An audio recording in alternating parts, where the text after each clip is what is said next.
People who knew murderers, when did you know something was off? I never suspected a thing. She was the nicest woman. I even let her babysit my cousin when I had custody of him for a little while. She was my neighbor, couple houses down, and everyone loved her. She grew gigantic pumpkins, was always outside, so everyone interacted with her a lot. I moved away, and a few years later, and was shocked to hear everything from my family and friends who still loved in the area. The story: she was married to a man. I knew him from my time living there too. One day, he was just gone. She was all beaten up. She said he beat her up. We always suspected this happened before this incident, and had left her, because he got a woman pregnant a few towns over. We never heard from him again, but didn't really have a reason to. She would mention every once in a while that he was still harassing her, and was even beat up on another occasion after his disappearance. He was self-employed, and didn't really have any family. No one suspected anything. 3 years later she was dating another man. While dating this man, the police had been investigating her for stealing money from the grocery store she worked at. They went to the boyfriend's cabin, where they both were, to arrest her. She came to the door, said okay, let me go, put on some clothes. The police waited at the door. I obviously wasn't here for this part, so this is what I hear. The police then hear 2 gunshots. They run inside, and she had poured gasoline and set the house on fire, then shot her dog, then herself. It took some time to get the house fire under control. Once they did, and began investigating, they found another body in the basement that didn't die in the fire, but several days earlier. The body in the basement was her boyfriend. Then, they began investigating further, and found a blue 55-gallon drum in her backyard that contained her husband. So, she killed 2 people and her dog, and all she was suspected of was stealing from the grocery store. Edited to clarify that the body in the basement was the boyfriend and to correct the time frame between the husband's disappearance and her dating the boyfriend. I fact checked with the news article. I was way off on the time frame originally. Many have asked for the link to a news article. I've worked with 3 murderers in my job role supporting people with disabilities. All 3 had varying degrees of learning disabilities, and honestly, only for one of them did I know something was up. He worked out a plea deal as his disability meant that he appeared to lack mens rea and fitness to plead. It was as I was taking him home after all of the investigation was over. He turned to me and said, "Don't tell my wife about this." It was at that exact moment I knew he knew what he'd done. The other 2 incidents, one was so traumatized by what she'd done that she never recovered. She'd been in prison for 25 years and was broken when she came out. The last was a couple. Another vulnerable adult had gone missing. They even helped with the search teams. They were in bits, really concerned for the welfare of their friend. Went on TV for an appeal for her to come home. She was under their bed the whole time. Edits. Tried to clarify the wording a bit. I wrote it a bit too hastily and caused some confusion below. Interesting that no one has asked about the second one. She was a literal axe murderer. She came home one day and found that her father had murdered her mother. She grabbed a nearby wood cutting axe and beheaded him. She got out early due to the mitigating circumstances and time served. She developed terrible schizophrenia after that, hence my involvement upon her release. She ended up going into a secure mental health unit as she couldn't cope on the outside. She was badly institutionalized. It probably doesn't actually count, but I want to tell someone about this anyway. We, partner and I, had some neighbors moving across the street, a young couple in their 30s. The guy would come over almost every day to chat with my partner. My partner told me he would say things about being rapped by his brother as a kid, and that people didn't care about him. His wife was weird. She just sat on the porch not talking to anyone or doing anything. Just sitting there. All I knew about her was she didn't have custody of her kids a few months ago. Our street was filled with cop cars and ambulances.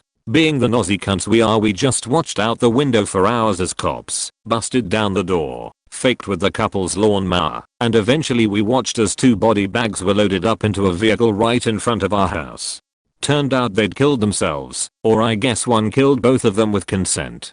They turned the lawnmower on in their house and died from the fumes. Their dog died. 2. My partner and I felt so bad for them because the landlord dumped their stuff into the street the day after and only one person came by grieving. We also felt angry at them for killing their dog. I tried finding the obituaries but couldn't. Months after this happened, I was on Reddit and saw a video, unrelated, of a man beating the shit out of a registered sex offender who was talking to his daughter. I went to Family Watchdog just to see, and guess whose mugshot came up? It was her, the wife, and she had a different last name than I thought she did, so I googled her name to see if she got an obituary. She did. There was also a news article about how she and her ex-husband raped all 3 of their own kids and only spent 4 years in jail. The man who did it with her is still out there somewhere. I knew she was weird, but, damn point, we didn't feel as bad for them anymore. So yeah, that was an emotional rollercoaster. Reddit forgot to add details. Edit 2. Someone twisted something I said, so I want to add. Of course I still feel bad that the guy went through what he did, but he knowingly married a child rapist and killed his own dog. Edit 3. I can't believe how much this post blew up. Edit 4. This is the only proof I have. I didn't know how they died at first, so I posted on my Cities subreddit asking if anyone knew. It was a long shot, but someone actually did message me saying their dad owned a business nearby and heard. I also included a screen of me messaging my friend about it with a timestamp. Sat next to him in choir class. He was always kind of off. He operated on his own wavelength. Constantly in his own world, never really engaging with anybody. People just didn't really exist on his radar. On a class trip we slept in the same hotel room and he walked around naked, like I wasn't even there. I always assumed he was autistic, but in hindsight it might have been something much worse, like schizophrenia. He never seemed violent, but nobody ever talked to him enough to ever make that conclusion in the first place. A few months ago he beat and stabbed his mother to death with a kitchen knife. It was so bad dental records were needed to identify the body. He cut off one of her breasts and implied in his confession that he ate part of it. He waited until his dad came home from work to show him what he'd done. Claimed he saw a sign from the devil that told him to kill her. That may have been a lie. From what I heard, he was very excited to tell the police what he had done. And from what I do know about him, he might have said it for the attention. He turned himself in, waived his Miranda rights, and confessed to everything. When the cops found him, he was literally soaked in blood. He refused to shower it off, so they had to hose him down before they put him in a cell. He's looking at 40 years in prison. His mom was an amazing woman. She tailored our suits for choir and was constantly volunteering. If there was an event, she was there. She was gonna be her town's councilwoman next year. She loved her son very much. She didn't deserve to die like that. Honestly, I didn't. Son of a wealthy family. We were really good friends growing up. He would invite us all over to his awesome game room to play Warhammer and would use his massive allowance to buy us Warhammer boxes just so he could have more people to play with. He ended up getting his own house right after high school, and we all hung out there for movie and video game nights and gladly shared spare bedrooms he let us crash in when we needed a place to get away for a while. He's now serving 300+ years for 4 counts of rap and a murder. Apparently he killed a girl during a bout of extreme breath play, and when she passed out, he, prioritized his own needs before her need to get an ambulance. We had absolutely no idea he was capable of doing such a thing. Really shook me up, just knowing I hung out with him so much, and he bought me so much great stuff that defined my high school years. I still have the Warhammer figures in a closet. I'm tempted to throw them out sometimes, just to fully remove him from my life. But at the same time, I remember these figures brought a ton of great memories with my other friends, who have killed less people than he did combined, and when I look at them, those great memories are the ones that come to mind. I see the endless summer afternoons of us all painting figures and tearing up the tabletop together. I don't see the guy who bought me the box they came in. I know one and still keep in contact with him. We all knew he had issues with rage, but we never thought he would have killed someone. We worked together at this restaurant for a while, and we got really close. Like if I wasn't in a committed relationship at the time I would dated him. He was super chill, down to earth, and the sweetest person, until something triggered him. He didn't get angry often, but he had triggers that would send him into a rage. He was horribly abused as a child by his father, so there was a lot of resentment towards men that looked like his dad or talked down to him. That is where we bonded, because I was abused by my mother. Thankfully, I had the resources to manage my trauma. Unfortunately, he did not. His parents believed that God was going to cure his traumas. It got to the point where his mother left because his father would pull him out of therapy as soon as they would start making progress, and she couldn't deal with it anymore. He ended up suffering from a concussion about 6 months after I met him. He was helping a friend move and had a dresser fall on his head. After this he wasn't the same. He quit coming into work and went almost radio silent.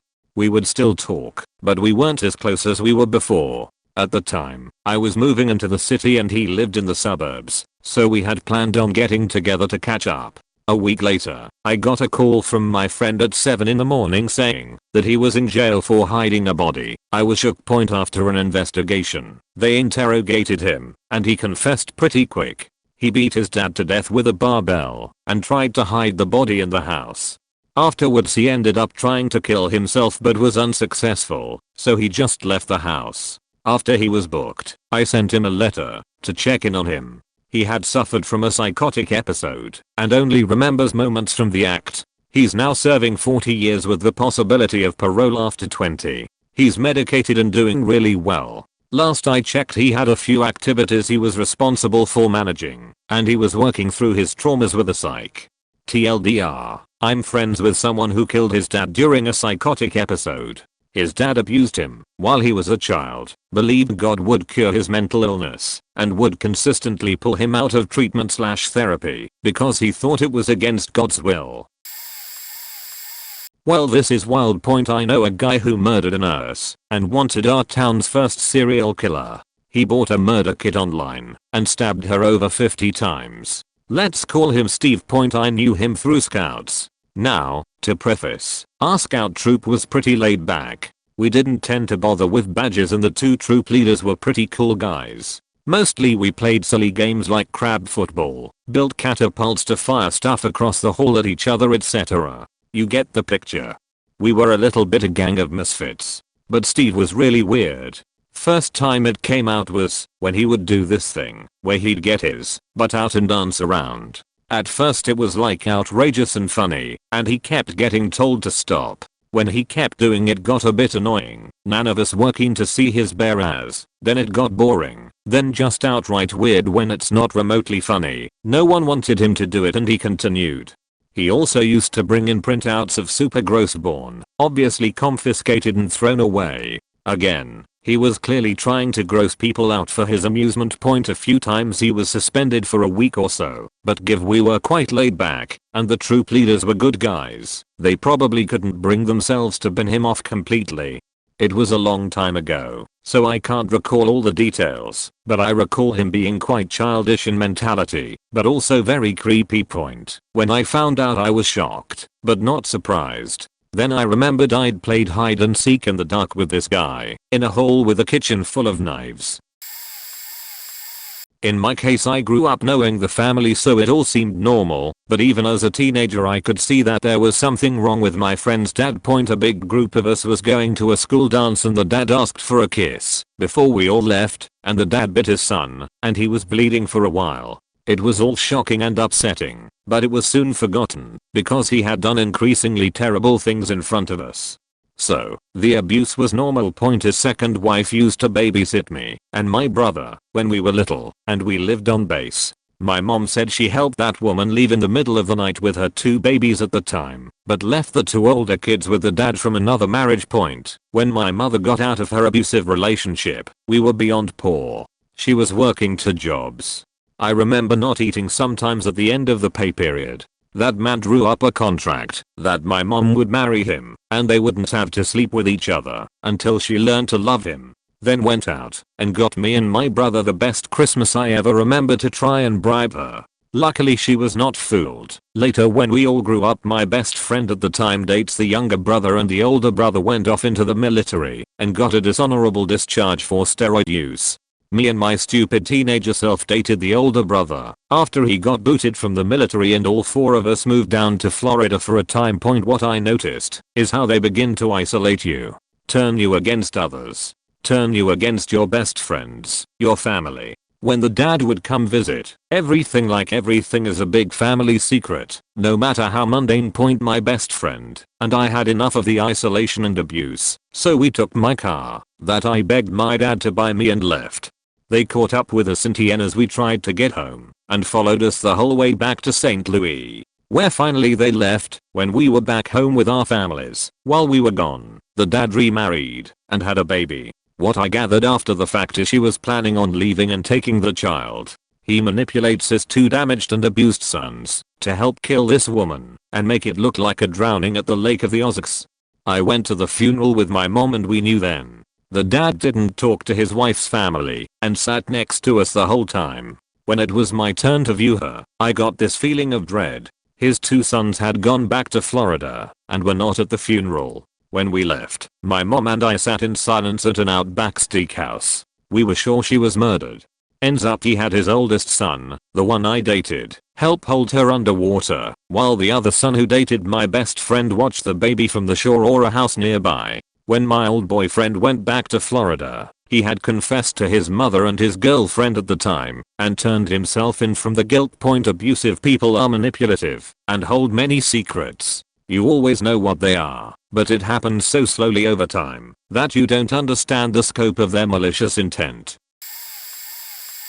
A boy I went to grade school with used to wet himself constantly. He always tried to hang out with me. Our mothers worked together as housekeepers at a nearby resort, and sometimes they brought us with them when they couldn't find childcare during school vacations. He would go through 3 or 4 pairs of pants while we were there. I also was in his group during a summer rec program, and he would run fully clothed into the pool when it wasn't our turn.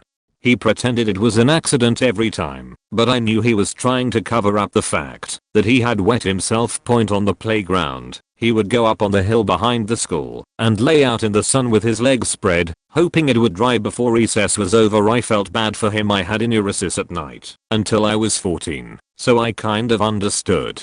Obviously, his social life was more affected by his incontinence.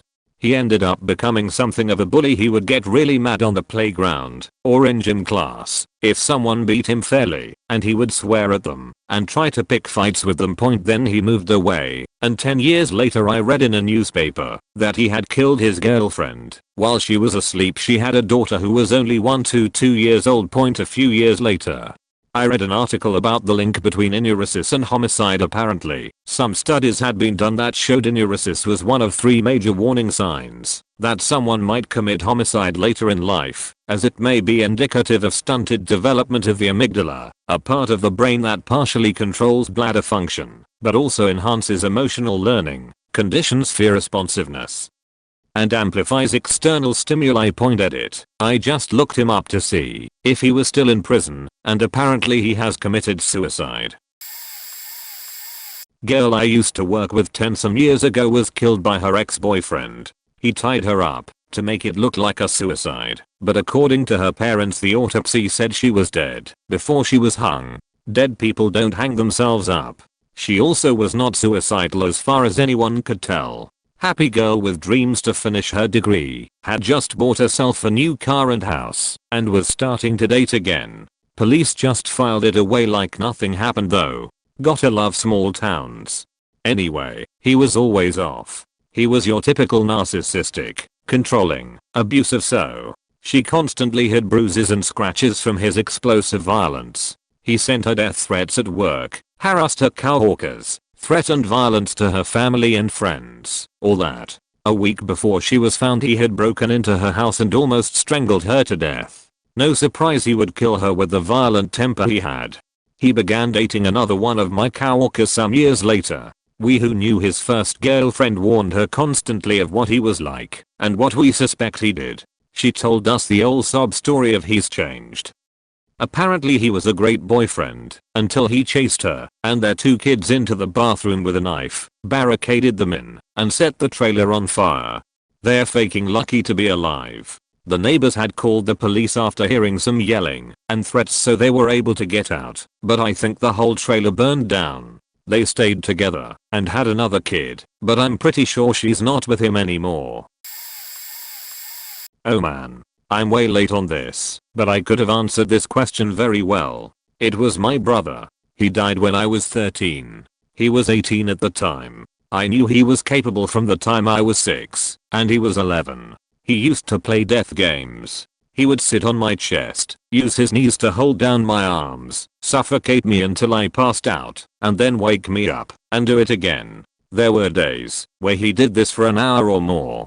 That's on top of the other kinds of abuse any you can think of. It happened. I was regularly rapped, beaten, and suffocated for a year. One time, he made stand in front of him while he punched me in the balls repeatedly. He wanted to make me a man and he wouldn't stop until I didn't flinch from the pain. I couldn't tell any of this because I was more afraid of him than confident my parents could or would do anything. He was my primary babysitter. After that year, he moved out. My mom worked nights and my stepdad was a truck driver. One night, my brother decided that he would feed me garbage. He cracked an egg onto a plate, put coffee grounds and other crap from the garbage can onto it. When I refused to eat it, he put salt and pepper and said it was now more appetizing. The resulting mess was still there when my mom came home, and she wasn't happy. She told us both that if we couldn't keep the house clean, we weren't allowed to eat her food. He balked at this and moved in with other family. I was finally free for a short time, though I didn't eat anything but school lunch for 2 days until my uncle found out and put a stop to it. Point anyway, from 12 to 18 my brother got in a lot of trouble. He was arrested multiple times for assault. He was in and out of alternative programs like Outward Bound and boot camp. Finally at 17 he was sentenced to 2 years in juvenile detention. He spent a year in and came out to live with a preacher in another nearby town. Eventually they convinced the parole board he was rehabilitated, and over the objections of our local police let him off all probation and parole. That preacher introduced him to friends of his who my brother eventually moved in with. He also met a girl. They met right before summer started, and he was in love. To her, it was a summer fling. When she broke up with him, partly due to his controlling/abusive behavior, he lost it. He came back home one weekend to meet up with some friends. He also came to see us. Later my mom would say she knew something was up with him, but that is all hindsight. Sunday night, he went back home. Monday night, he killed his 3 roommates execution style with a gun he got from a friend that had perpetrated a burglary of our local hardware store. He also stole one of the victim's cars. He then drove 8 hours to where his ex was in college. He arrived pretty early Tuesday morning and somehow got into her dorm room. Tuesday morning, he found his ex and shot her in the foot, threatened to kill her, and then locked him, her, and a few of her dorm mates in a room. A 6-hour hostage standoff with police ensued. Eventually, he stuck his head out the window one too many times and a police sniper shot him right in the neck. He tried shooting at the cops as they stormed in, but he was dying. He died later in the hospital and my family became national news for a short time. When did I know? I knew that the moment I was 6 and the bad times began. I thought I'd be his first victim. The day he died was the first day of my real life. A day without terror. He was the son of my dad's coworker/friend. Before my father got laid off this year, they had worked together for 32 years. So, we did occasionally see each other while growing up. The son was my age, went to the same middle school and high school as me. I know that he had some kind of mental disorder involving impulse control. For example, on his way to our middle school one day, he saw a baseball bat lying on a front lawn and decided to use it to smash in the windshield of the car in front of that house. He was also obsessed with death and would talk about wanting to see someone die. Obviously, I was not a big fan of him and did not seek out a friendship. A friend of mine, still my best friend today, felt bad for him and would talk to him before classes and such. One day, she was pulled into the principal's office and told that they found a list he had made of people to not kill in his imagined school shooting. She was on it.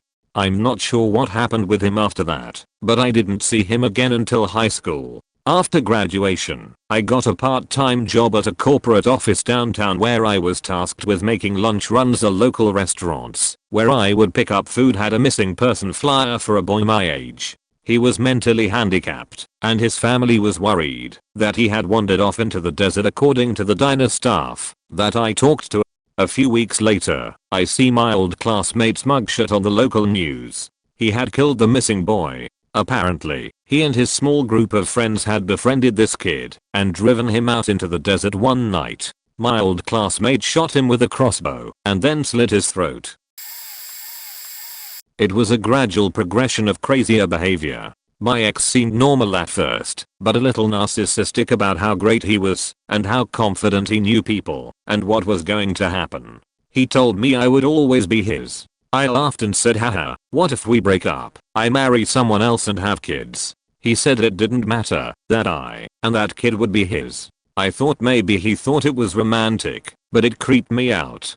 A month or two later we broke up. I moved far away and got married. I knew his sister, and she told me how he kept saying I will be his no matter what.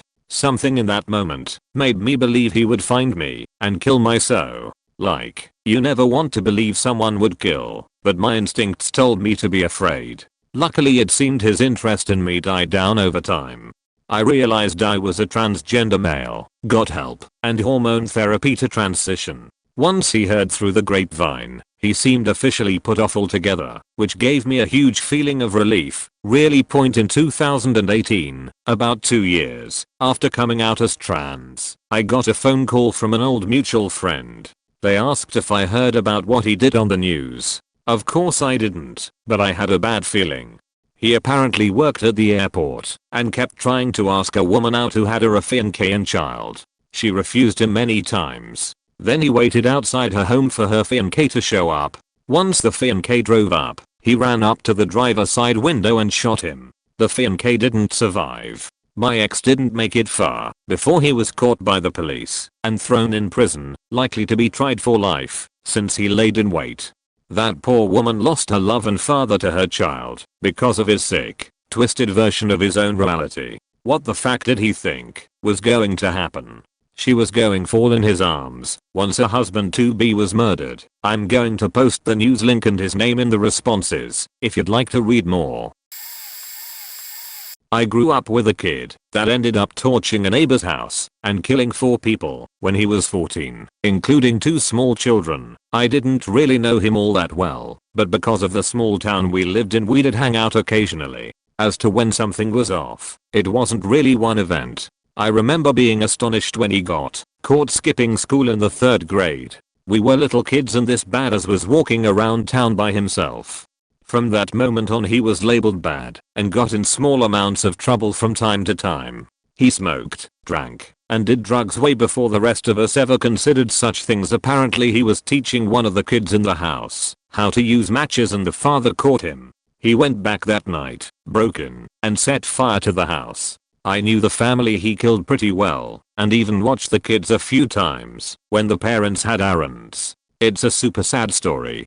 He was sentenced to 8 consecutive life sentences without the possibility of parole. A fate. He is still the youngest person to be tried as an adult in the state of DuPont. Just before midnight on February 24, 1989, Donald Torres, 14 years old at the time, broke into the house of a neighbor, Harry Gott, knowing that Mr. Gott, his wife and 2 young children were asleep on the 2nd floor.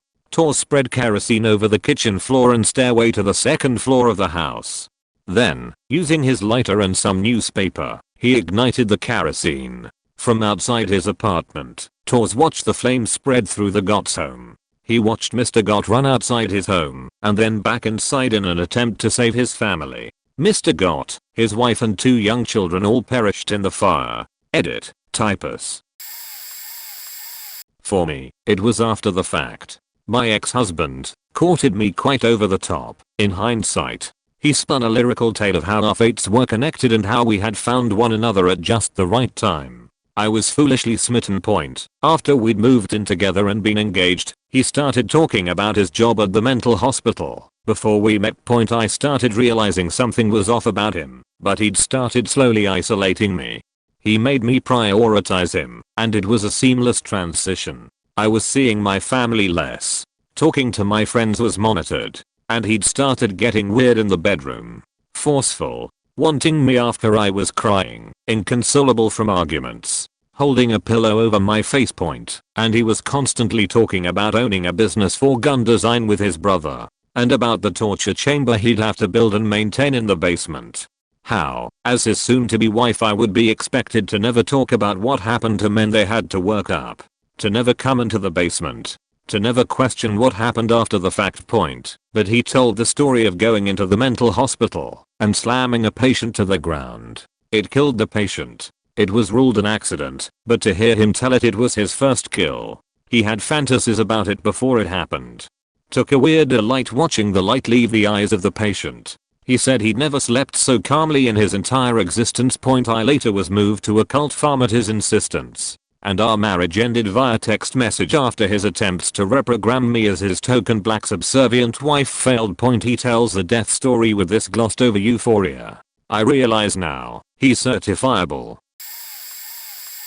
It was never confirmed he did it, but, allegedly, my best friend's dad killed his wife. He was a big shot FBI agent. She was an alcoholic stay-at-home wife. Every single time I was there, which was pretty much every day, they would be in an argument of some sort. The dad has an explosive temper and would get absolutely lose his shit on her. One day at school my friend gets called into the office and then comes back to class just stone-faced.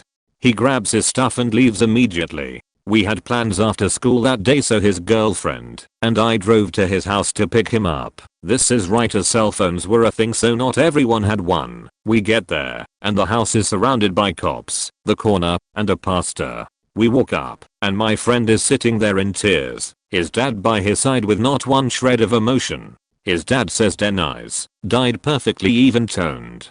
The story is she was drinking as per usual, and she drowned in the pool. He says he came home and found her lying face down already dead. He never showed any emotion at all. I remember being at the funeral. She was cremated almost immediately, and even during the eulogy he gave, he never even choked up. He was stone-faced. Cold. Something was very off. He remarried 6 months later to a woman much younger, who ironically looked just like his dead wife. It was really creepy. Also, the quality of life drastically improved. Brand new Mercedes, new house in a gated community. Things just didn't add up. It was a play pool, no more than 6 feet deep.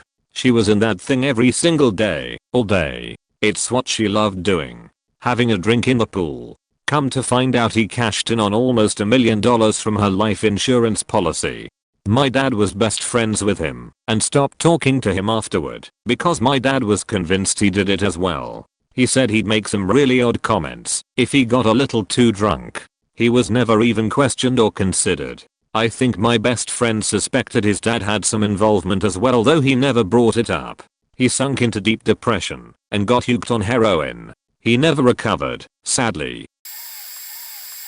Disclaimer, I don't know for a fact that she is a murderer, but I highly suspect. A girl I used to be friends with is also my brother's ex. She is a total chameleon, shifts her whole personality, interests, and literal outward appearance / way of communicating based on who she's around, so she always fits in. Case in point, she was a progressive / alternative weirdo when living in the Northeast. Then she moved to AL and became a Southern Belle Trump supporter. Anyway, when this chick was dating my brother, she would play up the relationship when they were together and then totally cheat on him behind his back with guys that had higher status or more money. She was a user, essentially. And her mother has I think 9 ex-husbands, all progressively richer than the last. So anyway, this girl starts dating a rich guy from a highly connected family down in AL. They're together for a couple years when suddenly, out of nowhere, she's posting vague stuff alluding to mourning and missing him. Then a month later, April 2019, she comes out with this podcast about how she's getting over her grief following the suicide of her new husband. That's right, they got married in a secret ceremony in November 2018, and then out of nowhere he kills himself with a gun in an empty house in February 2019. but of course her grief isn't so deep that she stopped going to the beach, or partying, or posting pictures with new guys, and isn't it just so great that she was able to keep the house they had just closed on, and all the money. So yeah, I don't know for a fact that she killed her husband, but the situation is highly suspicious. After he did it, I was able to look back on multiple odd things and sort of add it up. We were teenagers, and I thought of him as a good friend. I originally brushed off the weirdness. His collection of dead animals in jars of formaldehyde, his collection of 8x10 glossy headshot photos of the girls he said he had slept with neatly pinned in a row next to his bed, his narcissism, impulsiveness, and manipulative behaviors. One night he tried everything he could think of to get me to drive off alone with him when we were at a party. Some other dumb teenaged guy I liked was there, and I wouldn't leave. Pretty sure that's why I'm still alive. He just wanted my car and didn't think my life was of any consequence. He murdered his grandparents a few weeks after that and took their car. He got into Mexico before having any contact with anyone. He called his dad and then turned himself in. He did 25 or so years in prison, and now he's out there presumably having a life of some kind. He used to want to be a nurse. I feel like that could have gone horribly awry too. Anyway, I do hope he got some help for his mental health if that's possible. I never want to see him again. It hits me sometimes that he was most likely going to strangle me with his bare hands and leave me in the woods, just so he could drive off and be free of his grandparents he was living with for a couple of short years. That would have passed so much faster than 25 in prison. In 7th grade I was a shy fat lonely kid in a new town. Friends were few, and most of my out of school time was spent alone with my Northeast's point. A few weeks into the school year I was approached by another kid in my class. He was shaggy haired, messy, and carried an air of outgoing wildness that was strange to an introverted only child like myself. He liked video games too, and basically invited himself into my life. We became friends quickly. He didn't really give me a choice. A few weeks later we were given a school project to create a paper mache mountain range. He invited me to his house to work on it. The first time I had been there, I remember being uncomfortable immediately. The townhouse his family lived in was located in a rough, dirty area, and though it was less than a 10-minute walk from my apartment home, it felt like a different world. His home was dirty, cluttered, full of unwashed dishes and garbage. The mess was off-putting, but the lack of embarrassment or apology for it was, I believe, what was most strange to my 12-year-old, sheltered self. We couldn't have been working long when my friend's stepfather made himself known. I don't remember why he was angry, but he was small, angry, drunk and mean. Little is clear to me from that day, these 29 years later, but I will never forget how, in front of a 12-year-old stranger, the small drunk angry man took a butcher knife and stabbed the paper mache mountain we were, at that point, painting. I don't remember staying long after that point, but that was when I knew something was off with my friend's stepfather. Years went on, and my friend traveled in and out of my life as he moved between living with his two parents. Whenever we did see each other he was unfailingly underfed, unwashed, and yet always happy, outgoing, and good-natured. Eventually, my parents, who were kind people and observant enough to know the type of life my friend had been stuck with, invited him to stay with us. He was living with his mother that week, month, year, who had recently moved into the same apartment building as us, so it wasn't a complicated transition. He hadn't been with us long before I witnessed the second incident with his stepfather, which haunts me. It was a school day morning, and my parents had left for work. I was getting ready when I heard a commotion. I left my room to see my friend on the ground inside the open front door, with his stepfather on top of him. My friend guarded himself as best he could from the beating being rained down on him, while his stepfather slurred accusations of theft. In my fantasies I go and grab a knife and stab the small, mean son of a bitch in the neck. In reality, I creaked out a strong "get the fuck out of my house," as a 14-year-old could hope to. He left, eventually. My friend moved again soon after that. He never finished high school. We fell into different circles, lived separate, very different lives, but remained friendly, if not close friends. I eventually got married, had kids of my own, and lived a good life. So did he. I got to keep living a good life.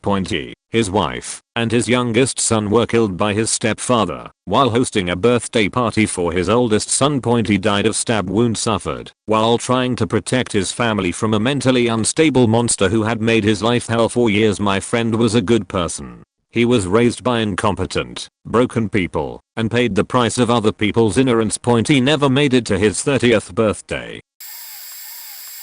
I met a coworker's mom and stepdad one time. Nothing too unusual about them. They seemed like normal, though low class and brash, people. Well, about a year later, the stepdad killed and dismembered the mom. Beyond that, I never met them, but my great-grandfather and his father, my great-great-grandfather, were both murderers. The great-great-grandfather was the worst of the two. He shot a 16-year-old girl in the face one time, claimed it was a hunting accident, even though she was on her front porch, but that wasn't the murder. I think she lived. He later got into an argument with a man behind a bar and beat him over the head with a pipe. His father, Great 3X, was also a piece of work. He was town council president of a very shady town, and one newspaper article talks about him escaping his third lynch mob in his career. I don't remember if it's related, but he also threw a pregnant woman down some stairs for not paying rent. And he also let his son, mentioned above, out of prison after he shot the 16-year-old. As in, he literally had a key to the jail cell and unlocked the door. Going back to the great-grandfather, he was by all other accounts a decent man, but at one point his wife died while they were raising his granddaughter, my aunt, as his own. He remarried quickly because he needed a woman in the house, but she was a drunk and he got tired of her shit, so he drove his granddaughter to school and stopped at a park, told her the truth, that her sister was her mom, and then dropped her off at school. He went home and shot his wife in the basement before turning the gun on himself. The end. I went to school and was friends with 3 different people who killed someone. 2 of them were dating and did a drive-by on another friend. They were high on meth at the time and got pissed off that he only sold weed. They shot at his mother's house where he was babysitting his younger brother 9 times, and 1 bullet went through the window and hit his carotid. The female is out of prison and married now, leading a normal life. I don't know about the guy. The other one I'd known since middle school, and that situation really faked me up. He was schizophrenic and had issues with going off his meds and using meth. He wound up going on a bender with his on-again, off-again girlfriend after they started slamming it, injecting it, freaking out, and stabbing her to death. Once he realized what he'd done, he tried to overdose, but came out of his coma a week later. He wound up making a successful attempt a couple years later, while in prison. I grew up in kind of a small town, where everyone knows everyone, and occurrences like these were shockingly common. I lost a lot of friends to things like overdoses, drunk driving accidents, and suicide. One of my ex-boyfriends was murdered by his neighbor. In the span of 15 years, I lost close to 50 people I knew. With the first instance, I never thought of either of them as being off, but drugs have a way of changing people. As for my other friend, his mental illness and struggles were well known to me, but I never thought he would have done what he did. Meth is a nasty faking thing. Second edit, my first award. Thanks. I grew up in a small town in the Texas Panhandle. My parents still live there. A few years ago, my dad told me that their church, along with a few others in town, had decided to institute some security procedures. It was around the time of mass shooting in a church in Texas, and they were nervous. My dad explained that in addition to generic worries about randos coming in during services and shooting people, there had been a Muslim guy going around and interrupting services. Everyone was worried about what that guy might do. This struck me as a paranoid exaggeration at best. My dad was a Fox News viewer and used to frequently talk about the Muslims. There weren't more than a handful of Muslims in their town to begin with. The idea that someone had disrupted multiple church services was unbelievable. I figured that maybe one time a Muslim had come to a Bible study, asked too many of the wrong kinds of questions, or perhaps became argumentative, and the story had grown from there. Then this happened. I graduated high school with the shooter. We weren't close friends, but we had overlapping social circles. That story doesn't mention it, but after becoming radicalized on the internet, the guy had briefly moved back to our hometown. He was the one disrupting church services, freaking everyone out. The murderer I know was a client of mine earlier this year at the mental health/substance abuse treatment center I was working at the time. He was a 23-year-old schizophrenic kid fresh out of jail for I'm not sure what, court ordered to complete a treatment center as part of his release terms. His schizophrenia manifested in paranoia, and he constantly thought both the staff and the other clients were out to get him. For whatever reason, however, I was able to gain his trust and get through to him, and he saw me as an ally and a friend. It might have been the fact that we were both musicians, he was an aspiring rapper, or any number of things, I'm not really sure. Point anyway, he lived at my facility for about 3 months. At the time I was working anywhere from 50 to 65 hours a week, and spent the majority of my shifts dealing almost exclusively with him. Not because I was specifically assigned to deal with just him or anything, but he just required a massive amount of effort to handle, and I was the only one he would listen to most of the time. Truth be told, he needed a higher level of care than my company could provide, and he should have been transferred to a facility better equipped to handle mental health issues like his. My treatment center was mostly focused on substance abuse. We had only just begun accepting mental health patients, and were admittedly not as equipped as we should have been. Our facility was on a college campus and he would often wander off property and I would have to drive around looking for him to bring him back. A few times the police brought him back. He liked to push my buttons and would constantly argue with me about trying to get an extra phone call or trying to get me to take him to the recording studio. Very often when I came in to start my shift, he would immediately come to my office and start complaining about how one of my coworkers looked at him funny, or he could sense that the other clients were plotting to hurt him or something. If I'm being honest, none of the clients liked him at all because of his antisocial tendencies, being rude or antagonistic for no reason, and none of the other staff did either. They thought he was way too much of a pain in the ears to deal with and sadly were mean to him fairly frequently. I had a soft spot for him, however, and dealing with him felt like a labor of love, so to speak. When he would get all wound up, and I could tell he was on the verge of exploding, his anger had manifested into physical altercations with other clients once or twice. I would take him to the park down the street and we would go for a jog, so he could let off some steam. For weeks he pestered us to take him to Walmart to buy a basketball so him and I could play at the park, which we eventually did. He used to tell me that when he makes it in the music world he was going to take me to the top with him, and he always referred to me as his manager and producer.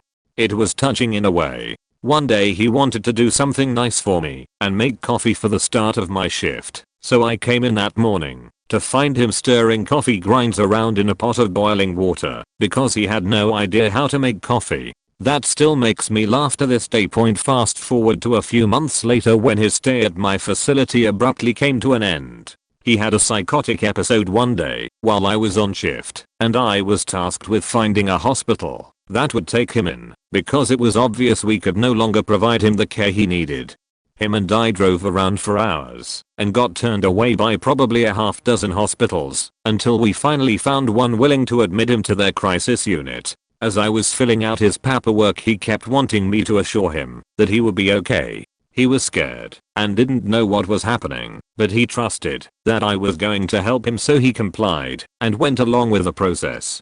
As he was being prepared to be admitted and I was fetching his belongings out of the van to turn over to the hospital, he floored me with a gesture. He wanted me to keep his basketball. I joked that he should keep it, or else he's gonna annoy the shit out of the staff at his next facility until they buy him a new one, but he insisted. I still have it in the backseat of my car to this day. When he was finally being admitted, a team of doctors flanked by armed police officers came to escort him into the unit, which I guess is standard protocol for a crisis admission. This terrified him. As he was being physically led away by the officers he turned back to me and shouted that he loved me and asked me to tell him he's gonna be okay again. It broke my heart seeing him lead away like that. He had his issues and was literally the biggest pain in my ass the 3 months he was my client, but at the end of the day I genuinely enjoyed working with him and would miss him. That was the end of that saga until about 2 months ago when I saw him on the news. Him and some other kids broke into a house with the intent of robbing the people inside for their weed, apparently. Somehow it escalated, and the 2 people in the house were shot in the head and killed. My ex-client was the one who pulled the trigger on both of them according to the news. It was honestly devastating. I knew he would probably never be able to thrive in the outside world, and felt it was a mistake for him to be cut loose from treatment, but I never imagined he would do something like this. Obviously I'm shocked and disgusted by what he did, and don't want to make excuses for him, but I think it was also a colossal failure by whichever institution deemed it safe enough to turn him loose unsupervised like that. That's my story of knowing a murderer. He's facing life in prison, and was denied bail, so him being out in the world won't be a problem anymore, which I think is for the best. I do hope he gets the help he needs though, through medication for his schizophrenia and whatever else. I know this was a longer story, but there are a lot of emotions tied to it, and I never really got to tell this whole story before. Thanks for taking the time to read it. Love to say from the first time we met, but no such luck. We went to school together. He was a grade below me, nice guy, bit quiet. Then after school bumped into him here and there, had a drink or two, found out he was dating this great girl who he really loved. Fast forward a year, we end up working together. Good guy all round, loves his girl. I move on to a new company, hear through the grapevine his girl is pregnant, so I give him a call, and he is super excited about being a dad. We also happy. At about 8 months pregnant, they driving out the hospital after a checkup, and they get hijacked. 2 guys jump in the car, pull guns and drive them to some way dodgy area. One of the guys pulls the girl out the car and point blank puts 2 bullets into her pregnant tummy. My friend gets shot in the shoulder. The 2 guys scatter whole big manhunt. Made the national news. All sad face on TV. The whole trip. Within less than a week, one of the guys is caught. He gives up the whole story. Ends up my buddy. Paid a guy less than $300 to kill the baby. Yes, that's right. Not the girl. The baby. Ends up hitmen are also lazy, so this guy subcontracted the job out to the other 2 guys for like $50 a piece. They rolled over in 2 seconds flat. The cops arrested him in the hospital next to his girlfriend after getting him on tape in a setup as the original guy shook him down for more money. Serving life without parole after trying to organize a hit from prison on the original hitman, his now ex-girl. The cops who arrested him and the judge point, yeah, so we not friends anymore. I'm sure this will get buried, but I'm gonna tell it anyway. My next door neighbors, about 16 years ago, were weird as fuck. It was a husband and wife. They lived directly across from us. We moved here, and they had lived here years prior as well, and the wife's parents lived next door to them, so diagonally from us. From the first time I met the couple, they were just weird. The husband was probably in his 30s or 40s and the wife was most likely around the same. They didn't have any kids together that I knew of, but I believe the husband had a son that the mother wouldn't let him see. At the time I didn't understand why, and now I do. Anyway, the husband was constantly at our house, talking to my dad, but he was always weird. My dad is pretty friendly, and he would talk to him, and anytime they needed something worked on or fixed at their house, my dad would do it. He's always had heavy equipment, so he could dig lines, move heavy trees after they fell from hurricanes. Basically an all-around handyman. The husband kinda took to me and my sisters, but me mostly. I was 11 over 12 at the time. I remember telling him once I wanted to learn how to play the drums, and he bought me a brand new drum set. I was a little creeped out by that, but he said something like, "I don't have my son to spoil. It's fine. Enjoy it." One afternoon he came over and asked if either me or my middle sister would accompany him to the marina because he had to move a boat. This was before cell phones were really popular, and he told us that he already talked to my dad and he said it was fine. So I volunteered, cause I didn't want my sister going. We didn't end up getting home until after 11. The Mariana was maybe an hour and a half at the most away, because he took his sweetest time doing whatever the fuck he was doing. He also told me, if I was still an alcoholic, there is no way you would have gotten off this boat a virgin. Faking disgusting. Anyway, a few months of so pass and him and the wife get divorced and moves away. One day, we see the faking FBI roll up in their yard, and my dad and I have binoculars poked out the blinds to see what is going on, and they are digging in their yard and fields. Dad goes over and introduced himself as the neighbor and asked what was going on, and they say something to the effect of, "We are looking for some clothes and a murder weapon from your ex-neighbor." I don't recall if they did find anything at the time. Fast forward to this past year and my dad calls me and asked if I recall our neighbor, and of course I do, cause he was so faking weird. Turns out, homie was involved in murdering his cousin-in-law and her son and their dog.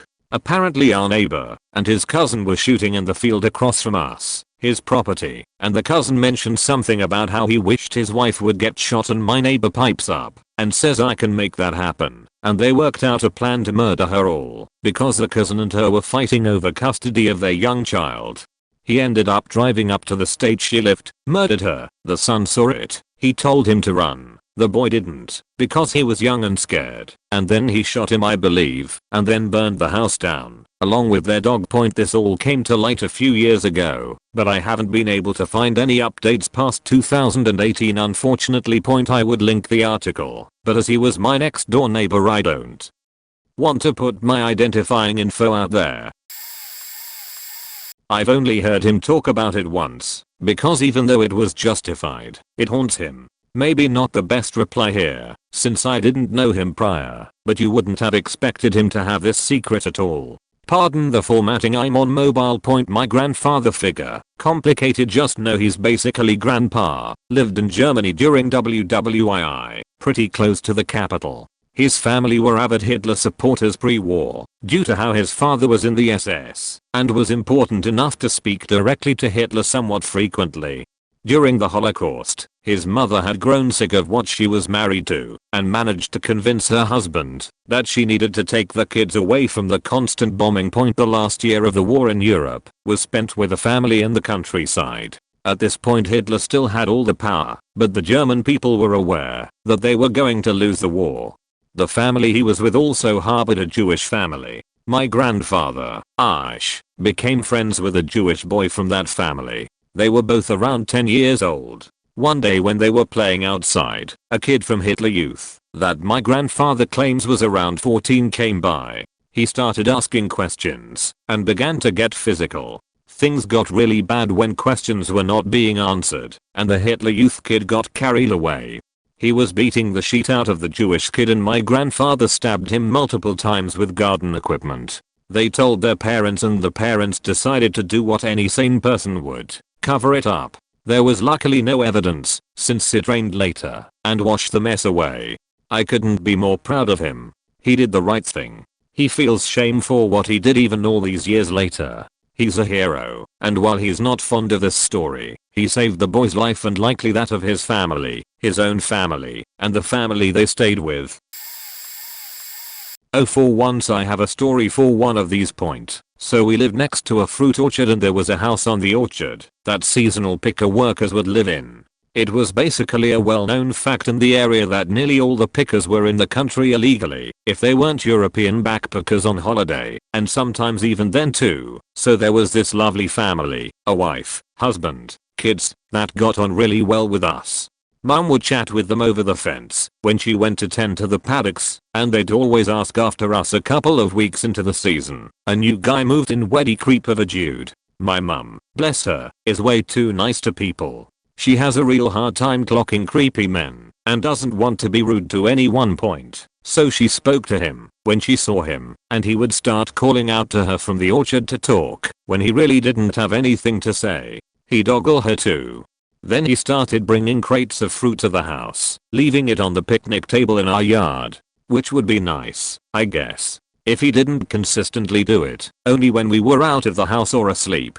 It was like every time we would leave the house he'd be watching, waiting, and then come over. Our animals started getting restless at night, and it turned out, even when he wasn't bringing fruit, he was getting into our yard. The fruit was an excuse in case he got caught by anyone. He could just say he was dropping off fruit when really he was skulking around our yard.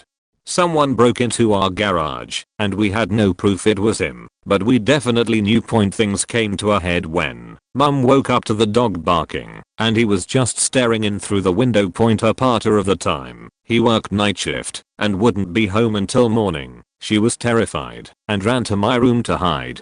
I was a pretty bold teenager, so I went and turned all the outside lights on and started yelling and carrying on. It scared him off, at least.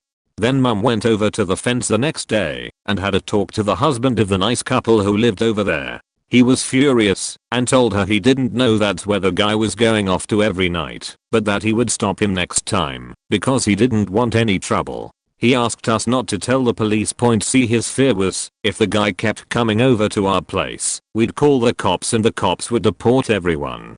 This was a lovely family and the best neighbors we'd had, so we just agreed to let him deal with it. He basically told us he'd tell the guy to pull his head in because he was in the country illegally, overstaying his visa, and would get deported if he kept going. The next day there were cops over there. Turns out creepy stalker had a knife on him and stabbed the husband to death. Mum was essentially told not to make a statement about the stalking ECT because it was already very open and shut, with multiple witnesses watching the stabbing, so no need to get involved in months of court cases. Mum felt really guilty, but what can you do? Not her fault, he was a creepy murderer. Killer's name was Ayafita Talatonu. I think the court just described it was an argument over the visas, but not the reason why the victim started talking about visas in the first place. My uncle is a murderer. What he did to my grandmother was 100% murder, and I don't care what the law says. I don't care what my cousins say. I don't care that he hasn't faced a murder charge. I don't care that he probably wouldn't be found guilty in a court. He wanted my grandmother dead, and he took very calculated steps for that to happen. In 2017, my grandmother had a stroke.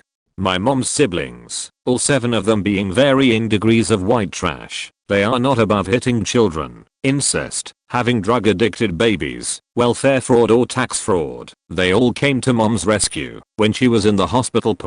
Except not a single one of them, except my mom, gave a flying fuck about her welfare.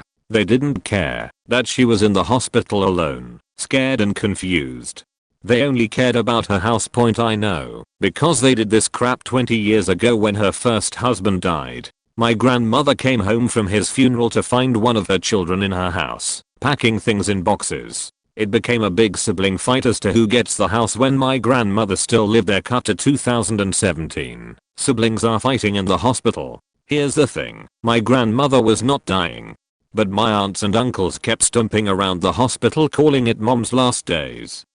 One uncle and cousin tried to get her declared incompetent. The plan was to gain control over her home and her life until he died. My uncle wanted to give the house to his son, the 45-year-old drug dealer. My mom stepped in and made sure she was not declared incompetent. My uncle and his son were banned from the hospital after an ill-advised attempt to carry her out of the hospital bed and out of the facility.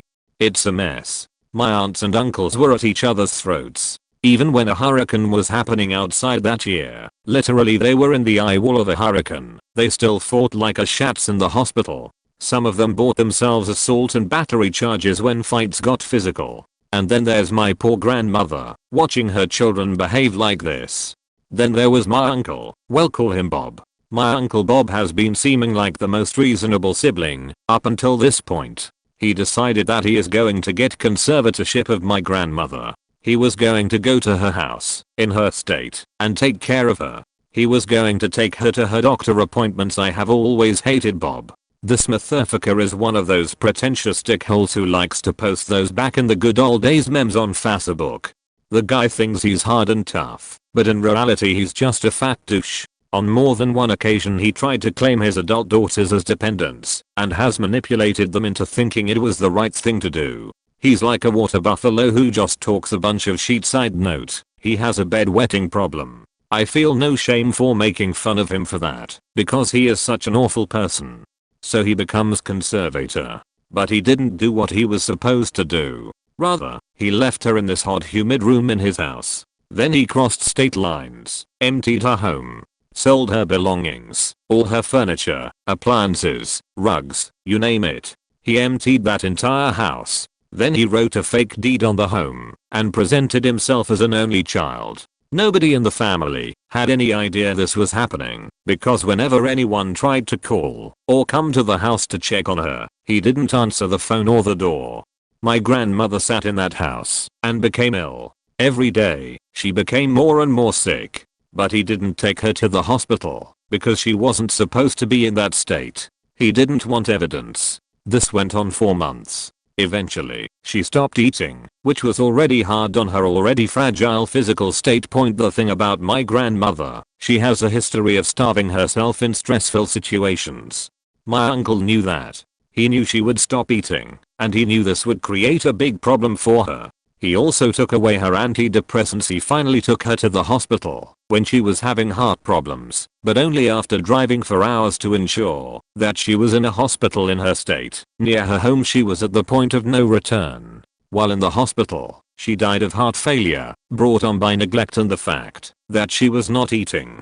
After she died, my uncle found a buyer for the house. He almost made $800K, and the sale didn't go through because of the fake deed. He sent a form to make him the sole owner of the estate and then threatened all of his siblings into signing it, except for my mom, who is challenging the whole thing. He doesn't want that deed shown in court because the whole cover will be blown, so my mom is taking her sweet time to respond to some of this because she knows he'll have to keep paying the mortgage on that house.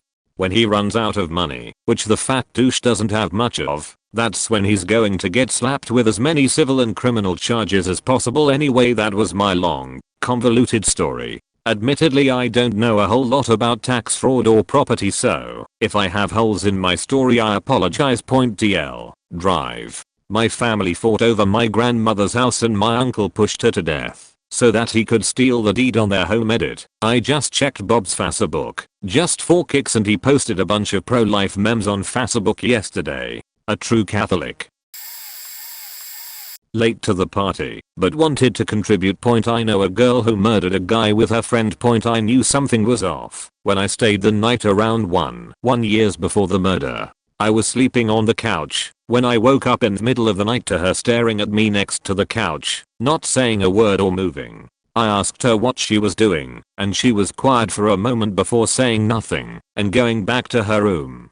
Slept through the night and the next morning brought it up saying she startled me and she said she just had some water, but I don't know, I didn't really hang out with her after that point. The murder itself went like this. This girl and her friend / acquaintance planned it. They had been texting each other about the murder, calling it a plan B in case the guy they murdered wouldn't give them money.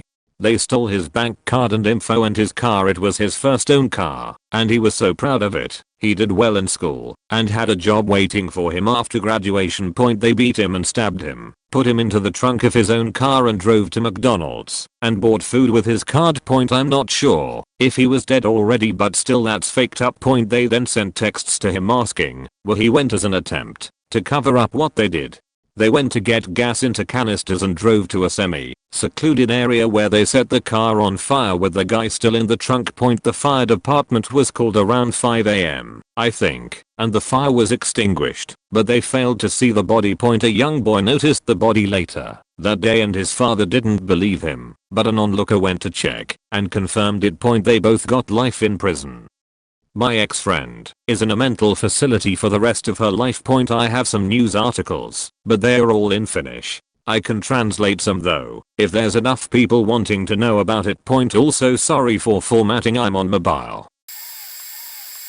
He's a childhood friend, and is essentially my brother in terms of how close we were while growing up, both only children and the same age. At age 12, he moved out of state because his parents divorced. We lost touch. At age 17, he moved back, and we went to the same high school as I, but we were on different sports teams and just didn't have time to hang. At age 18, I moved out of state for jobs, university, ECT, and I never moved back to our home state.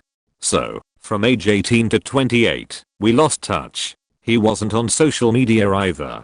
Magically / randomly reconnected one day while I was visiting home. Then, he got on social media at age 28. We'd occasionally catch up once a year or so. At age 33, he started posting conspiracy theory type stuff. Nothing malicious, but it was clear he started looking for weird connections in the universe. He was grasping for straws, for instance, Illuminati stuff.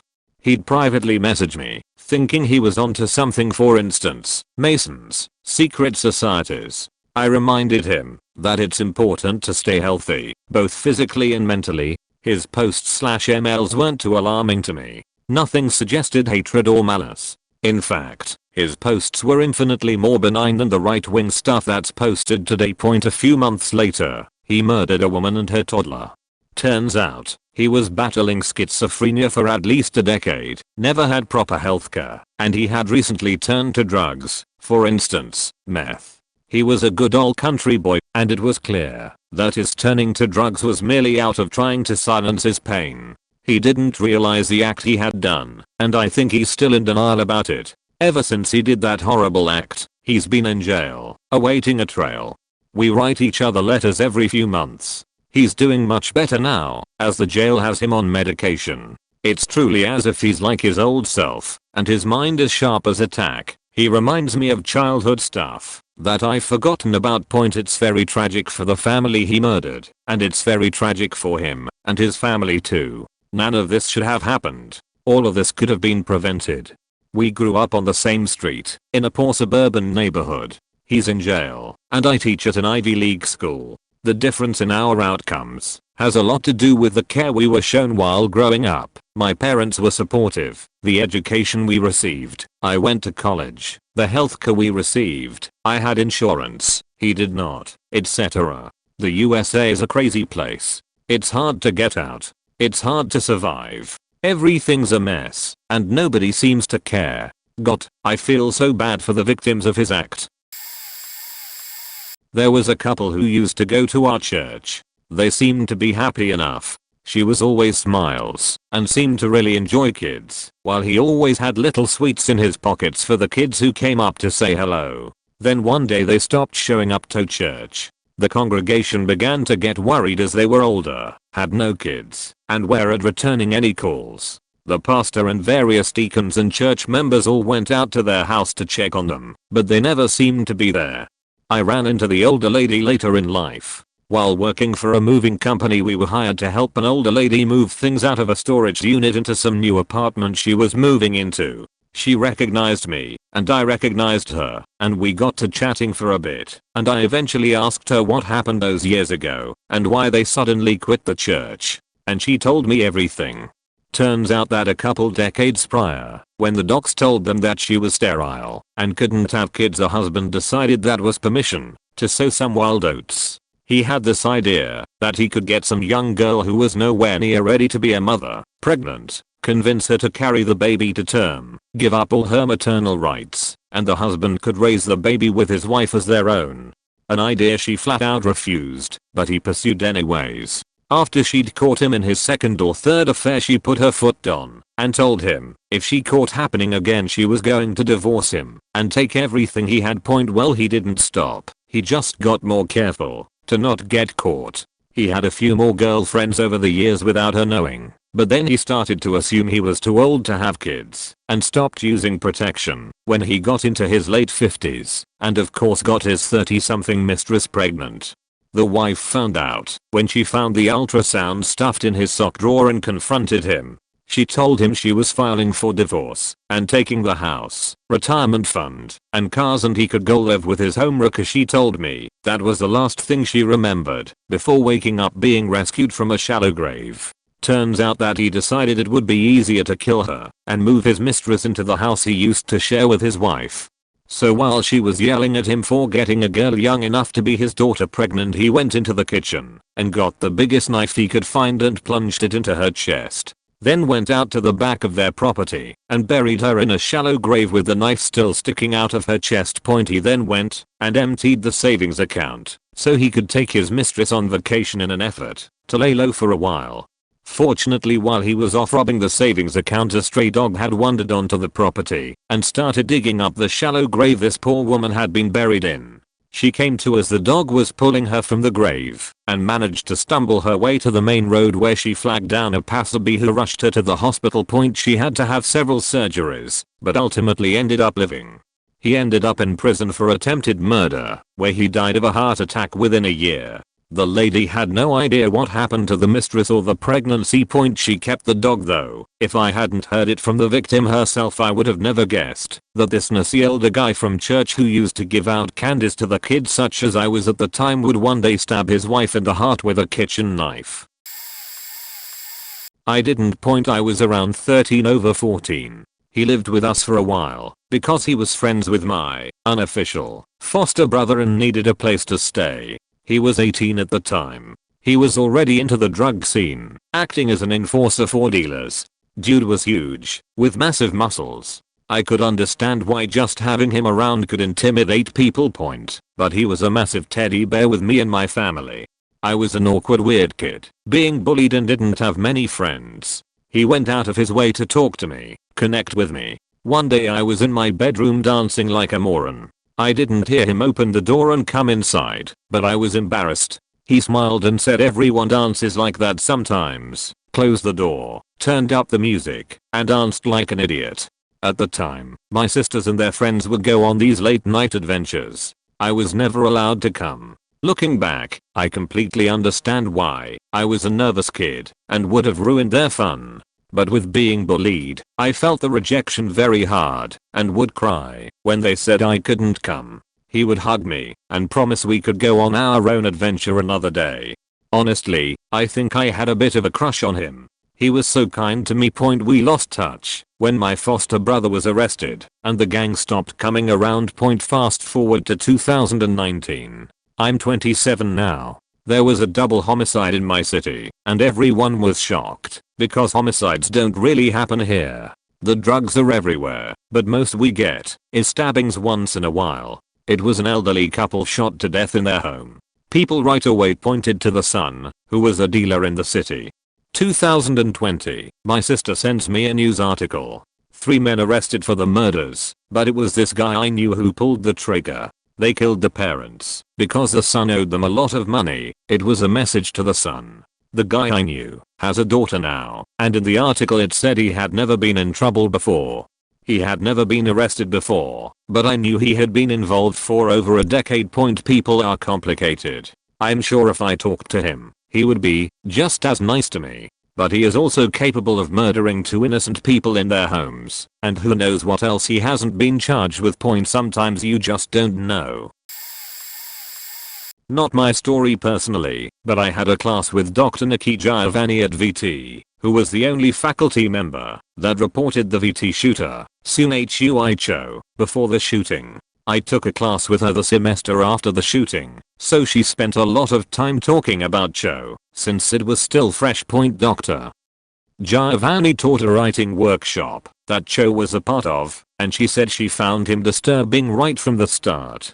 He almost never spoke in class, and his stories always featured the names of other students in the class. In his stories, the other students would die in horrific or twisted ways. Eventually, all the other students in class became so uneasy around him and his stories that several of them would stop coming to class entirely. Dr. Giovanni knew that he was mentally unwell and potentially dangerous, so she demanded that he be removed from her class. Normally, a professor wouldn't have that kind of authority, but she delivered an ultimatum to the dean of the English department that either he be removed from her class or she would remove herself from the class. Being a distinguished professor, she was a famous civil rights activist in the 60s and a very famous poet. She ended up winning that round, but the school refused to put Cho into any kind of counseling. She said that on the day of the shooting, she immediately knew that it was him, even before they released his name. We lived in a semi-rough neighborhood at one point. My brother and I, teens at the time, decided to go out at dusk and play foursquare in front of our house. Another couple of guys came to join us. One was younger than my brother, the other was about my age. The younger one seemed okay with the guy my age cheating. After a bit, my brother seemed okay with it too. I wasn't. Honesty and integrity have always been a big thing with me. Anyway, the guy knocks the ball outside of my brother's square. My brother doesn't hit it, and the guy very calmly states, "You missed." I win. And looks my brother dead in the eye, straight up challenging him. I'm a dumb teen who decides she's had enough of this cheater and start going off on him. The other kid and my brother are trying to tell me it's okay. They don't want to play anymore. My brother grabs me, tries to drag me to the house. Again, I'm dumb and have a big mouth at 16. I break free, get in the guy's face, and he actually doubles over in laughter. My brother finally convinces me to go in the house with him. Turns out, this dude brought a gun to a foursquare game. The knowledge of this just makes me even angrier. A few years later, same cheating idiot happens to be at the store down the street. My family had long since moved up and out, but he was apparently content with staying right where he was. Sees his ex-girlfriend and best friend riding in the same vehicle together. Walks out of the convenience store and shoots them both dead. Police manhunt for more than a week. Side note, I ended up on a first date with the guy who was hiding him. When the guy bragged he knew where the killer was, I abruptly ended the date and told him never to contact me again. I did not want to know. I said all of that to say this, always. There was always something off/scary about that guy. I'd seen him before. We'd hung out in adjacent circles for years. We knew one another well enough for me to hear he was going to be at a party and decide not to go. If he showed up and tried to talk to me, I would simply leave without giving him the time of day. I watched him charm other girls and felt disgusted that they could not see what was as plain as day. He wasn't just someone who seemed like a bad boy, he was actually a danger to the people who cared him. That was never more evident than the day he killed his best friend. By then, it was too late. Point being, in this guy's presence, even when we were kids, you could feel that something was off. Like a bomb with a timer that you couldn't see. At 16, I was stupid. But finding out he brought that gun to play foursquare helped me realize the odd feeling in the air was death. I don't mean an entity or ghost. That's fiction. It was the fact that he wanted to kill someone. Why else would you leave your house as a teen to walk the streets with a gun? No one else in our neighborhood walked around with a gun. We didn't have gangbangers. We had kids who would fight each other with fists. A lot. But guns? This guy was looking for a victim for a long time. He just happened to find one. A little under a decade later, he carried death around with him, waiting to unleash it on someone. If it wasn't a gun, it would have been a knife or his fists. But if you stood close to him and listened to your gut, you knew. My cousin murdered my grandmother. So my cousin, who is the son of my mom's eldest brother, had been raised by my grandmother. My uncle got a girl pregnant while he was 19 and the girl was 15. He refused to believe that the kid was his and even beat her up and took her to a graveyard for suggesting it was his. When the baby was born, the mother had no idea what to do, and since my uncle was so abusive to her, she left the baby at my grandmother's house and ran away to live with relatives in the countryside. My uncle refused responsibility and would pay for absolutely nothing. My mom and her sisters had to make sure there was food and that he had clothes and his school fees were paid. There was a time when his fees had not been paid for so long the school called him to the office and told him to call his father since he was not responding to them and ask him to pay or come pick him up.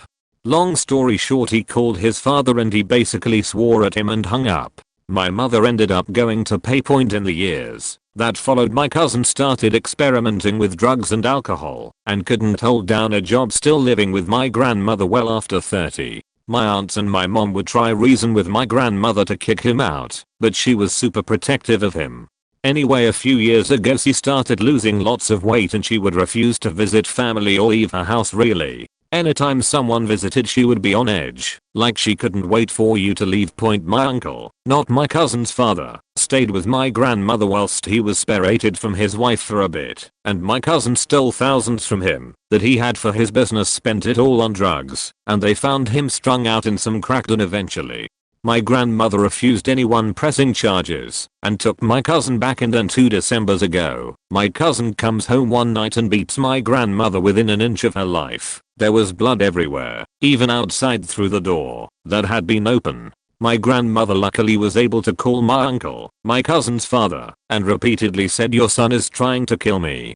My uncle arrived. He was drunk with his other son and my cousin refused to let them in. They eventually broke in through a window and my cousin was just laughing and saying he didn't do it. He kept saying he's innocent. They took my grandmother to the hospital and she ended up being in a coma and died a few months later.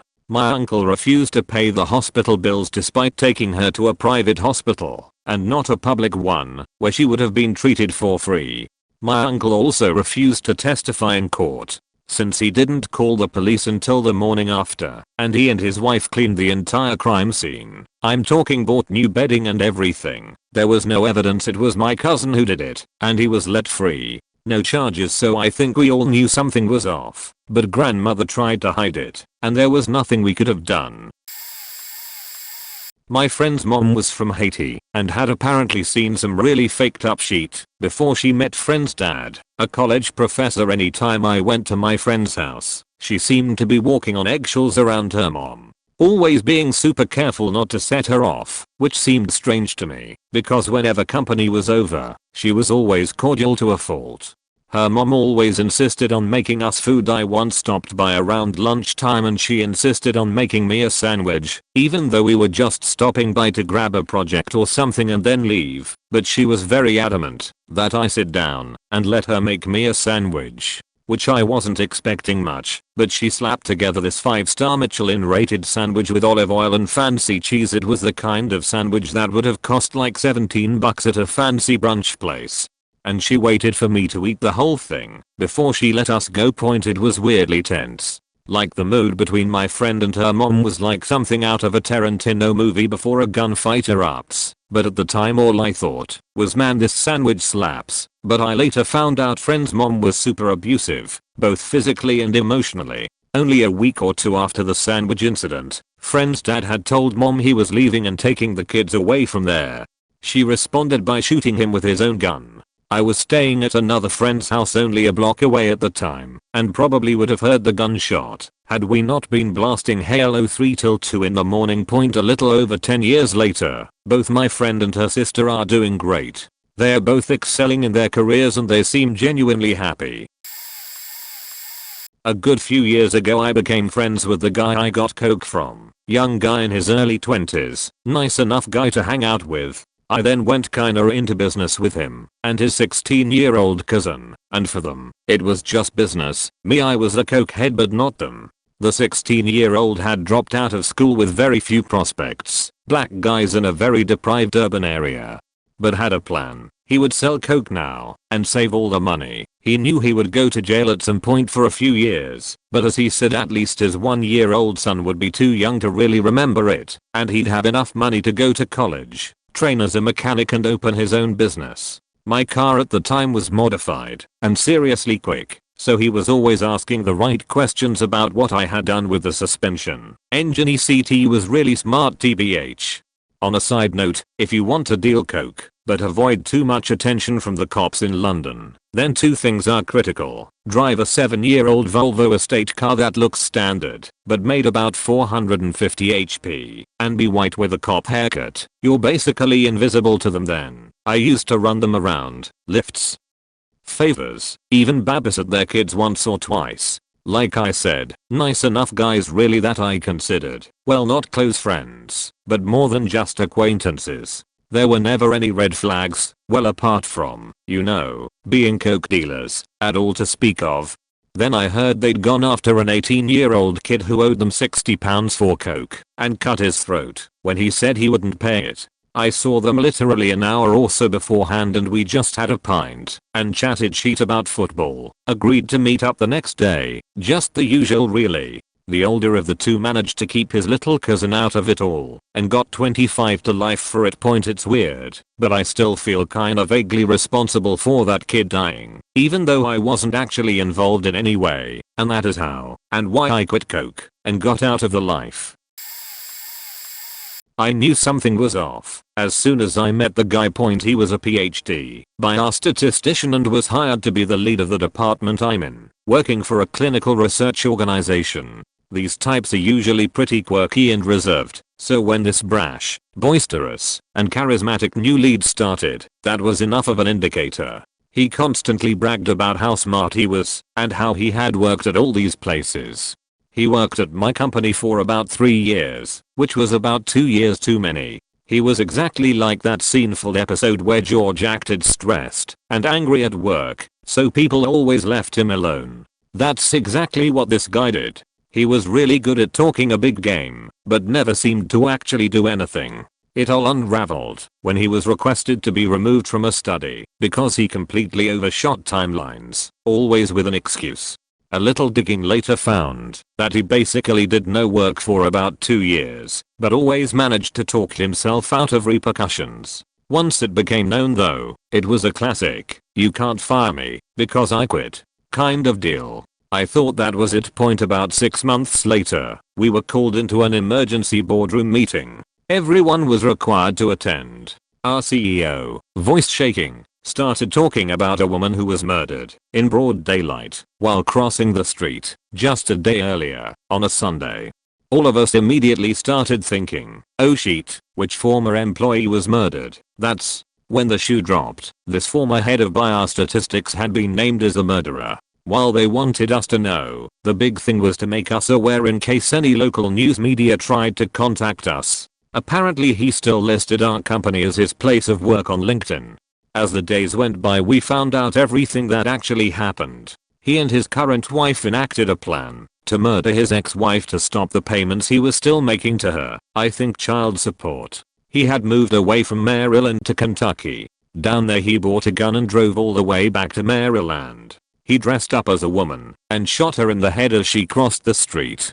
He then fled back to Kentucky, where he was arrested very quickly. The most unsurprising thing was at his defense. Of course he defended himself. Basically boiled down to, look at me, I'm a PhD, I'm way too smart to have enacted a crime like this. Well, it didn't fly, and he's now in jail for the rest of his life. So, while I definitely had weird feelings from the get-go, I honestly never thought that he would be capable of cold-blooded murder.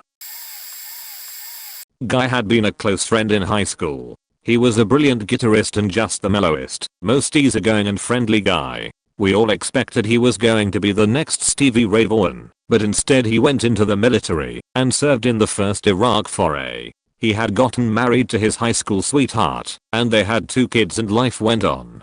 I was friends with him on FB, and we talked music quite often, and shared videos of concerts and such. I was surprised he had stayed in the small town we grew up in, but I guess it sweeted him. One day I logged on to FB to see a bunch of people from back home posting about how in shock they were, and lots of sadness.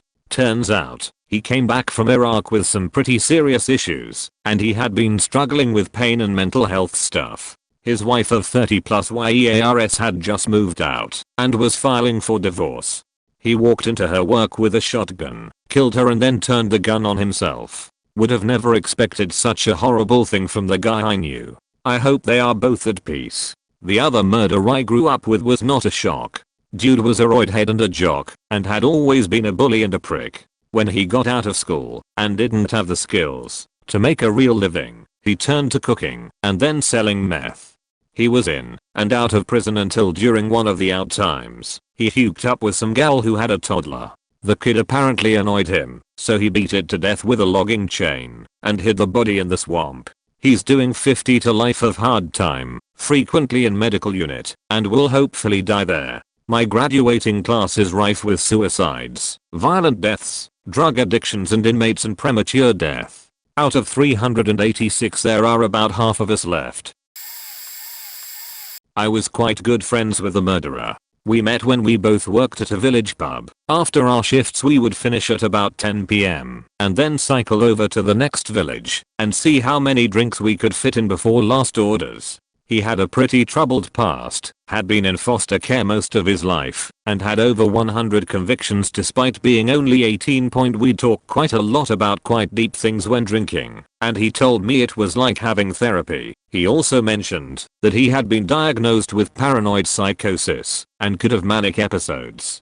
I thought he might have just been overstating it, though things could get pretty crazy sometimes. One time we were playing darts in a village pub, and he accidentally walked behind the bar trying to find the toilet. The barman, who by a weird coincidence also became a murderer, started shouting at him, and he went back to the dartboard, took a dart, and threw it at the barman, and it hit him in the arm, getting stuck right in. He then tipped a table over and started pulling pictures off the wall and smashing them.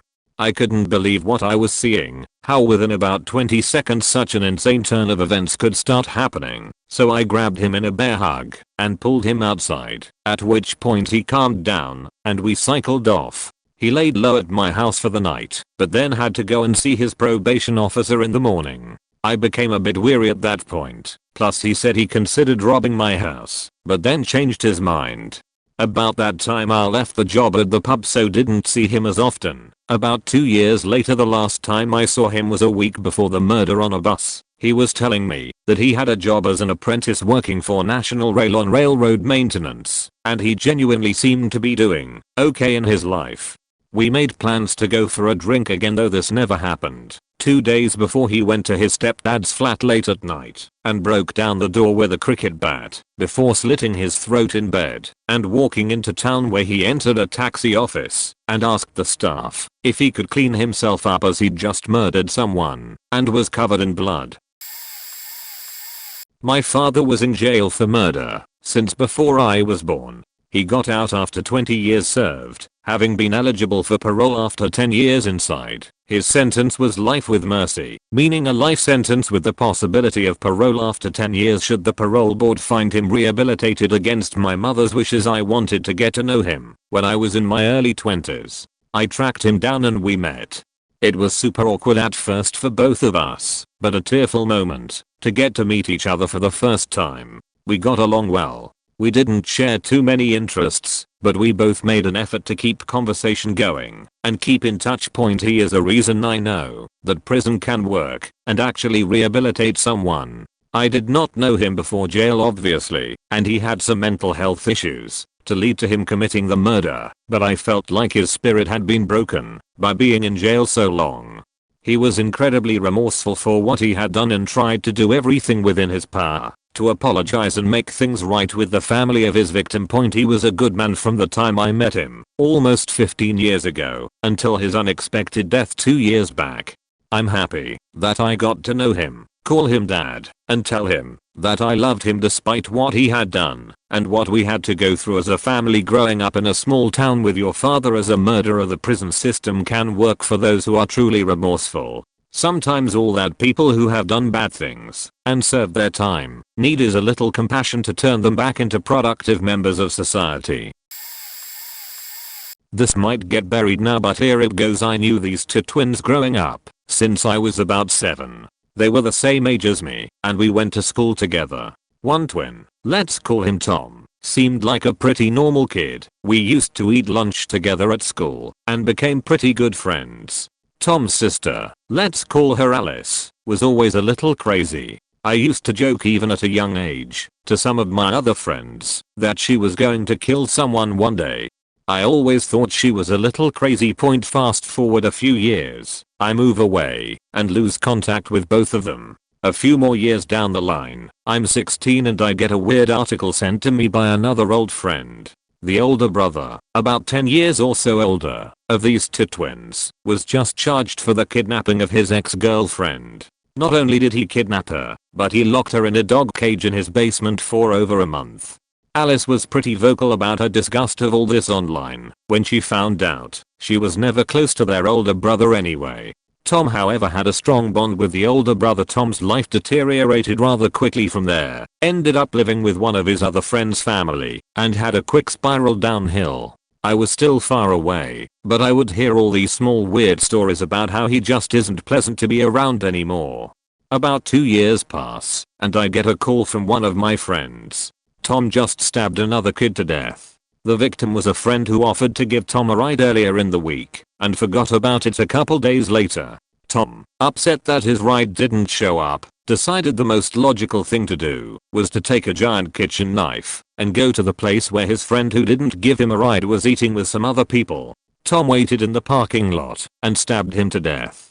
I always thought Alice was the loose cannon and Tom was the nice, normal kid. My expectations were completely subverted, and every once in a while I think about this. It's crazy to think something so small can be the thing that sets someone off. The kid who died was only 17 at the time and was known as just a really nice guy. He died because he forgot to give someone a ride. My boyfriend's best friend, when I was in high school, My boyfriend and his friend were college aged. At first nothing was off. The friend, John, only had one eye and was very funny. But he slowly started to make me more uncomfortable, showing up at my house all the time, trying to take me places. One day we are at a supermarket in the garden center looking for flowers for my boyfriend's mom. My boyfriend was in front of me, John was behind me. I suddenly feel something wet on the back of my thigh, thought it was water from the misters they use on the plants, and wiped it off. It was cum. He literally was jacking off in the open, and came on the back of my leg. I freaked, boyfriend freaked, we were no longer friends with John. Fast forward several months, John shows up at my house, breaks in with a baseball bat. I called my mom when we was outside the house, but hung up when he broke in, so I can hide, and he couldn't hear me. He walked right past me, saying how he was there to give me a massage while hitting random shit around the house with a bat. He went down a hallway, didn't turn my direction, which was the same side as his missing eye. All he had to do was turn his head, and he would have seen me. He leaves, and a few minutes later I get a call on my cell from my boyfriend's house. I answer crying, and it was John. He broke into my boyfriend's house to call me, knowing I would answer that number. I hung up. We called the police. They did not do any sort of investigation or follow up. I told them this dude was dangerous that night. He beats his roommate to death with a set of hand weights and drives his roommate's car off to hide it. And the weights. If you Google John Wood's Murder South manuscript you will find him and the story. This one is especially scary for me cause the murderer tried killing me. I live in a big city in the Middle East, can't say exactly where, because of private reasons. So I met this guy. He was the son of a man that owned a supermarket in our street, so logically I went there a lot to get our groceries for my house. I never liked going there cause the guy was always off. He would weirdly stare at me while I'm shopping, and then weirdly look the other way when I start noticing. But I had to go there anyway cause the owner of the supermarket knew my dad, and here in the Middle East friends and relatives like to make discounts for each other. So about 6 months ago I was shopping there as usual, and then the guy came up to me and he told me, hey, wanna hang out tonight and go explore some abandoned building and stuff. For me that was the line. I didn't wanna make it seem weird, so I told him I would think about it and tell him on my way out. But of course we all know I never gave a shit. So I buy my stuff and look behind me and he is there waiting for me. So my guts were telling me to leave immediately, so I trusted them and cancelled my purchase and leave. After about 5 minutes, I get the feeling to look behind me and I see him running towards me. So I was like, oh shit, run. I know I wanna make fun, but at the time I was scared AF, so I just run as fast as I can. I find some police officers on patrol and tell them about him. As they were leaving the car to look, he comes charging at me with a pocket knife and the cop charged and took the stab. Then his partner shot the guy and I just froze there looking at the guy I knew a little bit dead on the ground and the cop almost dead because of me. For those wondering, he survived and I'm thankful for him and I owe him my life. I went to therapy a lot cause I was horrified by scene, but RN I'm fine and I learned to live with it. So, this one's a little different from some of the other stories here. I had a friend I grew up with named Charles who was a good dude. He had his problems with other kids like anyone else, but he was a nice, normal guy. Except, what none of us knew, is that Charles was predisposed to addiction, likely by genetics. I drank with him a few times in high school, and it seemed like he handled like everyone else did, but once he hit college, and was out on his own, he got out of control. He failed out his freshman year, moved back in with his parents, and started attending a local junior college, but his problem didn't go away. Eventually, he failed out of that program because he was drinking all the time and his folks put him into rehab. After rehab, he moved out on his own, got a job, but lost it due to drinking, and at this point, probably other drugs as well. Moved back in with his parents, agreed to therapy and other treatments. Got clean for a while, moved out again, started drinking again. Parents paid for another stint in rehab. This time he started having issues with other rehab patients and was kicked out of rehab for fighting. At this point, I had moved away and lost track of him. The last thing I heard, he had moved back in with his parents once again.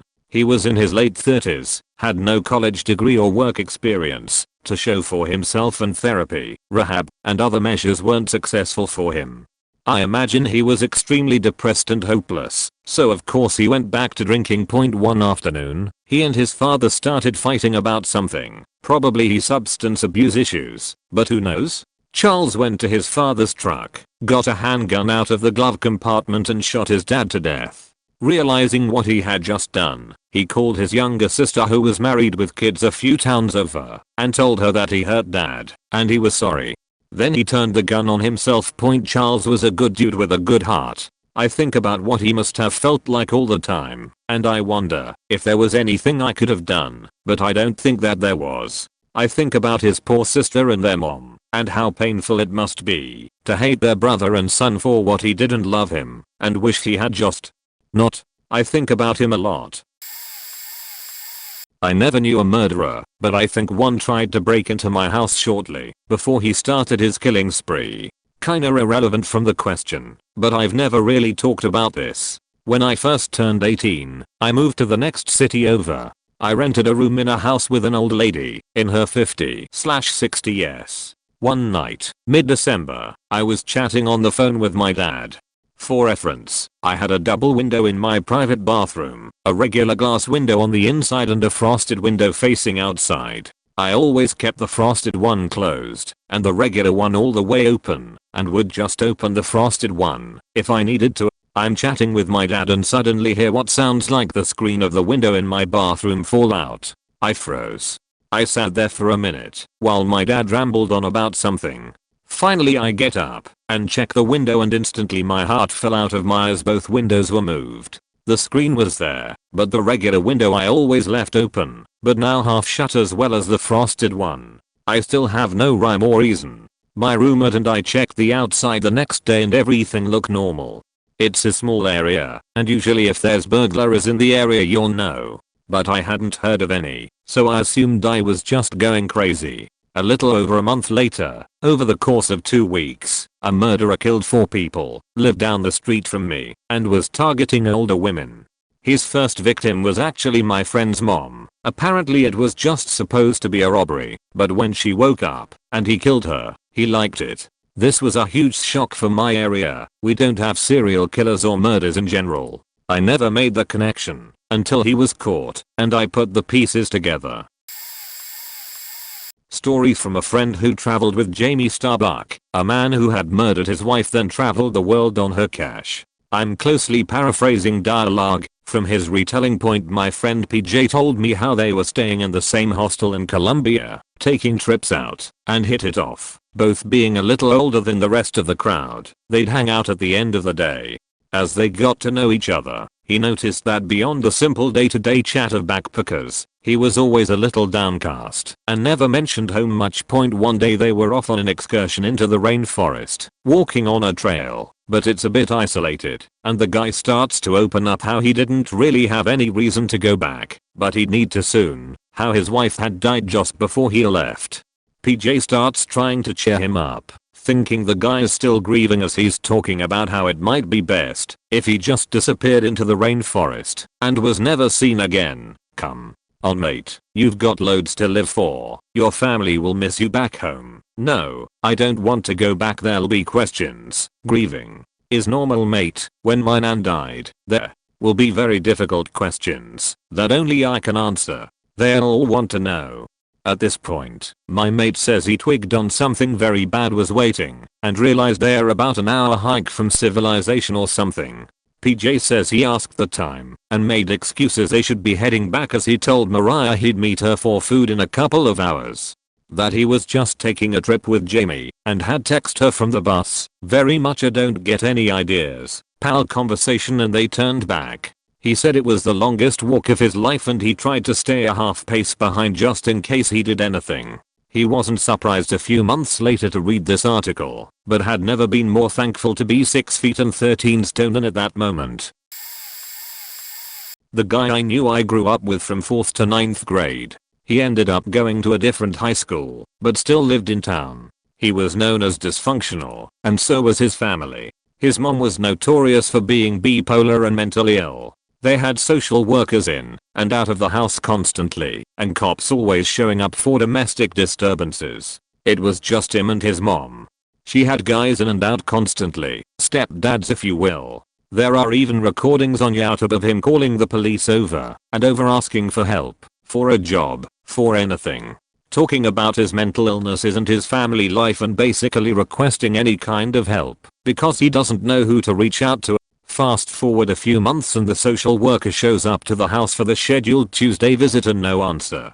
It had already been a week since she saw them. She smelled something funny, a horrid odor from the garage and a swarm of flies. She called it into the police. All recordings on YouTube. Cops show up and find him sitting in a rocking chair facing the corner of a wall.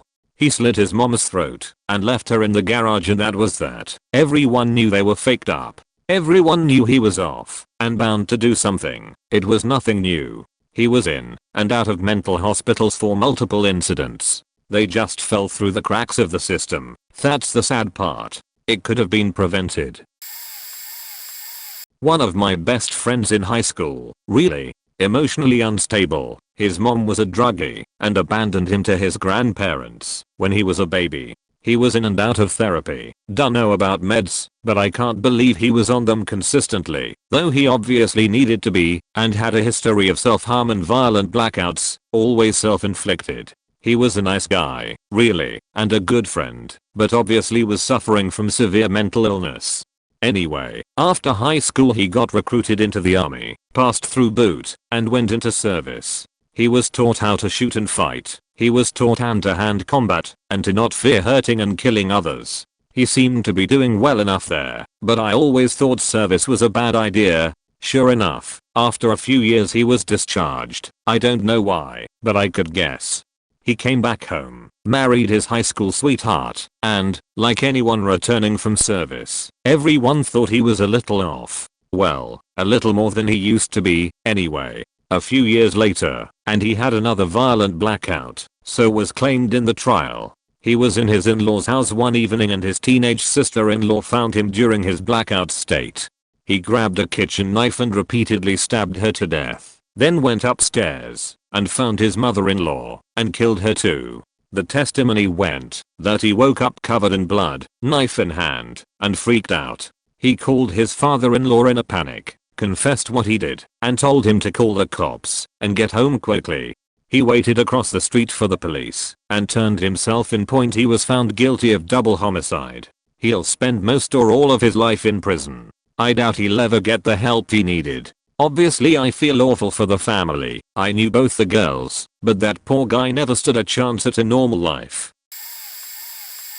I've been a teacher for at-risk youth for 6 years. I was in special education for 6 years before that, which in some ways helped me prepare for this job. And in those 6 years I've had 4 students become murderers, and another attempted murder. The attempted murderer was addicted to crime. If it was illegal, he wanted to do it. He just couldn't stop himself. He had stolen something like 12 cars in one day and was wrecked on pills when they found him. That's the incident leading to him becoming my student. The kid was very book smart, but he was addicted to committing crime, and he basically explained it to me in that way. Anyway, he kidnapped a county jail guard. After he got out, shot her a few times, hurled her out of the car at high speeds. She didn't die, somehow, and now he and 2 accomplices are in prison without the potential for parole until he's in his 50s. And, from what I hear from his cousins, he's making bad decisions in the can, too. One acted with a non-former student. They robbed a house, killed an older woman and shot her 14-year-old granddaughter in the throat. She survived by running to the police station several blocks away. I didn't know this kid for long, but he described his extracurricular activities as being strapped, slinging drugs, and filling beaches full of babies. He was 16 or 17 and had 2 kids, with another on the way. This last 3, all of which I knew well and had taught for 4 years each, which were the most recent, all killed the same person, who was a current student of mine at his time of death. The victim, who was very abrasive and threatening to everyone around him, had gotten someone, also a former student, thrown in jail for a year by getting caught with a gun and saying it was his. Then, apparently, he snitched on one of the other guys. to get out of some trouble for something else. Well, all of those guys were in the same gang, and I'm sure you're all familiar with how gangs feel about folks snitching, especially against members of the gang you're in. My 3 former students, who had all been in jail and juvenile lockups several times, and one was guilty of sexually abusing an 11-year-old, took the current, shot him several times, and dumped his body in the ditch of a dirt road. He was only 16. The crazy thing is, aside from the one, who was a sex offender, the other 2 were mostly good kids. One was very sweet, and had just hugged me in Walmart 2 weeks past. The other was deeply philosophical, and would chat with me for an hour or so, after school, about the meaning of existence and identity. Even after he dropped out, if we ran into each other, we'd have these conversations. However, they all had a flaw I criticized regularly. They were obsessed with gang life. They romanticized it and sought it out. I warned them, it was a quick way to stay in jail for their short lives, and tragically they didn't listen. Point anyway, sorry for the long narratives TLDR. In the 6 years I've taught at-risk youth, I've had 4 murderers, 3 of whom killed a current, at the time, student, and 1 attempted. All are currently in prison for 25 to life. Obligatory. It wasn't me, but my mother. Many years ago I was starting to read about antisocial personality disorder. Supposedly people with ASPD make up between 1 and 4% of the population, so you are bound to have meet a few, and even, taking into account the number of meaningful relationships you can have, Dunbar number, which is around 150 for humans, you are bound to have had a close connection with between 1 and 6 sociopaths. So I was really thinking, out of all the people I knew, who could be one? I had an uncle, he died since then, whose behavior fit enough of the necessary characteristics to be diagnosed with ASPD. Of course I'm not a psychologist, but he was a manipulative low-level criminal with low empathy, so a very plausible diagnosis. So I asked my mother what she thought. He was my father's brother, she was always very distrusting of him. She said yeah, but I have met someone who would fit ASPD even better. She's a school teacher, and at least in my country in that line of work, especially when you are young, you have to travel a lot. You often end up in very small villages in the middle of nowhere. Anyway, she told me that many years ago she was working in one of those schools in a middle nowhere, and she used to go to a coffee shop every day during her lunch break or after work. Then one day a random guy started to appear there. He wasn't a local. He was good looking, always wore a suit and always had a smile on his face. I would talk to everyone, and soon everybody started liking him, a very extroverted fellow. But my mother always thought there was something wrong with the guy. You know when people are too nice for no reason, and it gives you the creeps. Eventually he started dating someone my mother knew, might have been even a colleague of hers, I'm not sure. After a few months the guy snapped. He tied his girlfriend and her 14-year-old son, beat the son to death with a long stick, and then killed the mother. He was caught and arrested. I was like, damn, did not expect that ending. I grew up with this guy. As kids, we ran around in the hills of Northern California role-playing we were adventurers. I remember finding some surveyor's laugh that we commandeered and used as swords. I remember when The Legend of Zelda came out, gold cartridge, we played it together at the first time. I first heard the Beastie Boys over at his house. We were good childhood friends. I spent a few nights at a sleepover at his house. His parents converted the downstairs garage into he and his older brother's bedroom. I remember hearing his parent violently fighting upstairs. I was honestly scared, but he acted like nothing was wrong. I started to decline offers for any more sleepovers. When high school came around, we ended up in different social groups. I fell into the drama kids and skateboarder group, while he was pretty popular. It's hard to explain, but I feel like he couldn't be seen with me at school, because it was harm his image. After school, we would still hang out occasionally. He was starting to get into drugs. The friend I knew was seeming distant and the childhood bond we shared faded. He was really strong and intimidating by this time. I didn't feel safe around him anymore. He had this vibe of danger surrounding him. Highly unpredictable. We became estranged. Years later when I was in college, I ran into him again. He was excited to see me and was telling me all about his pot farm he planned to grow. He wanted me to get involved. He wasn't talking to me. He was talking at me. I smelled a trap. He was looking for someone to take advantage of. He had this vampiric energy about him. I told him I wasn't interested and hopped in my car and drove away. That was the last time I ever saw him. I remember thinking to myself, I never want to see that guy again. I hope he doesn't track me down. He was bad news. Years later, my dad called to told me he had been arrested. He murdered his girlfriend at a spot along the river that we hung out at when we were kids all the time. This spot had an awesome rope swing. I had fond memories of that swimming hole. Now when I drive by it, I only think about the horrible violence that took that young woman's life. When the police found him, he was covered in blood, shirtless, saying he was the next coming of Christ. I've known two, both lived in the same town as me, and the murders happened only a few miles from each other, but were completely unrelated. The first was a little out there I must say, but he truly seemed to be a good guy. I stayed at his house a few nights. When I had nowhere to go, he let me sleep in his brother's room who wasn't there at the time, and checked in on me every now and again once I did get my life back together.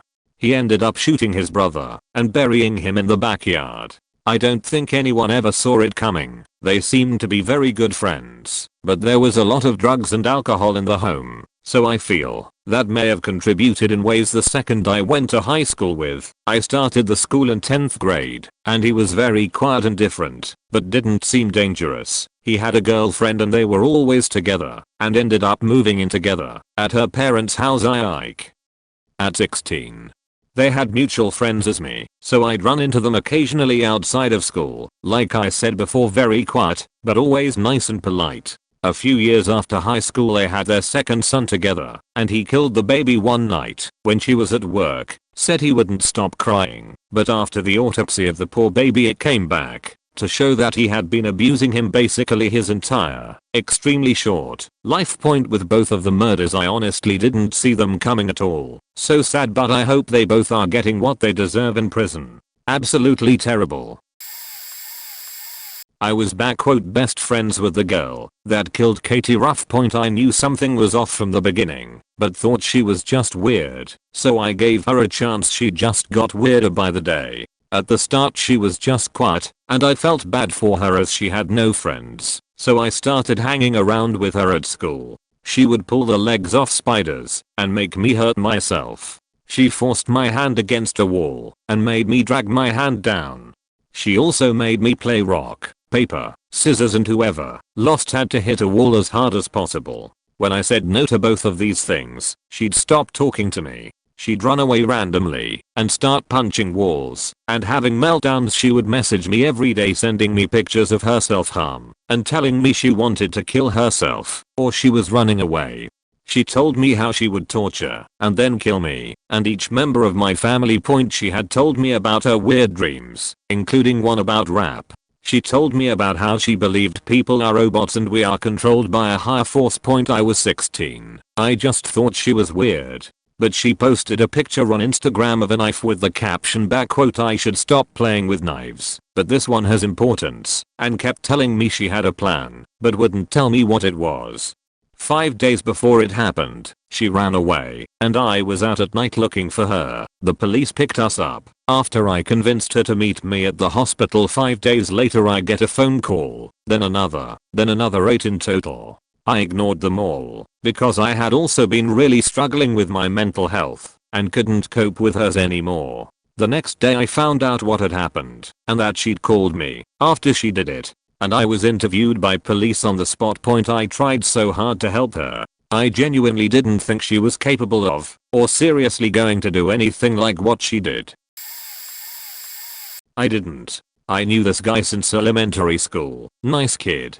Did well in school. Funny guy during recess or when we had playdates. He got me into RuneScape growing up. We lost touch a few years after we graduated high school since he started doing drugs, shrooms, LSD, and many more in university and started becoming self-destructive. Turns out he did so many drugs he got drug-induced schizophrenia, which he described as 3 personalities.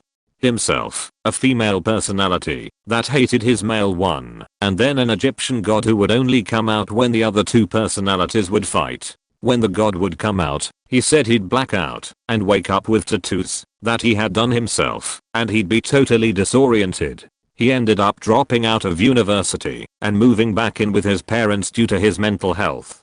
Well, one night one of my other friends who lived near him called me freaking out because she heard someone screaming help and she had called 911 about it.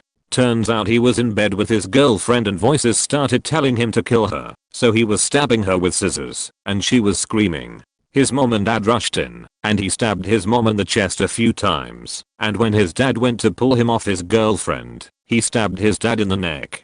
Cops found him in the shower muttering that he's a murderer. Only his dad died. His mom and now ex-girlfriend have fully healed. Worst part? He and his mom had gone to the hospital earlier that day because she was concerned about him, and they released him because he was fine. Never knew a murderer that I know of, but knew a victim. Me and a couple of my friends, 3, hit a suburban bar for a couple of cheap beers before we headed into the city to go to a club. We were in our 20s. A lady in her late 30s, early 40s joined our table and was overly flirty. She didn't look half bad, and we part enjoyed the attention, part made fun of it. Bought her a couple of drinks. She sat in some of our laps, some have got to squeeze some boob. It was all in good fun. Eventually our train to the city was due, so we asked for the bill. When the waitress put it on the table, the lady put her house key on top of it. Told us that if we were up for it she'd show us, all of us, a good time that night. We, not so, respectfully declined. Laughed it off. Paid for our drinks and hers. Got on the train. Hit the club. 2 days later we read about a single mother in our neighborhood who had invited some strange guy into her home. He had brutalized her, then killed her in the room next to her 8-year-old daughter. To his credit, he had left the kid alone, and she was later able to identify him. The lady, of course, was the lady that had offered us her house key. Guessing she must have moved on to the wrong guy after we left and pulled the same routine with him later that evening. We were not gentlemen to her, but we weren't bad guys either. I don't think. I don't know. Don't know what we could have done differently to save her, if anything.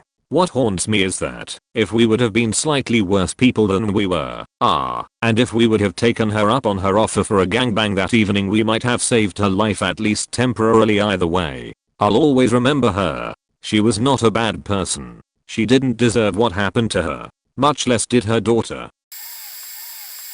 I actually dated a convicted murderer. Looking back at it, there were tons of signs that things were just not right. He was insanely possessive and would often accuse me of cheating on him. One particular time I can remember, we were at a party and I stepped out to talk to a friend for a little bit. Once I returned, he started screaming at me and telling everyone I had just cheated on him with this random dude at the party. Another time we were at a friend's house and he randomly started calling me a beach and spouting weird gibberish at me that I was hooking up again with some random person. I can even remember one time just walking down the street and he started screaming at me that I was looking at some random person in a sexual way. There were so many red flags and things I ignored that I'm shocked I wasn't the one he ended up killing.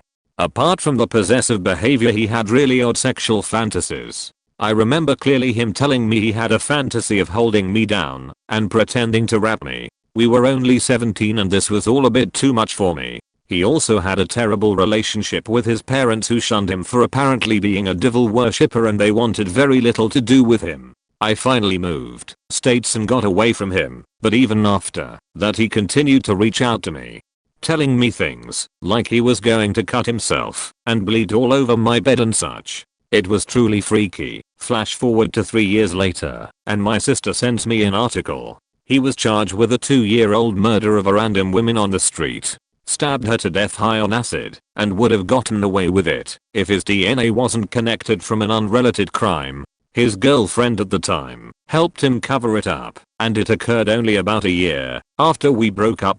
Sorry for all the typos as I'm on my phone. Not a murderer, but a serial child predator. He was a family member, dad's cousin, that I barely knew. He always took an uncomfortable amount of interest in me and kept inviting me over to go swimming. This started when I was about 6 or 7, and every single time I saw him, he would ask me to come to their house. Dead of winter, he'd still mention the pool somehow. He always made me insanely uncomfortable, but no one listened to me. He got married when I was around 13 over 14 and had a stepdaughter almost exactly the same age as me. He kept on with his inviting, but now got his stepdaughter to try and get me to come visit. I always found a way to say no, but never understood why I wanted to say no. When I was about 16, I had a really bad poison ivy rash, and I remember telling her that I didn't feel comfortable wearing a bathing suit because like half my body was poison ivy, and her saying something like, "Oh, he won't mind that," and me catching it and her repeating it, but saying "we won't mind that" instead. When I was 19, it came out that he had been grooming and molesting his stepdaughter since before he married her mother. He had a bunch of cameras set up in the pool, housed with at least 3 in the changing room. He had videos and nude photos of dozens upon dozens of young girls and women ages 6 to mid-50s that he had saved for literally decades, going back to when he was a teenager, and had taken upskirt Polaroids of women. I remember looking at my dad and saying, "Now I know why I never wanted to go to their house." My dad turned 15 different shades of red and finally sputtered out, "That son of a bitch is lucky he got 60 years in prison and will die there, or he would have died by my hands."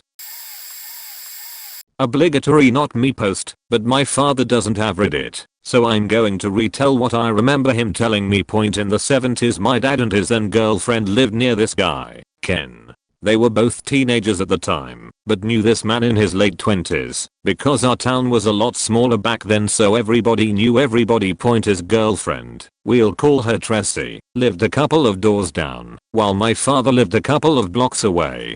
Whenever he'd go to Tressie's house, he'd always get creeped out by Ken. It didn't help that my dad would see him flirting with the young cashiers at the grocery store when he had a girlfriend whose children he was raising.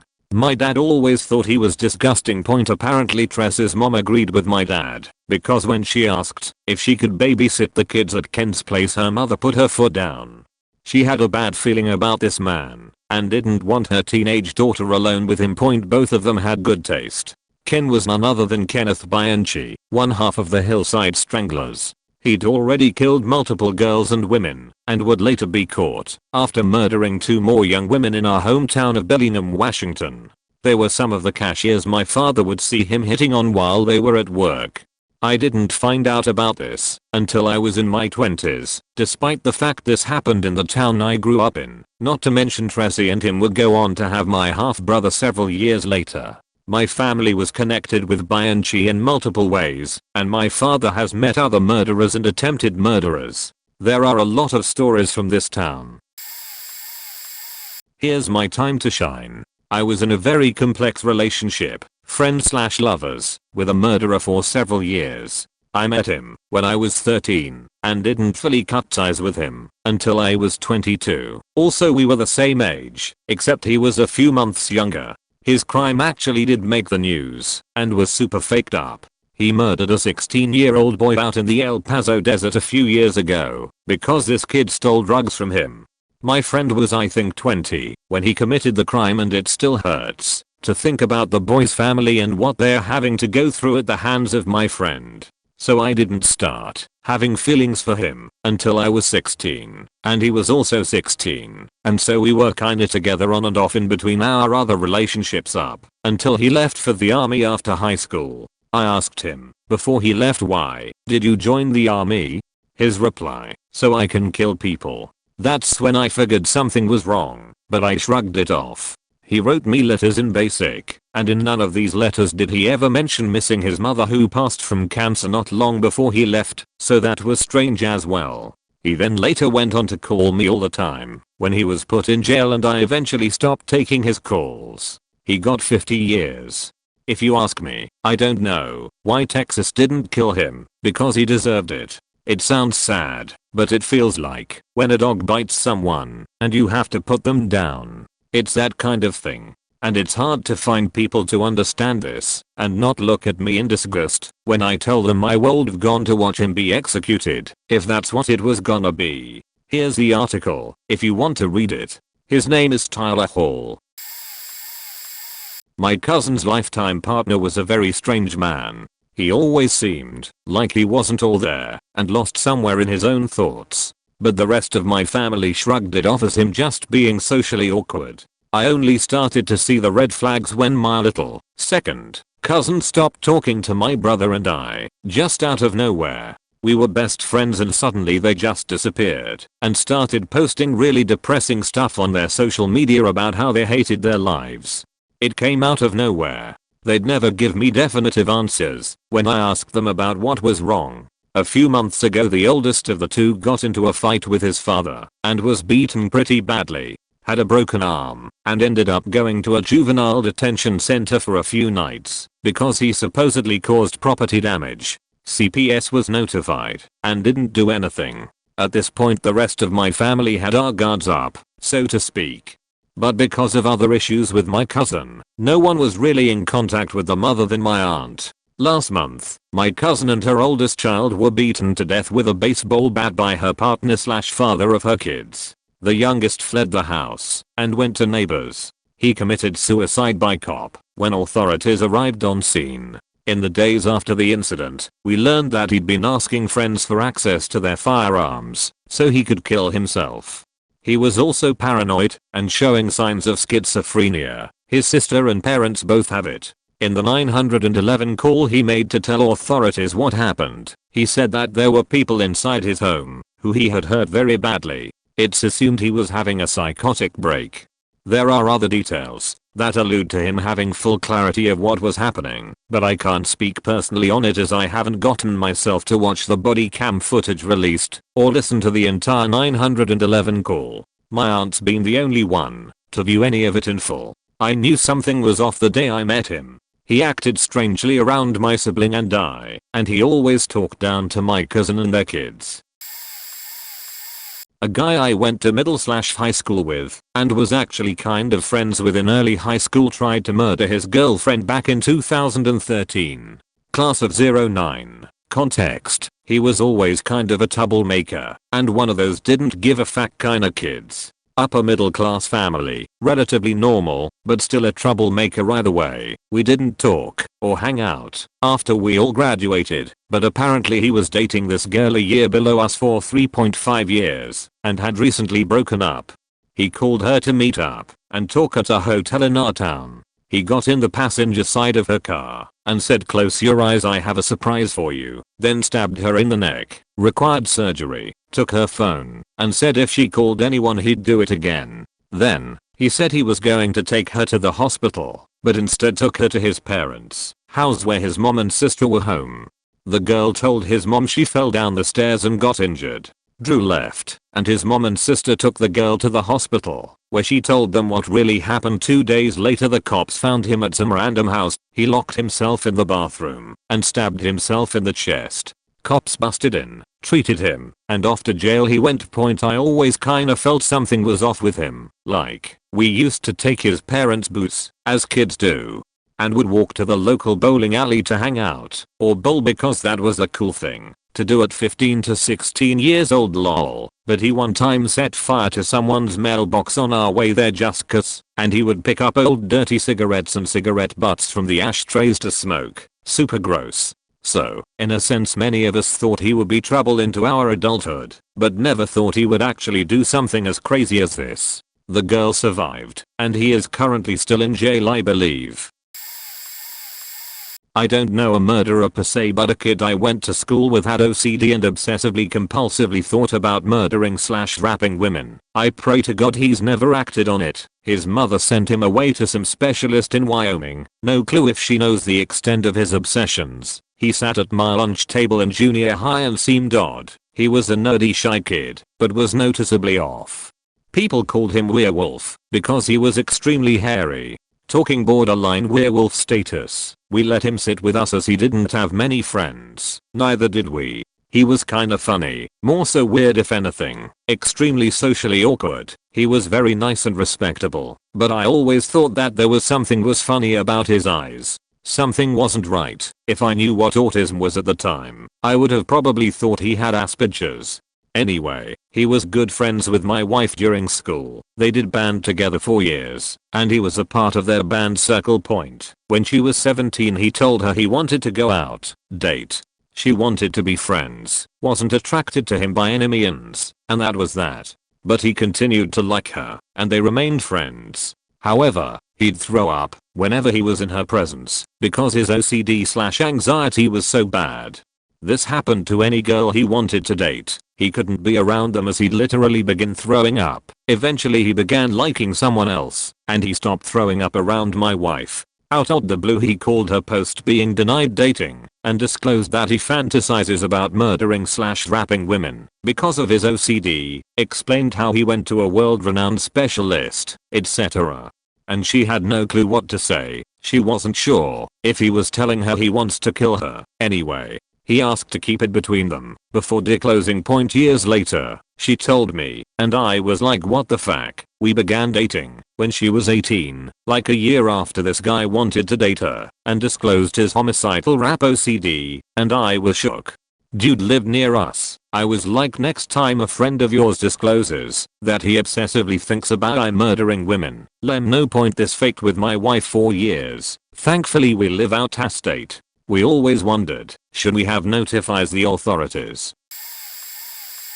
It's no secret that Marines like to fight, and that sometimes, when we don't have an enemy to fight, we'll take whatever's at hand, so to speak. I had a friend that I used to go drinking with. He had a pair of the largest fists I'd ever seen, and my old man was a professional boxer. They were nearly as big as a canned ham, and he loved to use them. We were hard-charging warriors without a water fight, so we trained all day and drank all night.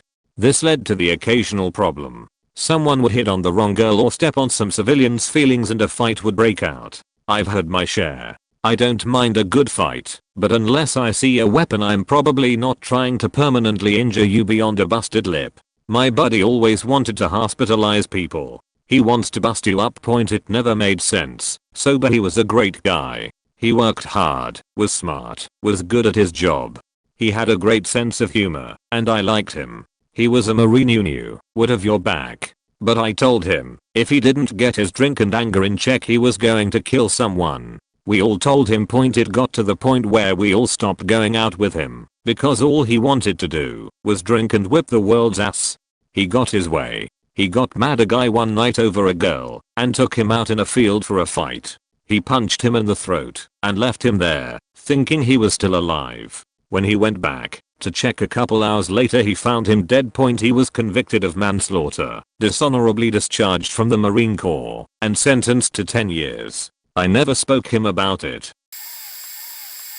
This will get buried at the bottom, which is a shame. I grew up with someone, not sure if I should use their name or not, in Plano, Texas in the 90s. I came home one weekend in college, 2005, and ran into a friend at a restaurant. His first words, after I hadn't seen him in 4 years, was, "Hey, did you hear what happened to?" My buddy proceeded to tell me a twisted story about this person we grew up with who was just arrested for killing his own mother in a very brutal way. Knowing what we do now 15 years later, I'll spare the slightly accurate story my buddy told me and tell you what we do know. At age 23, this individual had just been convicted for possession of child pornography while at home with his mother and girlfriend. Before he had to turn himself in for a 5-year sentence, an argument broke out between he and his mother. His mother accused him of running up bills, stealing her money, and taking her prescription pills. This individual, with his girlfriend in the other room, grabbed a kitchen knife and brutally stabbed his mother to death. This guy and his girlfriend loaded up the body in his car and dumped the body in a creek that fed into Lake Ray Roberts, where the body was found floating several months later. Police were called the night of when neighbors in the apartment, when screams were heard. When this individual eventually let the police in, the apartment looked like it had been tossed and was covered in blood. He claimed he thought his mother may have been hurt and taken during a botched robbery while he was asleep in his room. Police didn't buy his story and made the arrest. This guy pleaded guilty halfway through the trial on a deal and could be released as early as this year. I went to middle school and high school with him. We had a few classes and mutual friends, but were never close or considered friends. He stuck out on our first day of the 6th grade. At that age he was already 6 feet tall, a pretty stout guy and shaving. He always seemed either tired, angry, or both. He hardly ever spoke, and the second he felt he was being bullied he raised his fist next to his ear as a threat to punch. He performed really well on the middle and high school football team due to his size, but never really fit in with the team, or connected to the other guys. Looking back, and working with the special needs kids I have, I'm pretty sure he had a tragic childhood. Knowing he was always withdrawn, tired, and angry, I'd bet he was abused and taken advantage of by either or both of his parents. When I had heard what happened, I was shocked at what I had heard, but not surprised that out of all people I know, it was him. He started to tell me anything and everything to get me on his side. Everything was normal for a long time, and we were going about being best friends and roommates and whatnot. He and I worked in the same office too, and usually carpooled, but he one day started to drive K on his own. He didn't seem mad, and told me he just wanted to be alone. Sometimes I didn't think much of it. That was until he started acting really strange. There was a news report, local, about this set of women who are going missing.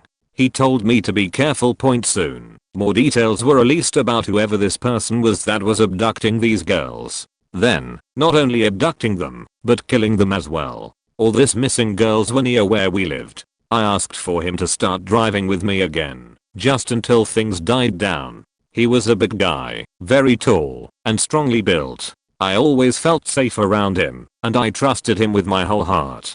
Well, the make and model of the car got released, and I realized that at the time, that these girls had gone missing, or the suspected times, were all when he would drive by himself to work. I hadn't really given it much thought, but he had been leaving earlier and earlier. Sometimes he would like to go get coffee and sit in the cafe about an hour before work, and so it didn't seem very suspicious at the time. Shortly after that I said to him, "Hey, did you see that this new murderer has your same make and model car?" He got deathly quiet. He didn't say anything. After about 5 minutes of waiting he finally shook his head yes, and then looked at me dead in the eyes. I didn't want to admit it, but that's when I really knew. Something in me told me that he had turned dangerous. The next day, when I woke up, there was an entire feast on the counter.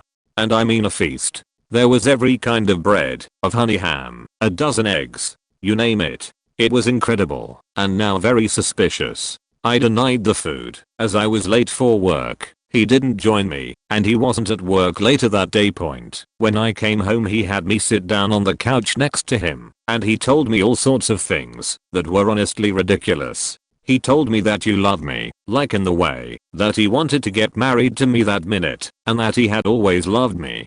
I liked girls, not guys, and he knew that. He was also gay, which made it even worse. He offered to buy me a new car, and he explained all of his locations during those times when those girls were murdered. I pulled up my phone and I started recording. He was acting super strange. He was telling me everything I've ever wanted to hear. Give me compliments, showered me with the gifts, told me I was worth it. I didn't call the police, not until he said, "You know I'm a good guy, right? Those morning drives?" He was kidnapping girls, and on the way home, he would kill them. The reason why is something I never found out, but if I had never called the police to tell them that something was off, then he would have never been caught. I'm late, but here's my story anyways. Around 7th or 8th grade I had some friends that were starting to drift from our main group a bit as everyone began to find themselves. I still maintained a friendship with them and hung out with the drifting group a few times a month for a while. They were more on the fringe of social circles and as such, they picked up a lot of the new students that came into the school into their group. One of these new students was a girl that had just moved from a shitty part of our closest city. She quickly became commonplace in the group as she was a lot more sexually advanced than a lot of the girls who grew up in our town. Not so much in action, but had no problems talking about sex and the like. A few months after she integrated into that friend group, she brought up a new boyfriend. An older guy that she had known from the city. I remember a lot of the guys in that friend group being put off because he was around 16 over 17 at the time. After a while that group and I went to the movies and we ran into her and the older boyfriend. It turned out we were all seeing the same one. He came off as really nice and offered to buy us a popcorn. I don't recall if anyone took him up on it. Directly after he offered to finish a blunt with us before the movie started. At that point in time no one had started drinking or smoking in any of social circles in school, and I remember feeling pretty uncomfortable about it. We declined, and that was that point. About 3 months later the news broke. The girl's mother had kicked him out and told him he was no longer allowed any contact with her daughter. This stemmed from them regularly having sex, smoking and drinking. He had gone home before riding his bike back to their house and stabbing the mother to death, as well as making an attempt at killing the girl in the same way. The girl was able to get a 911 call out before he got to her, and the police arrested him before he could kill her as well. Looking back, it's a terribly sad story. A single mother who worked her ass off to get her daughter into a better school system and safer environment, only to have someone from the same place they made it out of end her life and almost that of her daughters. This happened in Houston, Texas. It was a guy I went to school with for several years. We went to the same private school for elementary school. My mom would often forget to pick me up. She had a horrible drinking problem, so I'd be brought over to the daycare part of the school to wait for someone to get me. Jason, was there pretty often, and he bullied the hell out of me. He was mean. After my mom died, I switched to public school for middle school, and I didn't see him for a couple years until I switched to a new school for 2 reasons. Because I was being bullied at the other one, and because my guardians were tired of driving me to and from school. They weren't reliable when it came to pickups either, incidentally, and this way I could take the bus. He was at my new school. He had gotten worse. His bullying had become sexual, and he was meaner than ever. I believe something messed up was going on at home, but I didn't know what. Our friends hung out together, so I had to see him a lot. We went to different high schools, and I only saw him a few more times before I left for troubled kid boarding school. I went to college at USC, along with some other people I knew from Houston. One of those friends was in Phi Psi, and on Christmas break 2003, his fraternity brother Jack, another Houstonian, who was 10 credits away from his USC degree, was murdered by Jason and 2 of Jason's friends. They were supposedly jealous of Jack's life, his popularity, and his Corvette. He was inside his Corvette when they set him on fire. Jason was eventually arrested and then got an even deeper sheet. It was so bizarre and so tragic and senseless. Went to public and high school with a well-known boxer locally who stabbed his ex-girlfriend over 50 times. Growing up he was a real pose bully who would always push around one of my friends. One of those utter vile douchebags will say, "What will you do to me? I'll kill you." His little brother would try and bully him with the "you hit me back, and my older brother will beat you up." He was always aggressive, know-it-all, looking for a fight. Around when I was 18 there were 4 of us in a car. Car in front was not turning, so my buddy honks. The boxer gets out yelling at my buddy for honking at his girlfriend. He asks us all to get out for a 4-on-1 fight and he will kill us all. We always joked after that he was going to kill someone. He had a good shot at the Olympics, but got into a bad crowd, became a bouncer. Stories of him fighting patrons, huge into cocaine, and his career went to shit. An ex had a restraining order on him. In 2002 he stabbed her over 50 times and left her for dead in a parking lot. Not sure how he only got 2nd degree and not 1st, as what I recall it was premeditated. You have to love the Canadian system, as we was granted day parole in 2015 and now granted full parole last year. Adding insult, his younger brother became a somewhat successful professional boxer in Canada and would wear a shirt with his brother's face to honor his older brother when entering the ring. Luckily, he had some issues, got addicted to painkillers, derailed his career, and it's now over. Our legal system failed miserably. I know all the suspects in the Crystal Riacina case, and I know the 2 who I believe worked together to kill and hide her. I always felt it was obvious that they were bad, but the culture is one of you better forgive, or you're the one on the outs. They were both creeps, one who tried to get my sister into his lap when she was 16, along with many other girls, and the other who groped me when I was 14, and he was 27. The later I fully expect to be dead from heroin before the former is arrested, if he ever is. The podcasts on her case fail to express just how poor the county is, how few police are there, and how rarely, if ever, a crime gets solved. The fact of the matter is that the Saguache County Sheriff's Office is not equipped to investigate. They fired the only cop solving crimes they haven't solved: the Barrel murders. They never solve robberies. It takes them hours to respond to domestic violence calls. The one murder they've solved in decades was done by one of their own. Sorry, they suck. They show up once a month to hit their ticket quotas. The north end of the valley deserves better. Hell, it's where stateside cartel members come to retire. At least where they live is peaceful. Everyone knows not to fuck around in those neighborhoods because those retirees came to get away from all that nonsense. Everyone still in the valley deserves better, but mainly Crystal deserves better. Everyone knows, no one's telling, no one's driving them out of Crestone or screaming to the rafters, to the vast blue vault of the pollution-free sky. It's so beautiful there, and I miss the land desperately, but the people. I'm glad I got out.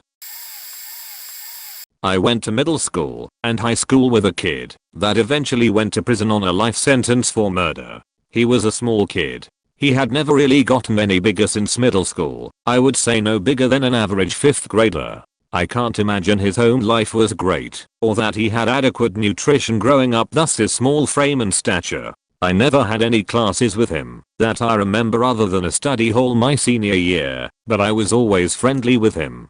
I know he got picked on quite a bit due to his smallness, but for the most part one thought he was personable enough. He tried hard to fit in with the metal crowd, affectionately called the burnouts by a number of kids because, high school. He also had gotten in trouble a few times for breaking and entering vehicles and theft, including shoplifting. Like I said, I don't think he had a great upbringing.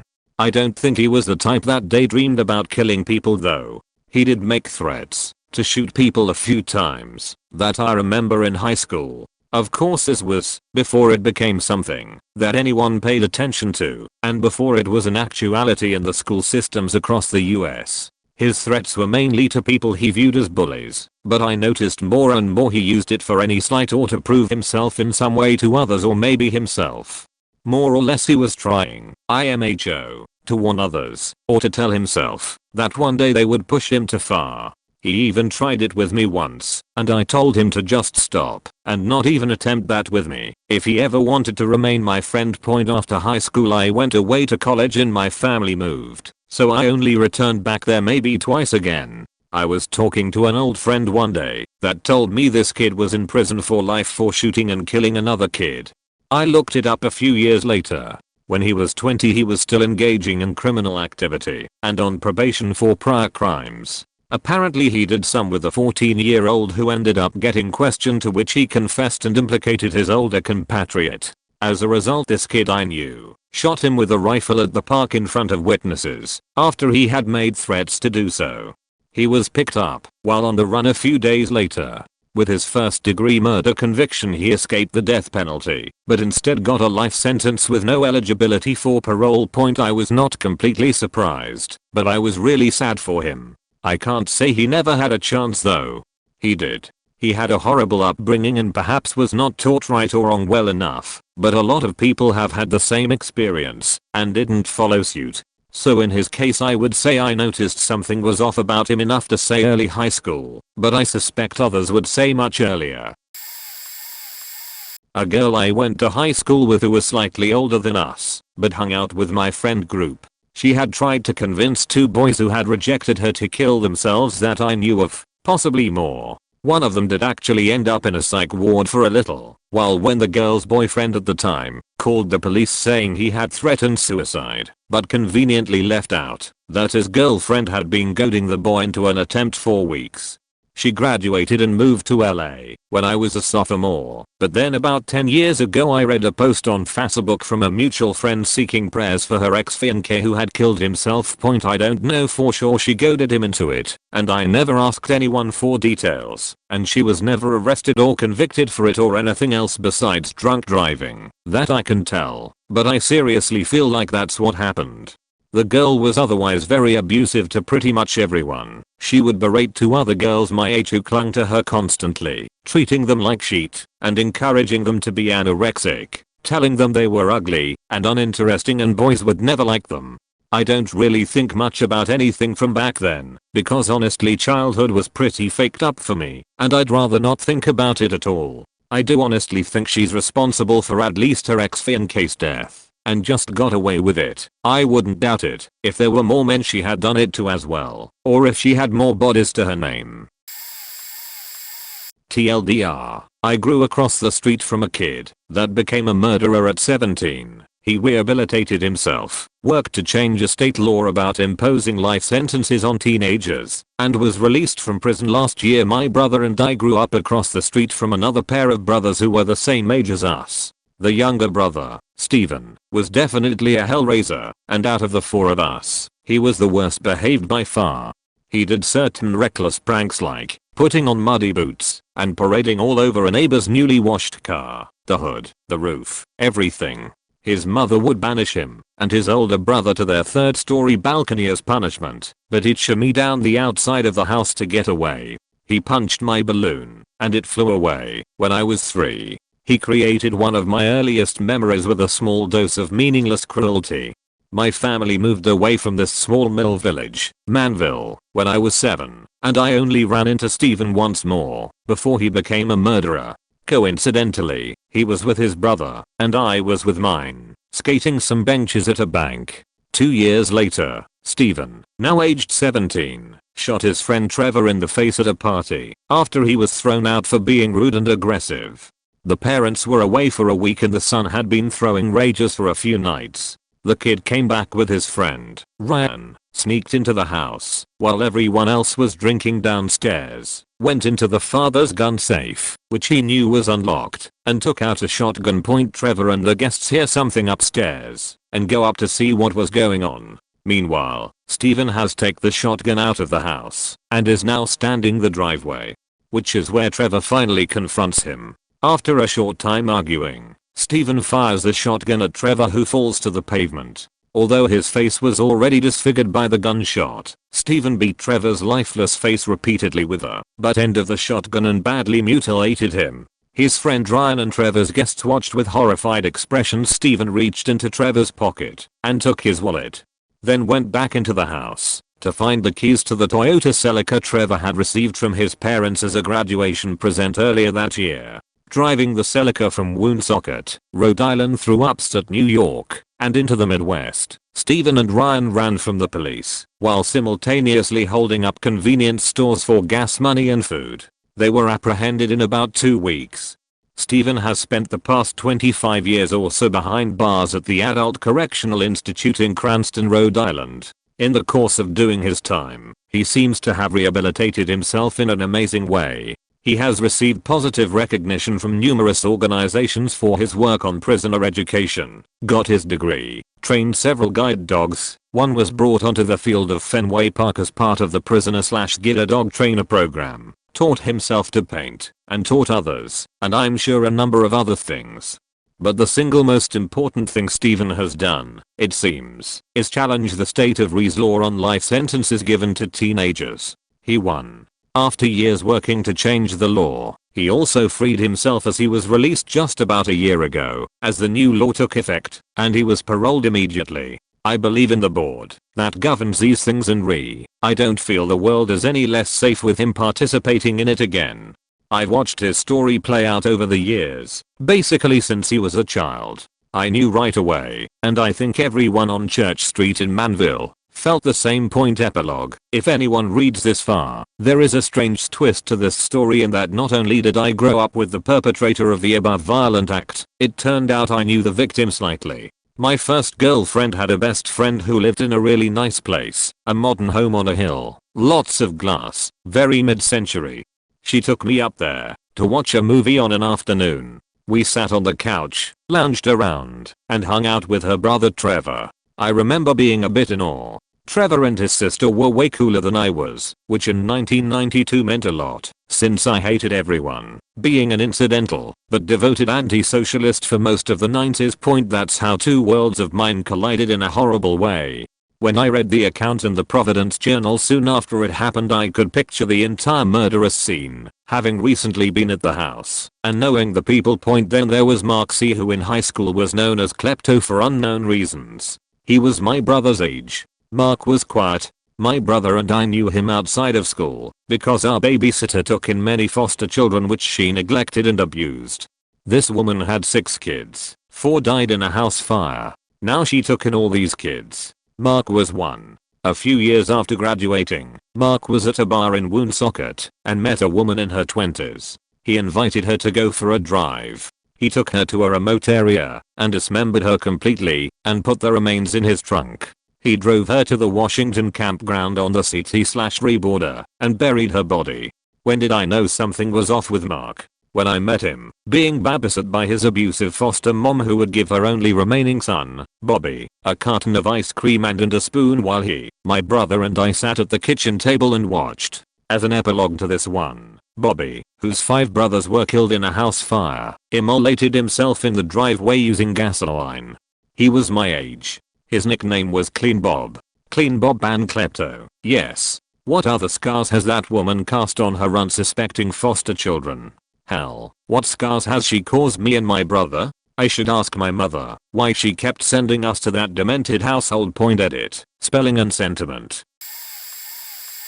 I had a student who went on to become a mass murderer about 5 years after I last saw him. I taught in a special school in Southern California that mostly supported kids with emotional disability. My husband and I took him out to dinner after he graduated. He had no friends and had a terribly hard time with social interactions among his peers. His mom worked 2 jobs and he didn't drive or even leave the house due to living in a bad part of town.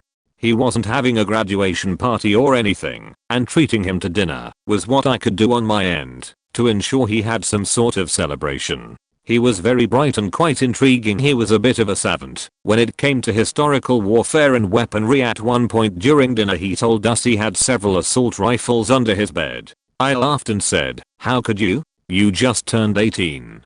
He replied that as a matter of fact his mother had bought them for him, that they were legally registered to him, and she took him to the shooting range to practice regularly. I was surprised, of course, but I had grown up in rural Midwest and lots of kids had their own hunting rifles in my, so naive, mind. This was the same but different. The kid just liked guns and his mother was supporting his hobby. Later the conversation somehow turned to something like, if you could do anything you wanted, no restrictions or consequences, what would you do? My husband said something akin to traveling everywhere forever. I probably agreed. My student said he would open fire in the middle of a busy street. Our jaws dropped. But what the no consequence part would be, that people didn't actually die or something? I asked, you just want to open fire? No, he replied, laughing. I just want to open fire and kill people. The no consequence would be there would be no consequence. After I saw his face and name plastered on national news years later, I of course was racked with guilt and wondered if I could have saved those people's lives by reporting what he said. Reporting to whom? The school principal that had just handed him his diploma? The local cops? I still think about it sometimes. Quick TW, just in case, but this deals with the murder of an infant, as well as some gruesome details. So, I didn't know this guy before his murder, only after, but when I met him for the first time, I was uncomfortable to say the least. He's a family friend of my boyfriend's family, and they know about what he did, but they still keep him around for some reason. Anyway, this happened back in the 90s, and he and his, now ex-girlfriend/wife/fiancé had a 3 to 4 year old baby girl. One night when the mom was out, he had to take care of their kid. He put her in the bath and she wouldn't stop crying, like a normal infant does. However, instead of handling the situation like a normal human being, he killed her. When the mom got home, he confessed to her about what he did. Did they at least go to the police after that? Nay. Rather than going to the police, he cut his infant child into pieces, and both of them hid her body in the woods. Sometime later, the baby's aunt decided to question them about it, and ask them what happened to their baby. They denied ever having a baby, but the aunt wasn't having it. Eventually they both confessed to the cops, resulting in prison time for him. Not sure about the mom, though. He only served 15 to 20 years, and he was released a few years ago. He has a new girlfriend now, and she has a 12-year-old grandson.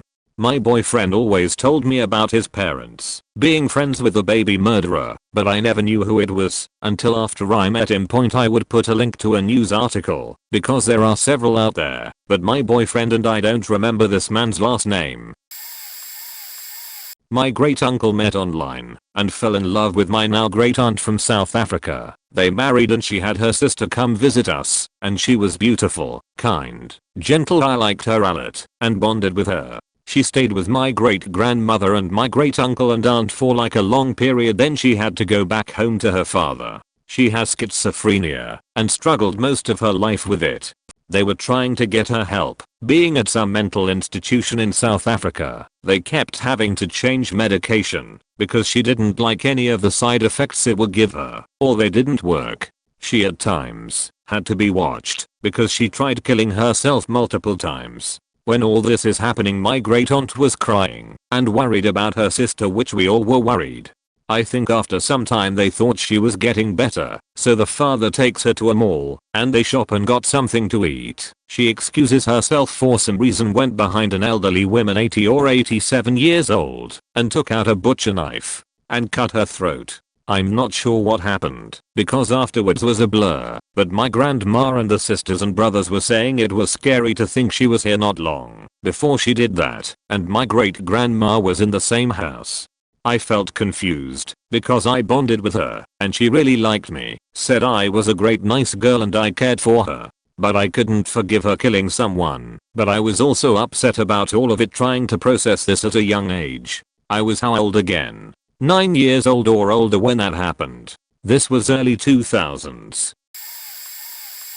I got involved with D&D about 7 or 8 years ago. The main guy that's running it was the Forever DM, even though a few of us tried Ming. I knew he had a bit of an ego on him when I started gaming, but my best friend joined the group, so I tried to get in just to game with him on Friday nights. I toughed it out to the point it seemed like his ego was more of an I don't like people until I get to know them kind of thing. He had a general dislike for children to the point that he said it would be a shame if one of his friends had kids, as he would have to stop talking to them. This was a friend he had since high school, 20 plus years, maybe even grade school. The first time it concerned me was when I went to game one day and shot him with a Nerf dart in the head. I was aiming above his head, but anyone that's shot a Nerf dart knows they don't always go where you aim. He was stressed out after buying a new house because he lost his job shortly after buying the house. He yelled at me, stormed off, came back with a 3-foot monkey wrench and got in my face with it. That's the first and only time I felt scared around him. Most of the time it was like he felt indifferent to me being around. Well, in August of this year he was charged with murdering his ex. He is awaiting trial. I'm normally an innocent until proven guilty kind of person, however this seems open and shut. The evidence they used to arrest him was his and her phone data / GPS, a video of him dropping her car off and getting into his that had been parked nearby. It was parked there for roughly 3 to 5 hours before the murder, which makes it premeditated vs a crime of passion. It's close enough to his house that there's almost no reason to leave it there for that amount of time. There's no details such as how he did it, just that he did, and where he dropped her body off at. This is the closest story I have, and it very fortunately doesn't end in someone dying. My mom was married to a man for a few years that was much younger than her. She was 42 and he was 22. From the moment I met him, I knew something was off. I actually moved out as a teenager and started living with my dad because this man, scoff, little boy more like it, made me so uncomfortable. We lived in an old house and none of the doors had locks. He would accidentally walk in on me in the shower. He always called me baby girl. He had a very creepy and undertaking look in his eyes. Very narcissistic and manipulative to my mom. Well, several months after I had moved out, my younger brother and I went to visit her for a few days because of court scheduled visits. We ended up staying with our grandparents most of the time because we hated staying with her and him. I get a call one morning from him saying mom had been in a car accident, that she was just taken home from the hospital, and that she was on bed rest. I had my uncle rush me over to the house. When I tried to get in, it was locked and there was no car in the drive. I knew something was very wrong. We had a dog, Jidor, in the back that I was able to fit through and unlock the door. When I crawled through, I just froze. My mom was in the floor. Her face was crushed inside out. She was bleeding profusely and her jaw was unhooked / broken. I crawled over to her and held her. I thought for a moment that she was dead. She was able to wake up and feel me holding her. I told her it was me, and she was laughing slash crying slash choking on blood. She tried to tell me she fell and hit her face on concrete. Now I started to notice the different stories they were telling. Her eyes were completely sunken in. He walked in a few minutes later and tried to tell me a different story. I ended up yelling at him and telling him I knew what was going on here and that I would be taking legal action. I may have been a 16-year-old girl, but I wasn't stupid. Unfortunately, because my mom wouldn't press charges, there was nothing I could do. It was devastating and really hard on me to have to go back to my dad's after seeing that. I wanted to protect her. This dickhead ended up shutting off her phone. I wasn't able to reach my mom for 7 months, almost all of my junior year. At the end of my senior year, she got the nerve to divorce him.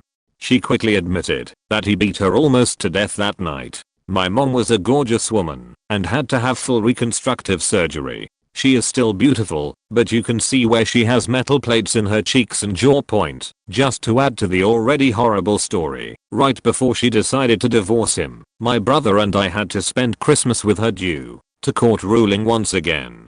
That night, he came into my room, woke me up, and suggested that we have sin together. I told him to get out, that I would never and will never, that he is a piece of crap, and to leave me and my mom alone. That was the last time I saw him. Last I heard, he was on house arrest for beating his wife after my mom. I knew something was wrong with him the moment I met him. I told her every day that I didn't like him and that something was off, but she was so manipulated by him that she couldn't see it at the time. She is now safe, free of him, and living a great life. Edit. Unsettling. Not undertaking. Edit 2. Sech. Not send. I and my friend went to a lakeside on the outskirts of the city, in India, early on a Sunday morning about a year back. We usually went walking, or tried to explore the outskirts of the city just for fun. We were walking around the lake, when we saw a heap of ash. I took a closer look, and realized that someone might have been cremated there. This isn't uncommon in villages, to cremate people near lakes.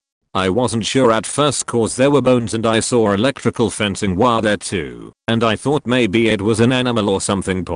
Just as I was looking, 2 suspicious looking guys walked up to us, and this place was completely isolated by the way. They asked us what we were doing there, and I said we were just checking out the place. One of them told us that it was his mother-in-law. She had gotten electrocuted by accident and the wire went through her.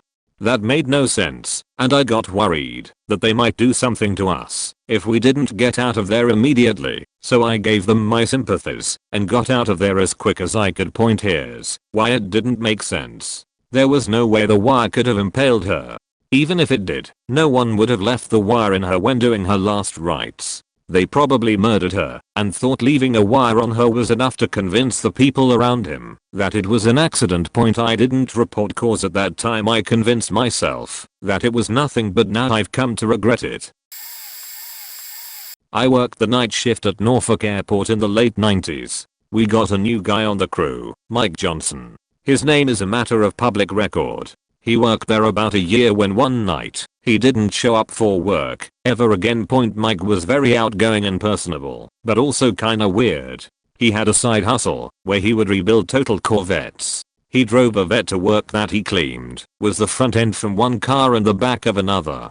Every few weeks, a different Corvette. One night, he shows up for work flying a beach skipper. He bought a freaking airplane and parked it on the ramp right in front of our FBO. One night, he even took his mom up for a flight during our shift. The nice thing about the night shift, no management. We all made between $9 and $12 an hour. Since he was new, Mike probably made closer to $9/HR. Not sure where the plane actually came from or how Mike acquired it. He also didn't have a pilot's license or any formal training that I know of. Although he was normally very upbeat and eager to engage with people, he would occasionally just go out onto the dark ramp, airplane parking lot, and sit there. The night Mike didn't show up for work, we didn't know what happened. A few days later we heard he was nabbed by the FBI on his way to work. We later learned he was charged with and convicted of placing an IED outside his 8 months pregnant girlfriend's home, killing her and her unborn child. Apparently, Mike didn't like the idea of paying child support point. When I finally left that job, that beach skipper was still sitting on the ramp point edited to add. When the news of what he was arrested for finally made it back to us, we all agreed that, yeah, that kinda makes sense. We could understand how he could do something like that. We still couldn't understand how he got that airplane. We could see how he could blow up his own unborn child point also. I looked up his name on the FAA database, and he did indeed get his private pilot's license a couple weeks before he was arrested. I grew up in a small town with even smaller schools. Adam was a grade above me, but starting in 7th grade is when girls knew to start taking different paths home from school. To avoid him point I got lucky. I wasn't his type. He made it very clear how ugly I was. I just felt bad for the girls he liked point in 10th grade. My best friend was in an advanced math class. Adam sat behind her and would whisper obscene violent things to her. He was going to rap her and kill her. She reported him to the teacher and got a boys will be boys in response. That was 2010 point. In spring 2015, Adam showed up at a pawn shop with jewelry, said he found it on the side of the road point. The jewelry was the wedding band set for an elderly woman named Elaine Welp. She was 77 years old. Her husband, Thomas, was 80. Together they lived in a nice house down in Boise with their disabled son, who was in his 50s. The Ada County sheriff said it was the most violent murder he'd ever seen. Theodore Welp was nearly unrecognizable due to his injuries. Thomas's throat was slit down to his spine. Elaine was the last to die. Adam made the beloved grandma walk past the bodies of her son and husband before he shot her to death. I texted my friend, the friend from 10th grade, when I saw it on the news. We weren't surprised. Girls we knew in high school were on the local news, saying Adam was a sweet guy and he'd never do anything like that. I just remember his eyes. He had bright blue eyes, but there was nothing behind them. No emotions, no feelings. I didn't like looking at him. I felt like he would hurt me or someone if you looked at him too long. Anyway, now he's doing 3x life sentences, so boys will be boys.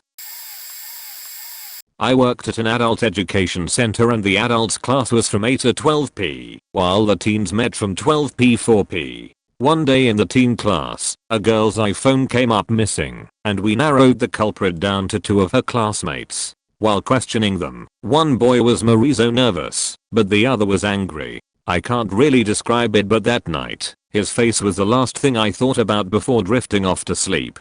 I wondered what could this teenage boy has possibly been through in such a short life to be that angry over a cell phone. The next morning around 11 AM, we were notified to lock down our center because someone murdered a baby during an armed robbery and was on the loose. Shortly after, the teen students started coming to class and I stopped the boy from the day before. I told him that he had been on my mind and I didn't know what he was going through, but he was young enough that he had plenty of time to change the course of his life, one day at a time, but the first step was to earn his JED.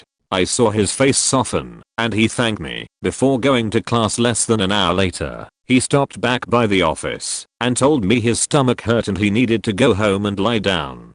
He was wearing a red shirt and black pants, the same colors as the murder suspect. I told him to zip up his jacket and to go straight home, so that he wouldn't get stopped on the way home. He thanked me, zipped up his jacket, and kinda hugged himself as he walked out the door. The next time I saw him was when his mugshot was plastered all over the news. So to answer the question, despite all of the signs pointing directly to this boy that murdered a baby in cold blood less than 2 hours before, I never suspected a thing. There were 2 brothers down the street that were close to age as my brother and I. The oldest one was considerably bigger than my brother and had about 2 years on him. The younger brother was about a year older than me, but about half my size.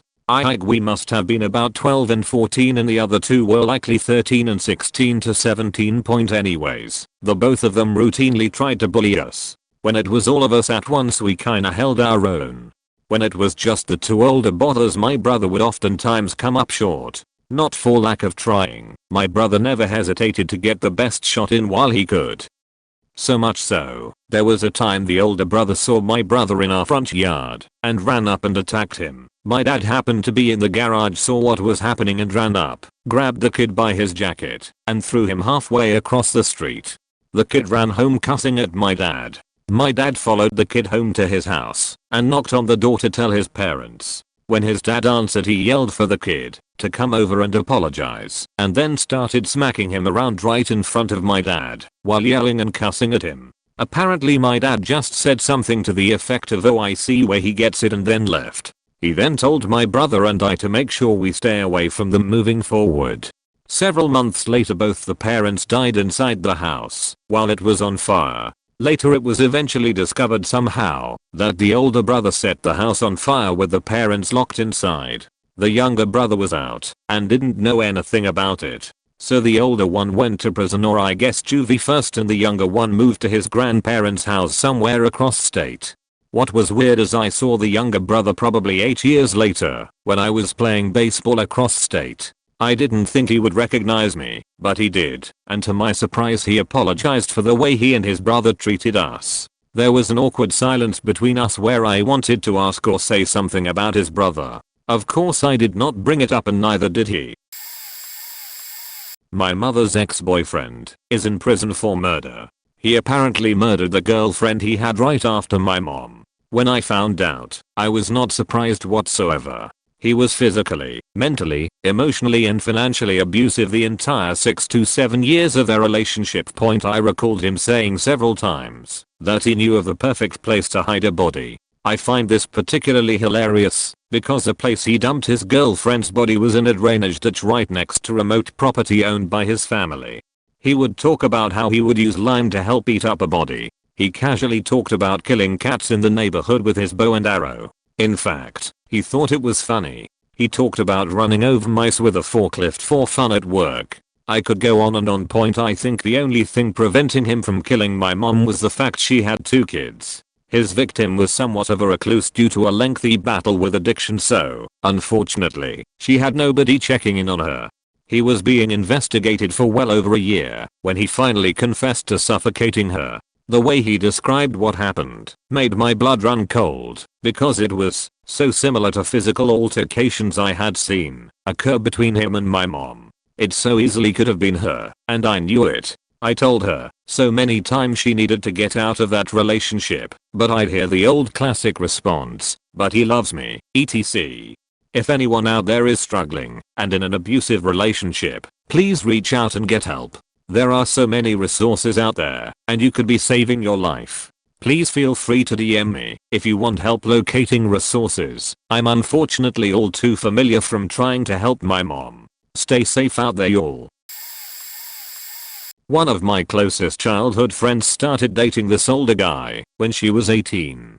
She already had a 1-year-old at the time that wasn't his. I met him twice during their relationship and told her I didn't like the vibe he gave off after the first encounter with him. During that conversation she told me she was pregnant. The second time I met him her kid was with them. Her and her kid clearly had bruises. I spoke to her dad and brother about my concerns. They agreed and called CPS. After the CPS visit, he moved her 3 hours away from all her friends and family. My husband and I were already together at that time and were very concerned. Her brother and dad said they barely ever got to talk to her. She ended up having his twins on my birthday later that year. We kind of lost our friendship at this time. 9 months later I got a call from a mutual friend of ours. Her now 2-year-old that I used to babysit in high school was in the ICU. I already knew he was the culprit. The story he gave was that the 2-year-old was being mean to the 9-month-old twins. He beat the shit out of her. She was bloody, so he put her in the tub to wash her off, then went outside to do yard work. She had a concussion from the beating, slipped under the water and started drowning. He apparently came back in from the yard work to check on her, and she was blue. He called 911. My friend was at work. They ended up making the decision to take her off life support in the next day or two. My friend got the twins taken away. He got 10 years after confessing and stating he was under the influence of drugs. The funeral was the saddest ever. She looked like a little China doll. You could still see bruises through the makeup. We haven't been close since. She actually removed me from social media after her and my husband got into a political fight. Sometimes I wish I would have tried harder to get her away from him, but now I know she never would have listened anyway. Last I heard, he was out on parole. I hope I never see him again. It's been over 10 years, but I've never had a relevant story to one of these until now. I didn't know until it was on the news. I was about 14 at the time, and behind my dad's street is a creek that goes under the main street, and on the other side of that are dirt bike trails that go on for miles up to the next city over. I would spend time back there after school taking pictures and walking around with friends. One day my friend and I met this guy who had a tent under the main street next to the creek. Told us he was running away from abusive parents, and of course, being naive teenagers, we were like, okay cool, sorry about your luck. We all smoked. He shared his bud with us, and we saw him a couple more times after that while we were back there. We figured he was about 17 or so. Fast forward a week later or so, I'm coming back from a weekend fishing trip with my dad. At the end of our street, where it meets the main street, there's cops everywhere. All our neighbors are at the end of the street, and they have dogs searching the trails and open area we would hang out in. After we get home, unpack, and walk down there, turns out they've been searching for a murderer all day. I was worried my new friend got killed, but it was worse than that. Before he went to living under the bridge, he had chopped his girlfriend up to pieces in their apartment bathtub, left her there and fled. They couldn't find him for a month or so. He was in his 20s, and when they showed his face on the screen my heart dropped. I smoked and made friends with a killer who didn't just kill someone, but literally chopped up their entire body into little pieces. And I'm a woman, so younger me was terrified how naive I was. After that I didn't go back to those fields until I was 17, and I always took a knife and let someone know where I was. I grew up with someone now in jail for attempted murder. He and his siblings were white/Korean/Native American, but looked white. He tried to burn down a black family's house with Molotov cocktails and graffitied swastikas on their lawn. Apparently he and his girlfriend had a beef with a guy in the family, and he had vandalized their car. I was completely shocked and would have never suspected, but in hindsight there were lots of things that were off. Not so much about him in particular, but about that whole family. The parents were weird as fuck, and the kids were homeschooled their entire lives, so they always seemed a little off. Most of the kids were pretty friendly and good intentioned, but just slightly odd. They often made racist jokes in church but then said, "It's okay, I can say it, I'm Asian," or "Hey, haven't you heard? According to the liberals, white men are the ones causing all the problems in the world. I'm Asian, so I'm good." Or, while looking at a yearbook from the local high school which was predominantly black and Mexican, "Geez, they're scary. They look like gangsters," pointing around a totally normal picture of a black girl with box braids. They all said these same kinds of jokes, and must have been getting it from their parents. When Trump was running in the primaries, the weird as fuck parents became immediate fans and constantly shared pro-Trump memes. Back when most of the Republicans I knew were like, "Really? He's an asshole. He'll never win." They would start comment wars on anti-Trump memes and white knight each other, and then unfriend whoever argued with them. Total out of touch whackers as far as this guy in particular. The only sign that he could be violent was that he was arrested for attacking a cop at Occupy Oakland. When he was talking about it on Facebook, he said that he disagreed with the protesters, but he'd heard about police brutality against the protesters and he'd gone there to defend free speech. Definitely not the kind of crime that would lead me to believe he'd try to burn a house down with kids inside. Apparently he'd also gotten in some trouble for posting signs around his neighborhood that he was looking for help protecting his city from big groups of black people, which is obviously a huge red flag that he could commit racist hate crimes. But I personally was not aware of that until after his arrest for the arson, so I was still totally surprised when I found out about that. Reading through these stories, it's little wonder why people live in fear. There's the horribly predictable outcome, in retrospect, most often, and then there's the what the fuck situations. Unfortunately, this latent fear is easily exploited for commercial and other purposes. Exposure to murder through story-based media tends to normalize the abhorrent act of extinguishing another person's existence. Without regard or concern about the damage of this normalization, there is significant money and fame to be made feeding on the emotions of gals. This thread caused me to think through several murders where I've known the victim or the killer. Each of the killings I'm familiar with were perpetrated by a close friend or intimate partner. The common thread of these killers is they felt justified in their actions. I couldn't control my anger, jealousy, rage, so I killed the cause, in the killer's mind, of that emotion. Without exception, the killers and abusers that I'm familiar with were blamed their victims or others, even when they were taking responsibility for their acts. Being realistic and honest with oneself about people in our lives that could kill an innocent person is so contrary to our concept of love and acceptance. Most of us struggle to understand ourselves, so it's not surprising we don't understand others and what they may be capable of. That's where people who can be relatively objective about the threat some people represent to others are part of a reasoned response that will reduce these tragedies. In the US, we haven't been willing to get real about this situation in proportion to the challenges. The response has to move beyond the largely ad hoc approach we've taken to date. She had not killed, yet when I met her every hospital has at least a couple of regulars who self-harm. This particular patient was a serial self-mutilator, the more serious kind. What she would do is shove things up her vagina with force. She used anything and everything she could get her hands on, including pens, rulers, knives, etc. It got so bad that she would leave the operating theater and wake up and be caught moments later doing it again.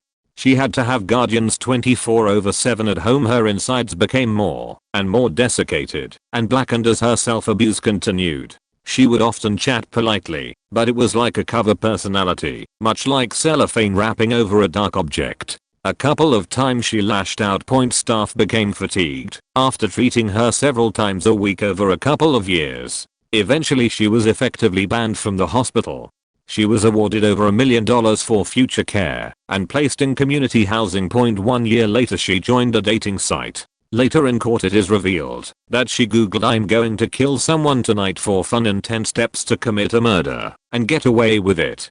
In the end she did not bother to try to get away. She strangled an international student during such play, and she rang the police herself afterwards. The last thing he heard while being strangled was, despite I imagine the thumping of his own pulse in his ears, was her voice whispering that she was sorry and that it was going to be okay. I didn't. He was my best friend at the time's dad. He was weird in that he was a bit socks and sandals kind of creepy, but nothing more. My friend's mum went missing. She'd not long had a knee operation, so was on crutches. She was from Finland originally, and this guy made out that she'd gone back there to her parents after an argument. He did TV interviews and appeals, got the kids involved in TV appeals, crocodile tears, the full works. We went round a couple of days after she went missing to check on my friend and her brother and to see if we could help by maybe having them stay with us. What we didn't realize at the time was the body was in the garage we were stood right outside of by the house. Turns out they'd had a huge fight and he'd strangled her to death whilst the kids were sleeping in their rooms. He chucked/lowered her out the bedroom window to the drive and hid her in the garage for a couple of days before burying her in some local woods in the exact spot he was having an affair with a woman and had had sex with a prostitute. She was found after a few days or so by an early morning dog walker. He'd tried to cover his tracks with the TV interviews and whatnot, but also by destroying her credit card and passport, so it looked like she'd left. I think he's due to be released in the next 6 to 7 years, if I remember rightly. But yeah, no idea he was capable of that. He regularly took my brother and I swimming and stuff with his kids. His wife was a really lovely woman, and it was such a sad shock to us all. I actually knew 2 people who murdered someone, not connected in any way. The first one was my classmate. It was a very small school, where everyone knew everyone. I wouldn't go as far as to say we were friends, but I talked to him literally every day in class. He was a really quiet guy, and was obsessed with smashing pumpkins. I wouldn't say he was the typical weird like that you associate with the quiet weird kid, that you are afraid to shoot up the whole school. If someone were to ask me who in my class was most likely to kill someone, he wouldn't have even crossed my mind. A few years after we graduated, he and a friend had apparently planned it all out. They were all getting high by huffing glue AMD and doing whippets, and you just shot the guy in the head. I also knew the guy who got shot. He was about 5 or 6 years younger than us, and he had some sort of problem with his thyroid, and was literally like 300 pounds when he was in junior high. I don't know how the 2, 3 if you count the other guy I didn't know, started hanging out, but the rumor was, the guy who got shot made a pass or inappropriate comment to the third guy's girlfriend. Dude that I knew shot him in the back of the head and then dumped his body in a strip pit. It went unsolved for a few years. We both worked for the city in different departments. I would see him at meetings and functions. Then one day I saw on the news that they found the body and had arrested him. AMD the other guy definitely gave me the chills a bit. Point the next one is pretty graphic, so be warned. Point I had grown up with this kid from kindergarten to about 5th grade. We were pretty good friends. We went to sleepovers at our friend's house and sat together in class. Then in 5th grade, he moved to Michigan with his mom.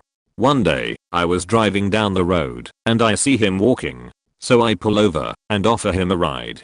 I take him to his house, go inside and catch up for a bit. He was a boxer and was always a little rough around the edges, but another that I wouldn't really expect to be a murderer. If he went to jail, I could see it being for assault or drugs, not murder. Anyways, about 2 months after I gave him the ride to his house, once again, flip on the news, and there is the face of someone I knew, arrested for murder. His girlfriend had broken up with him, took their kid. AMD moved to a new apartment. She was moving on with her life and started seeing someone new.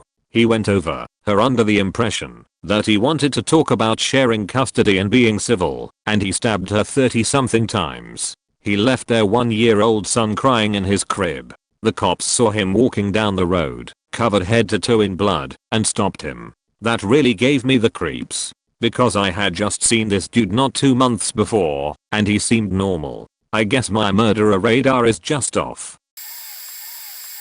I'm way late to this, but fuck it, I'll add mine. I didn't know this guy, but I talked to him on the phone once, because I knew his wife. I knew instantly that something was wrong with him, but, sadly, I just didn't think much about him. I file this event away as one of the saddest I've experienced. Point. When I lived in California, I volunteered with homeless people and would spend time at a homeless camp in the city where I lived.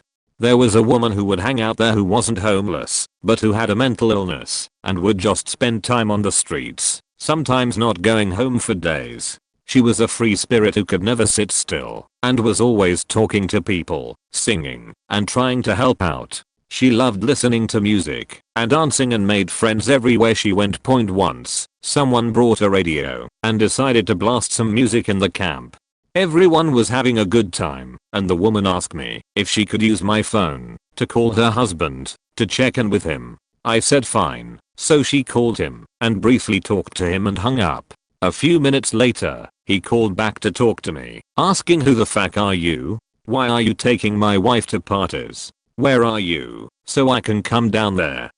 Really aggressive and angry. I tried to calm him down, told him I was just a volunteer who worked with people on the street, and that his wife was helping me pass out sandwiches and we were just listening to some music. NBD. I got him to believe me, so he cooled off. Everything was fine. It was a creepy incident, but I didn't think about it much after that. About a year later, the woman went missing. They found her body in the park. Her husband had finally gotten fed up with her wandering around and not coming home, tracked her down, and beaten her to death, and left her body in the bushes. I still think about her a lot. I have a maybe murderer story. No proof, but it was commonly accepted in our quiet, lakeside, suburban neighborhood growing up that our neighbor 2 houses down had killed his first wife. I was a child, so I don't recall the super specific details. He was younger than her. She was the one who owned the house originally. He liked to get drunk and party. She wasn't about that lifestyle. They fought a lot. She had an accident that was suspicious. Nothing was ever proven. He of course got the house. He rebounded fairly quickly. We didn't really have much contact with him, but I can attest that my one interaction with him was pretty twisted. He killed my dog. He owned a go-kart thing he'd race up and down our street. One day he lost control and veered it into our yard on accident. He liked to weave it around a lot and it hit our dog right in front of me. I was 7. Cupcake, yes, my parents let a 4-year-old me name the dog. Lived long enough to get to the vet, but couldn't be saved. My dad wasn't outside at the time, and I remember his first question to my mom was, did he do it on purpose? He remains convinced to this day the guy hit Cupcake intentionally. That same night, dude got wasted and was sitting outside with friends, laughing it up about watching our dog's body fly up into the air and telling his friends, you should have seen that beach's face, talking about my mother, also present for the dog murder. I didn't hear this, as I was probably in bed or watching Knight Rider or something, but my mom told me about it years later when I was in my 20s. My father finally went over there, and God only knows what he said, but that guy never talked or even made eye contact with any of us again. I don't know if he hid my dog on purpose or if he was just messing about and maybe a little toasted and lost control. I don't know if he actually murdered his wife or if that was spiteful neighborhood gossip in a bored, small southern town. But I remember that guy picking up Cupcake and carrying him to the car for my mom while she ran inside to get a towel to spread on the back seat. And I remember that after the initial shock and fear of seeing him get hit, I wasn't really scared anymore. Cupcake had a leg run over when I was 5, and the vet had given him a cast and he'd gotten well. There are even some pics of child me spoon feeding the doggo while he was in his cast. 7-year-old me just assumed the vet would be able to fix this too. So I wasn't scared, but I was worried about my dog. If he was hurting, how long he'd have to stay at the vet, that kind of thing. So I climbed in the car to wait for the towel and for my buddy to ride with, and this guy stands there holding my bleeding and broken dog. That he broke and bloodied, and asks me, have you ever seen Old Yeller? Because I think you need to take notes, sweetie. And while I start to process what he's saying to me, my mom runs out with a towel, and while she's placing it on the seat he winks. So for sure, I knew then, even as a kiddo, that something was very wrong with this maybe murderer. When he started beating up his girlfriend, I hung out with this kid weekly for about 2 years. He was always stealing bikes and repainting them. He tortured the younger kids he hung out with as like a group initiation technique, but the kids went along with it because his grandparents, who he lived with, grew and sold weed, so he was the hookup. He was really intelligent, but just couldn't do well in school. Always had a butterfly knife on him, and messed with it. Weirdly, I knew he would never hurt me, as violent as he was toward others for a long time. I didn't completely trust him though. I should say I knew he would never intentionally hurt me, but I might get banged up by accident while roughhousing or something. I slowly grew away from him and this group as their drug use progressed. Then I saw his girlfriend with a black eye and I asked him what the hell happened to her. Fact that this very violent unruly kid didn't immediately have a name, time, and place of a person he was about to kill for doing this to her told me all I needed to know. He did it. I never talked to him again. Maybe 4 years later I saw on the news that he had lured a well-known heroin user/dealer out to a lake and shot him in the back of the head. He rolled his body up in a tarp and had a car waiting. It was all over something like $300. Drugs ruined that kid. I know he was faked up before. He had no normal family structure to speak of, but he was on meth during the day and heroin at night, and it removed all humanity from his body. I didn't. I only reflected on things after the fact, and then I saw red flags in hindsight. This is a guy I played football with for years and hung out with a little outside of that. He ended up going into a jealous rage in our adult years. He stalked his ex, then ran her off the road on the highway after following her for over an hour. Then he shot her and 3 others in the car and then himself. One girl survived, but is obviously traumatized and badly injured to this day. He had a really dark sense of humor sometimes and would joke about rapping or killing. I realize that seems like a huge red flag, but it just came off as weird and wasn't taken seriously at the time. Then he had a weird joy for killing ground squirrels with a .22. Again, that seems like a red flag, but wasn't uncommon for farm kids. He also built pipe bombs and liked to blow shit up.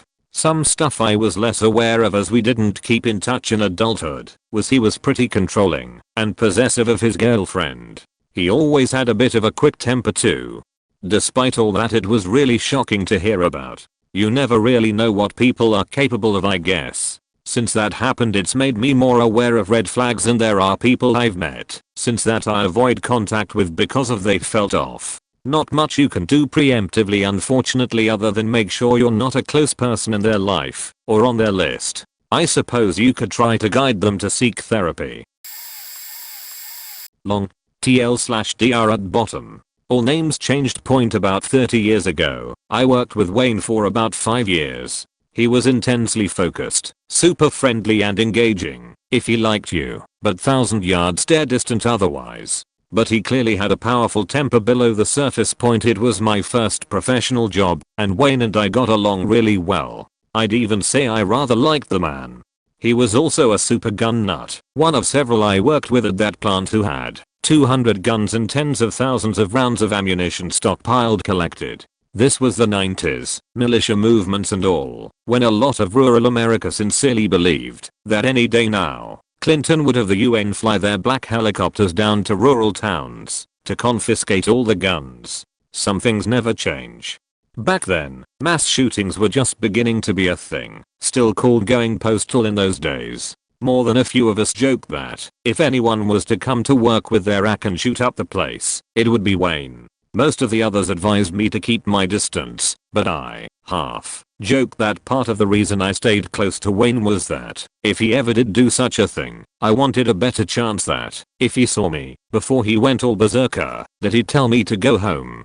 Now I was joking with the rest of the guys, but Wayne did give off an uncomfortable vibe that all of us felt, and that none of us could quite place. Point. But I moved on to a different job. The plant eventually closed, and 20 odd years passed. I didn't think about any of it until not that long ago, when he did go on that rampage. He had been retired for years, and the plant was long gone, but he brought out his guns and shot almost everyone in his immediate family, his parents, a few neighbors, and some in-laws. I was shaken for weeks, and afterwards, I mentally reviewed all the people I had worked with in my career, and while many of them were odd, and a few were downright creepy, none ever gave me the sort of vibe that Wayne did. Point TL/DR. Decades ago I worked with a guy who gave off such super creepy vibes that a bunch of us joked about him being a future mass shooter. Many years later, he ended up shooting almost his entire immediate and extended family.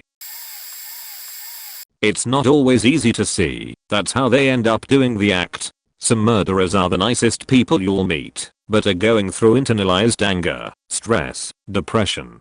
It makes spotting the signs really difficult. One of my neighbors tutored me for the SAT back in high school. She was such a sweet woman and a mother of 2. The husband was also a nice guy. He would often come across the street and ask my dad to borrow various gardening tools. The husband loved being outside and was quite honestly an excellent landscaper. Not by trade, just as a hobby. Because of how often he was outside, you would see him playing with his kids. They were 8 and 10 years old. I came home from school one day, just before one of my tutoring sessions, and saw a few police cars parked on the curb and in the driveway of my neighbor's house. I went home across the street, where my mom was waiting for me, tears in her eyes, and she told me the news: the husband and wife had been going through a divorce. Things were not going the husband's way. I guess one night, during an argument, he completely snapped. Skip next paragraph. If you want to be spared details, he killed his whole family and himself. My tutor, 2 innocent children, and a man who had everything to lose and couldn't cope with losing it. If you were to ask me the day after it happened, I would tell you I never saw it coming. I barely knew they were going through a divorce. Even then, the husband seemed normal. The guy goes to work, comes home, on weekends spends some time outside, sometimes with the kids. All normal. If you ask me now, nearly 9 years later, it doesn't surprise me in the slightest that he did this. He was always a little off, almost too nice. Fake. Super hard to see to the untrained eye. Not even my parents could see it. But even then, you say okay, the guy was off, but he's no murderer. It was a man dealing with pain and anger, and instead of letting it show, he internalized making it worse. When things became too much, he exploded and destroyed everything around him. Point for me. I believe many more people are capable of terrible things than you may think. You don't need to be a psychopath to be a murderer. That's what makes it so scary. I've met 2 different murderers in my life. Thankfully, my acquaintance and the terrible events were separated by many years, so I'd be surprised if they even remembered me. Point 1 was a few years ago. A young couple, M/22 and F/17, were out on a late fishing trip by the river. This guy apparently shows up drunk, shoots the young man, and sexually assaults the young girl, and then shot her. Local police spent a while searching for the couple, presumed missing at the time, but everyone knew something bad had happened. They weren't the type to just disappear. They found them buried in a field. The guy lost part of his fender flares and they figured out who it was. I was really shocked when they announced the suspect as a guy I had worked with for about a year. He was in the maintenance department at a place I worked. He always seemed like a good worker and was always friendly towards me, but I didn't know him outside of work. Point the other one is the one that bothers me. Not sure why, since I'd be shocked if he remembered me, but still. So, through kindergarten and first grade we had this kid in our class who was always in trouble.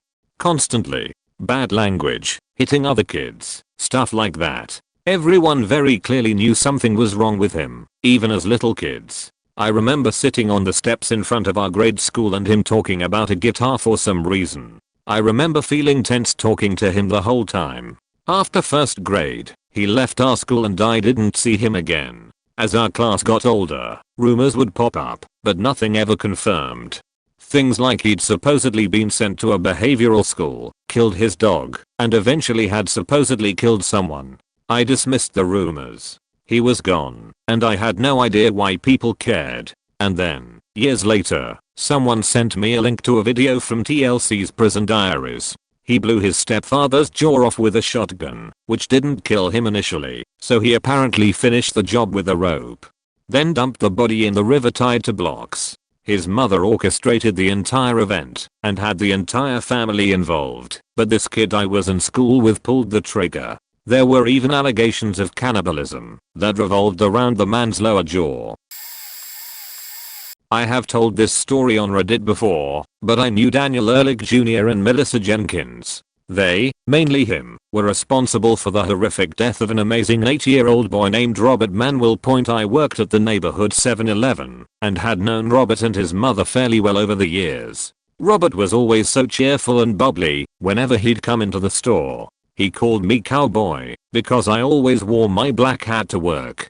Anyway, one night I received a phone call from work stating that the police needed to speak with me at a nearby apartment complex. When I got there they asked me if I knew where Robert was and if he may have been at my house. I told them that he'd never been to my house. I then asked to speak with Melissa. That was when things went from weird to downright sinister. She came out of her apartment with another officer and asked me with a straight face and cold demeanor if I had seen her son. The tone of her voice and the look on her face sent chills down my spine. I told her that I hadn't seen him, and then the officers had my own 8-year-old son walk, yes walk, from my apartment which was 3 blocks away, only to give them the same answer that I had previously given them. Now, the next few weeks were chaotic.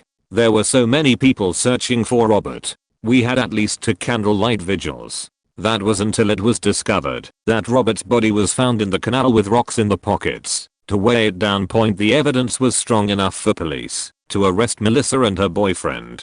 We all learned that the boyfriend had tortured Robert to death through horrific punishments like making him lay on back with his arms and legs straight up in the air while he, Daniel, dropped his knees on his, Robert's, abdomen. Daniel called it the dead bug. This case still breaks my heart. Robert was a great kid. I just wish that he had told us, somebody, anybody, what he was going through. Let me tell you about John. Looking back, I probably knew John would end up killing someone, but he was always like that from the moment I really knew him. I knew John superficially from 4th to 5th grade as one of my 2 bullies, though, the sidekick, not the boss. After we moved up to middle school, and the brave unknown that was 6th grade, he and I ended up on the same bus. Special education. I had my own anxiety and depression and other assortment issues, so it was just the two of us, and he confessed that he was just following the lead. We became pretty fast friends during those 3 years. He had a bit of a speech impediment, but it was endearing. We had a grand time selling trading cards that we made based around an old Final Fantasy Flash animation series, with a currency we also made that was equally fake. Well, till the teachers shut that operation down. At any rate, he seemed to be a decent enough kid, and when he was barred from the last school field trip for sarcastically saying he was gonna bring a gun, I was on his side. Last I saw him was 2010, I think cut to September 2017, and I run into someone else I knew, though more tangentially, working at a local gas station, and in the course of conversation he says, "Oh, did you hear that John snapped and killed his dad in September? Stabbed him over 100 times, and was found shouting that he was God, and had killed the devil." I mean, beyond the shock of oh shit someone I know killed a guy, I wasn't that surprised, but it turned out his dad was an abusive piece of shit, and in the hand, John really had just snapped. I feel a little bad for him, still, honestly point TLDR, kid was always the type, but when he finally did snap, he had what I would consider as good a reason as you can get. He might have murdered someone, but he was caught downloading/sharing child porn a few years ago. I met him when I moved into the house across the street from him. His house was directly across the street from mine. Came off nice. I think he immediately came by to introduce himself to me. Within the first couple of weeks we became closer because he was friends with some of my friends, and I was surprised we had never met before. He threw a lot of get-togethers at his house and always invited myself and my girlfriend at the time. He also had a girlfriend, and he had a little daughter. Things were weird about him, but most people kind of wrote it off to it just being his own personal quirks. We all have them. I did realize that he treated his girlfriend like shit. One time at his own girlfriend's party, just a gathering of friends at Buffalo Wild Wings, he told her to wipe her makeup from her face because it made her look like a slouched. She contested but eventually went to the bathroom and scrubbed it from her face. Anyway, like 10 years later, it was news in the town that he was being investigated for child porn. He was later arrested when the FBI stormed his house and found the hard drives full of the stuff. I just wonder how long he had been doing this stuff. Plus, he would take trips out of the country all the time to these tiny-ass countries in the middle of nowhere. He got sentenced to more than 10 years a few months ago. I actually sat between two murderers in my high school biology class. One came from a bad home, probably a meth house, or at least that's what it smelled like every day. He had a pretty bad temper, very hostile towards everyone, only hung out around super grimy, sketchy people. Hate to say it, but he wasn't all that bright either. He probably had one or more learning disorders. Wouldn't be surprised to learn his mother was using/drinking/smoking while she was pregnant. He was one of those that you could tell was destined for prison, unfortunate as that may be. He and two other tweakers ended up robbing and killing someone just a few years ago for a pretty petty amount of cash. I couldn't even recognize him in the mugshot I saw. The other was a weirder case. He was always a really awkward, quiet kid. Didn't seem to have any friends, and I mean none. He was very antisocial, never spoke to anyone for the most part, even when people would try to interact with him. But every once in a while, when he would speak, something really violent would come out in his words. Not like jokingly, but in a very serious way. If anyone in my grade was a candidate for shooting up the school, he'd be pretty high up on the list. Anyway, a few years back, he apparently murdered his girlfriend and had sex with her body repeatedly and dismembered it. If I remember correctly, the girl was underage too, and he was in his early to mid-20s. This was all in a relatively small town. These were 2 out of 3 murders that had happened there in almost 30 years. To think I had one on each side of me for months and months. Crazy stuff. I suppose there were warning signs, but both were already in counseling and everyone knew it. I think most people just didn't want to pry. My mom's ex-boyfriend committed a triple homicide with special circumstances, lying in wait for financial gain. He killed 2 acquaintances and a young man who was my little brother's age, as the 3 of them were in a position that my mom, my partner at the time, and I had been in a million times. It absolutely could have been us, and I'm surprised it wasn't. The fact that he killed someone younger than me bothers me the most. Killing someone as beautiful as his victim at the beginning of their adult life was just a testimony to what a sociopath this guy was. I knew immediately I didn't like him. 3 things stuck out the most. 1. He was a narcissistic one-upper with everything. For an example, I had noticed a pretty tree and said so. He responded with how he had seen way prettier trees and was better than anyone with spotting them. What's strange is his rhetoric/dialogue is very similar to how Trump talks. It's hard to really express just how often he did this and how nonchalant he was about it. The example I have was just the most simplified one I could think of. 2. He was an elaborate liar. His entire existence was built on lies designed to convince people he was something he wasn't. He claimed to have mafia ties as an example. We found out that was a lie during trial. There are too many lies to truly be able to get into it. But nothing that came from his mouth was the truth, and everything he said was to control how he was perceived by our circle of people. 3. This is what still gives me chills, and the incident that scared me so bad that after it, I had a serious talk with my mom, and made it so I never had to see him, have him in my house, or anywhere near my toddler son. I also began to try to convince everyone in our circle to get him out. No one listened because of course, they believed his lies and had him on a pedestal. I was young, about 24. I had just gotten my body back from having my son and decided to get a tattoo that celebrated what motherhood was to me on my back and a half sleeve of what my son meant to me on my arm. The first part was my back.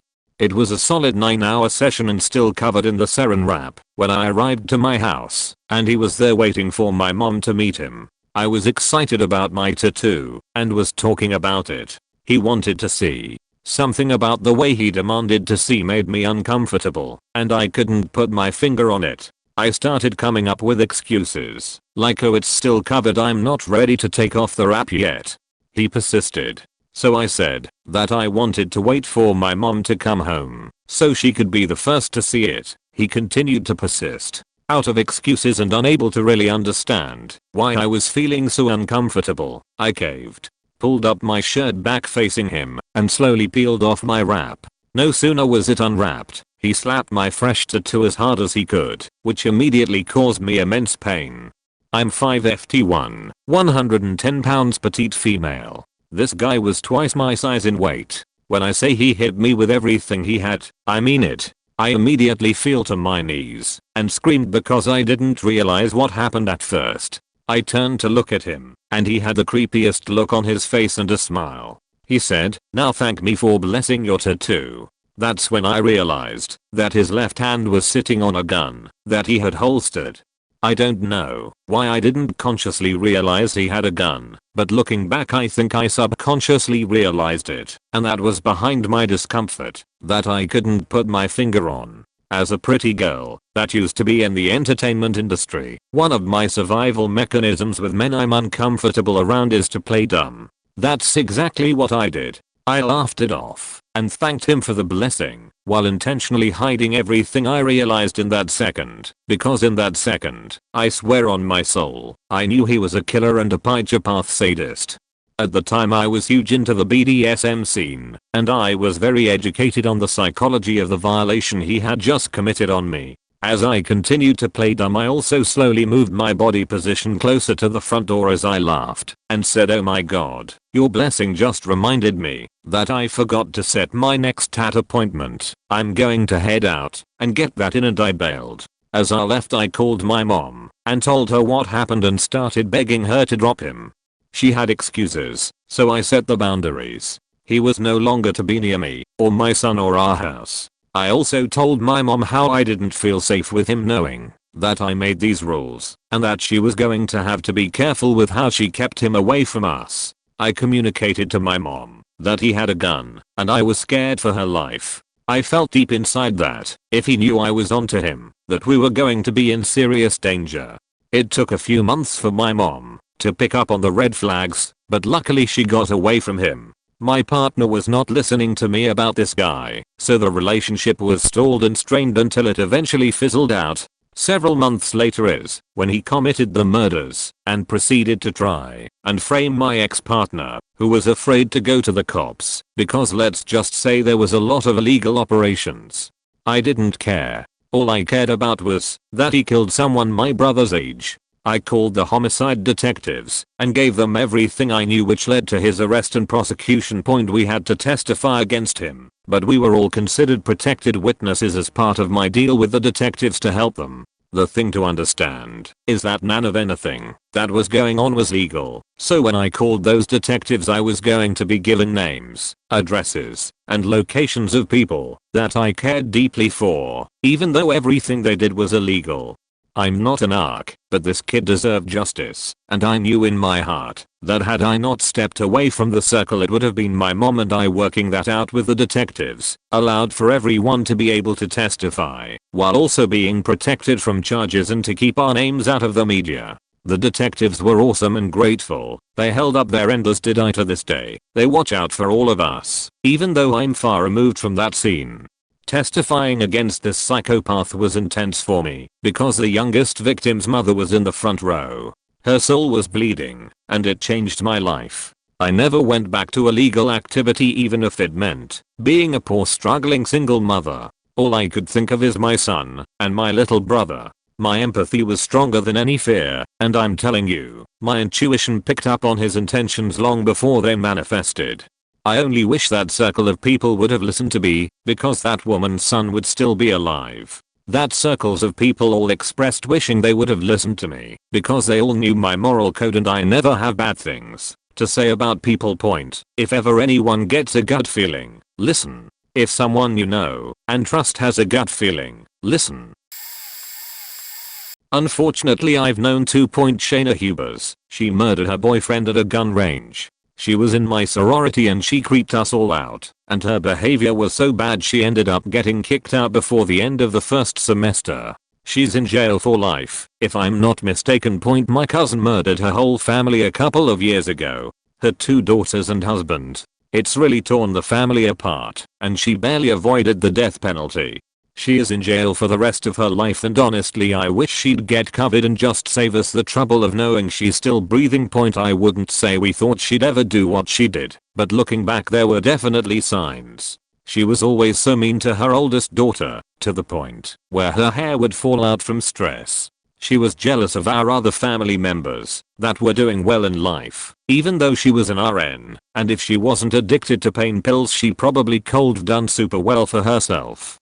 The drug problem was due to a back injury that doctors unfortunately overprescribed for, and she got super addicted from the 90s on. She focused on one of our younger cousins to the point where we were worried, if she was alone with her, that she'd hurt her. Never understood her hatred for someone 20 years her junior like that. She also started lying about crazy things all the time. About a year before she did it, she told me she took my dad's ashes and threw them in the river because he was trash, then claimed she never said it and tried to gaslight me about it. She'd also call my mom/brother asking for money for things like a prom dress for the girls or whatever, and they'd send her money, but come to find out her dad already bought what they needed. She was just taking all of us for a ride. The cop that interviewed her afterwards said he had never interviewed anyone that scared him, but she did. No remorse, but refuses to acknowledge what she did. About 6 years ago I was management at a locally wholesale food production business. We had a small store out in front of our production facility and were in a rough end of town. About 45 total employees. We hired a 19 to 20-year-old girl to work out front. She had a hard time making it in on time for the early hours, called off too much, and eventually she shifted to the production team, which had easier hours. She would show up very often distraught and a few times with makeup covering bruises. She was offered help by ownership but declined, and we never fired her despite her attendance issues, because she obviously had a rough home life. I never met her boyfriend directly, but witnessed him dropping her off multiple times. One particular time they were arguing very loudly in the parking lot, enough so that I was concerned and started to approach the car to intervene. She got out, and he sped off. Before I got to the vehicle, Shortly after she got pregnant, worked for another handful of months and quit. About 1.5-2 years later her boyfriend was arrested for killing the baby in its crib. He beat and shook the child to death because it was crying too much. He got life in prison. She was also charged with severe neglect for helping him cover up the murder initially and for not reporting his physical abuse of the child in the months leading up to the murder. I think she got 3 years. She was a nice enough girl, obviously abused, scared, and while it doesn't excuse her for her role in the crime at all, we all felt a bit bad for her. Definition never thought she'd be involved in such a terrible incident. It came out that the boyfriend was a real scumbag with a shitty record and there were drugs in the household constantly. Never suspected a thing. I was living in New Brunswick, Canada. I was living there helping my grandmother, sort of an unofficial personal service worker, since she was going through her second battle with cancer. She had beaten breast cancer in the 80s and also beat the second round of bowel cancer. She subsequently lost her third battle with lung cancer. The woman was named Big Jane. She was extremely obese and just not a very nice person in general. She was very beachy about everything. The kind of woman who puts up laundry schedules in public buildings and parks across 2 parking spaces. She lived in our building and was just a nasty human. New Brunswick is very rural, so the towns are extremely small. I was asking a buddy of mine if he knew her, and her said yes. Everyone knows Big Jane. She killed a guy back in the 70s. I was like, what the fuck? Tell me more. So, apparently she was a pretty tough chick back in her day. She was known for fighting men on a regular basis and not losing. She was involved with one of the local dealers or something. Although I don't know the specific details of why this guy was targeted. Here's what I was told. Big Jane and some other guys wanted to beat up or rob some guy named Carrie for some reason. So they took him out for drinks and then decided to go down to the footbridge. The footbridge is sort of a local landmark as it's the longest suspension bridge in the province. Once they got out onto the bridge, they proceeded to attack the guy. The beating apparently wasn't super severe. He wasn't beaten unconscious or required a hospital trip or anything. After the beating stopped, the other guys started to walk away. They were just gonna leave him there to walk himself home, and then they heard horrifying screams. They turned back to see what was going on. The story goes that apparently Big Jane had stabbed him in the stomach with a kitchen knife, then picked him up and threw him off the footbridge. The water at the footbridge can be very shallow, or it can get so high that it nearly floods the bridge and moves extremely rapidly. They don't know if he hit rocks at the bottom or not, but they heard the splash and nobody ever found the body. He was a missing persons case for a few years, but it's one of those things where literally everybody in these tiny little village towns knew the story. The footbridge has claimed many lives. She was never investigated or charged with any crime because nobody would talk to the police about what happened. The only real evidence was that group of people had taken a picture together at the bar the night he disappeared. Here's a link to a page about the footbridge. I don't know if Big Jane is still alive. She was in her 80s when I last seen her. TLDR, some neighbor of mine had stabbed a guy in the gut then and threw him off of a bridge into a river, but everybody in town was too scared to rat, so she was never investigated or charged.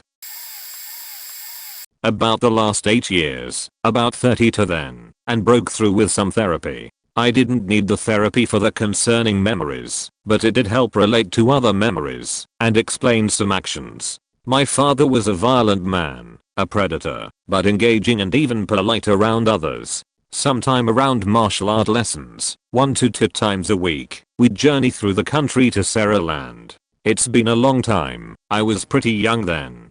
On the way home it was often dark, and my father didn't talk to me unless it was taunting or such. I don't recall anything but disgust and tension felt by myself. That is, until I often reached a point where I didn't care what happened to me anymore. That feeling sort of comes and goes. What can I say? He would point out murder houses, the boys, and even took me to some graves.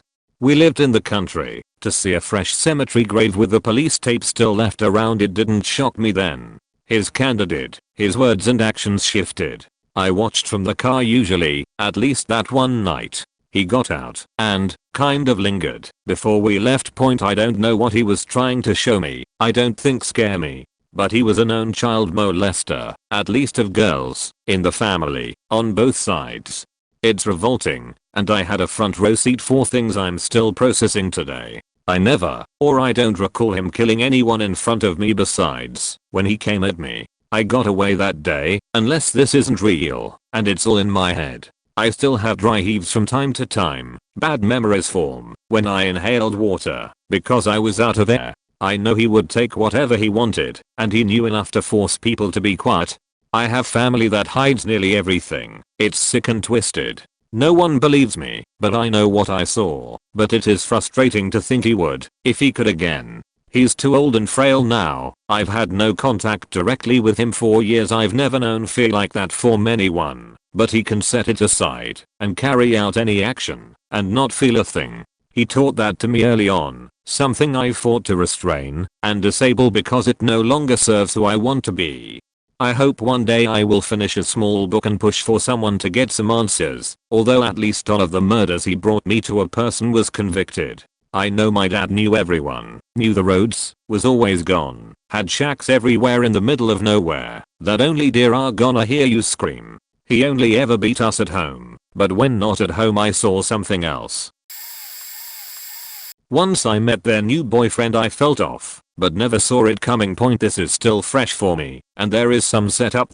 Years ago I met this person online, and we hit it off pretty quick as friends. We'll call this person V and I'll refer to them in neutral pronouns, because I don't know what they go by anymore. Was she /her then he/him now I don't know. In a few trips later we were living together, and in a pretty okay relationship. It eventually ended badly, and we didn't really talk for about 5 years, but maintained some loose contact. Last spring V texts me the following: I was just listening to somebody I used to know while cleaning the kitchen, and I found myself deep in thought and realized that's why I want to stay friends with you so bad. I don't want you to just be somebody I used to know. I want to still know you. That is an exact copy and paste from April of last year.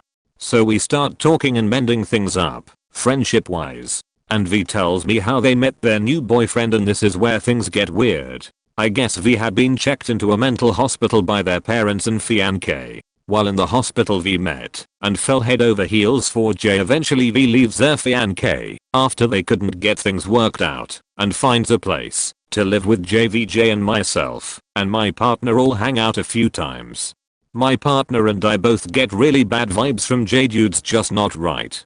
But it really wasn't our place to say anything, so we didn't point. Over the next few weeks V and I talk on and off, and I hear more about how great J is, but also how batshit crazy the Dude is. I start to get worried for V, but V insists to me that everything is fine, while also talking about their own personal problems with me. Then in March 26th of this year V asks me if I can drive them and J to California. They don't have a car and just want to get out of the state. I told them I was busy with moving and the impending lockdown here in Nevada at the time, that it might be a few days before I can do that for them. We talk a little bit via text the rest of the day, with the lady text I received coming in at 6:50 p.m. and I never really gave it a second thought. 4 months later, on V's birthday, a mutual friend reaches out to me and tells me what happened. That same day, March 26th, J and V had put up a Craigslist ad for sex and drugs, advertising V as willing to have sex with someone. The two had gotten a response and gone to someone's house and had been hanging out getting high. Friends think it was meth. About 5 hours after I last heard from them, J used some exercise weights to beat the person who had picked V and J up. The two of them then shot their victim several times, apparently even hitting V in the hand and taking off one of their fingers. V then starts texting one of their friends photos of the body. The friend immediately goes to the police. V and J stuff the body into a freezer before taking off in the guy's car. They are quickly caught and arrested. I put the timeline together, and I'm fairly confident they would have killed me. My mom found out the same time I did, and being my mom reached out to V, since my mom still considers V one of her extended family. V sent a letter to my mom saying they had gone back to using female pronouns and using their birth name, and that they had gone from saintism to finding Jesus and blah blah blah. I told my mom I don't care what you do, but I want nothing to do with V anymore. Point as of now, V and J are in county waiting on their court case in the spring. I had a long chat with my therapist, but I'm still processing things. He was the nicest and hardest working guy I knew. He was literally working 3 jobs and sleeping on breaks. One day he came to my office and tossed a paper on my desk and walked out. He had a scowl on his face, which was something I had never seen before. He didn't say hi or anything. I said hello, but he walked away. I didn't think too much about it. He went home and murdered his ex-girlfriend and her new boyfriend and attempted to murder their child. He was working around the clock to pay the mortgage. He and his girlfriend had bought a house together. They had a child with developmental problems, and he was doing everything possible to keep things afloat. The girlfriend broke up with him because he worked all the time, but continued to live in the house. Apparently she started bringing her new boyfriend home, and they were having loud sex in the bedroom above him. Then the girlfriend lost her job, so he was paying all the bills, and she was having sex with another guy in the house that Al was paying for. He was sleep deprived, and he just went home and killed them. He wanted to kill his son, so he wouldn't be left behind. He immediately called the police and turned himself in. He never denied anything and pled guilty and was sentenced to life in prison. Okay, this is going sound like BS, but so be it. It's the truth. There was another person I met. My father worked with a guy who stopped by the house one day to borrow a tool. In the passenger seat was an adult male with dark hair, and he looked at me, and I swear to God, I got the worst feeling.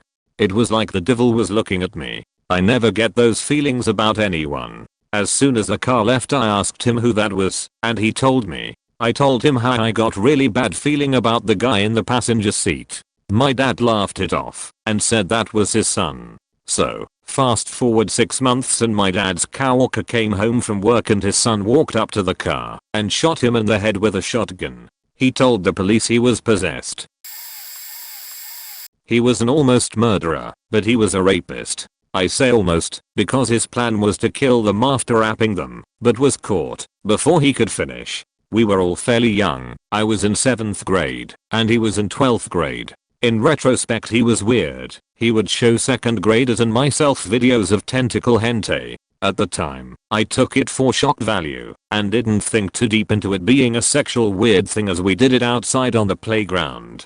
The neighborhood kids were always playing outside regardless of age. Perhaps the older kids weren't great influences, but oh well. There were 2 kids, a 2nd grade boy and 4th grade girl. He stole their backpacks from the elementary school bus and lured them into his house. He proceeded to turn porn on his TV and make them do unspeakable things to him and one another. Coincidentally, the 4th grade girl dropped something by his door, and her mom lived across from him at the apartment complex. The mom got home from work and realized her daughter wasn't home on schedule, then happened to see whatever she dropped and caught the man. Word spread immediately across the neighborhood kids via text. The police were coming, but myself and our 8th and 9th grade brothers went to his house before they came, stupidly. We watched him crying in his house and almost commit suicide via kitchen knives. We just kind of interrogated him with, "Why the fuck did you do that?"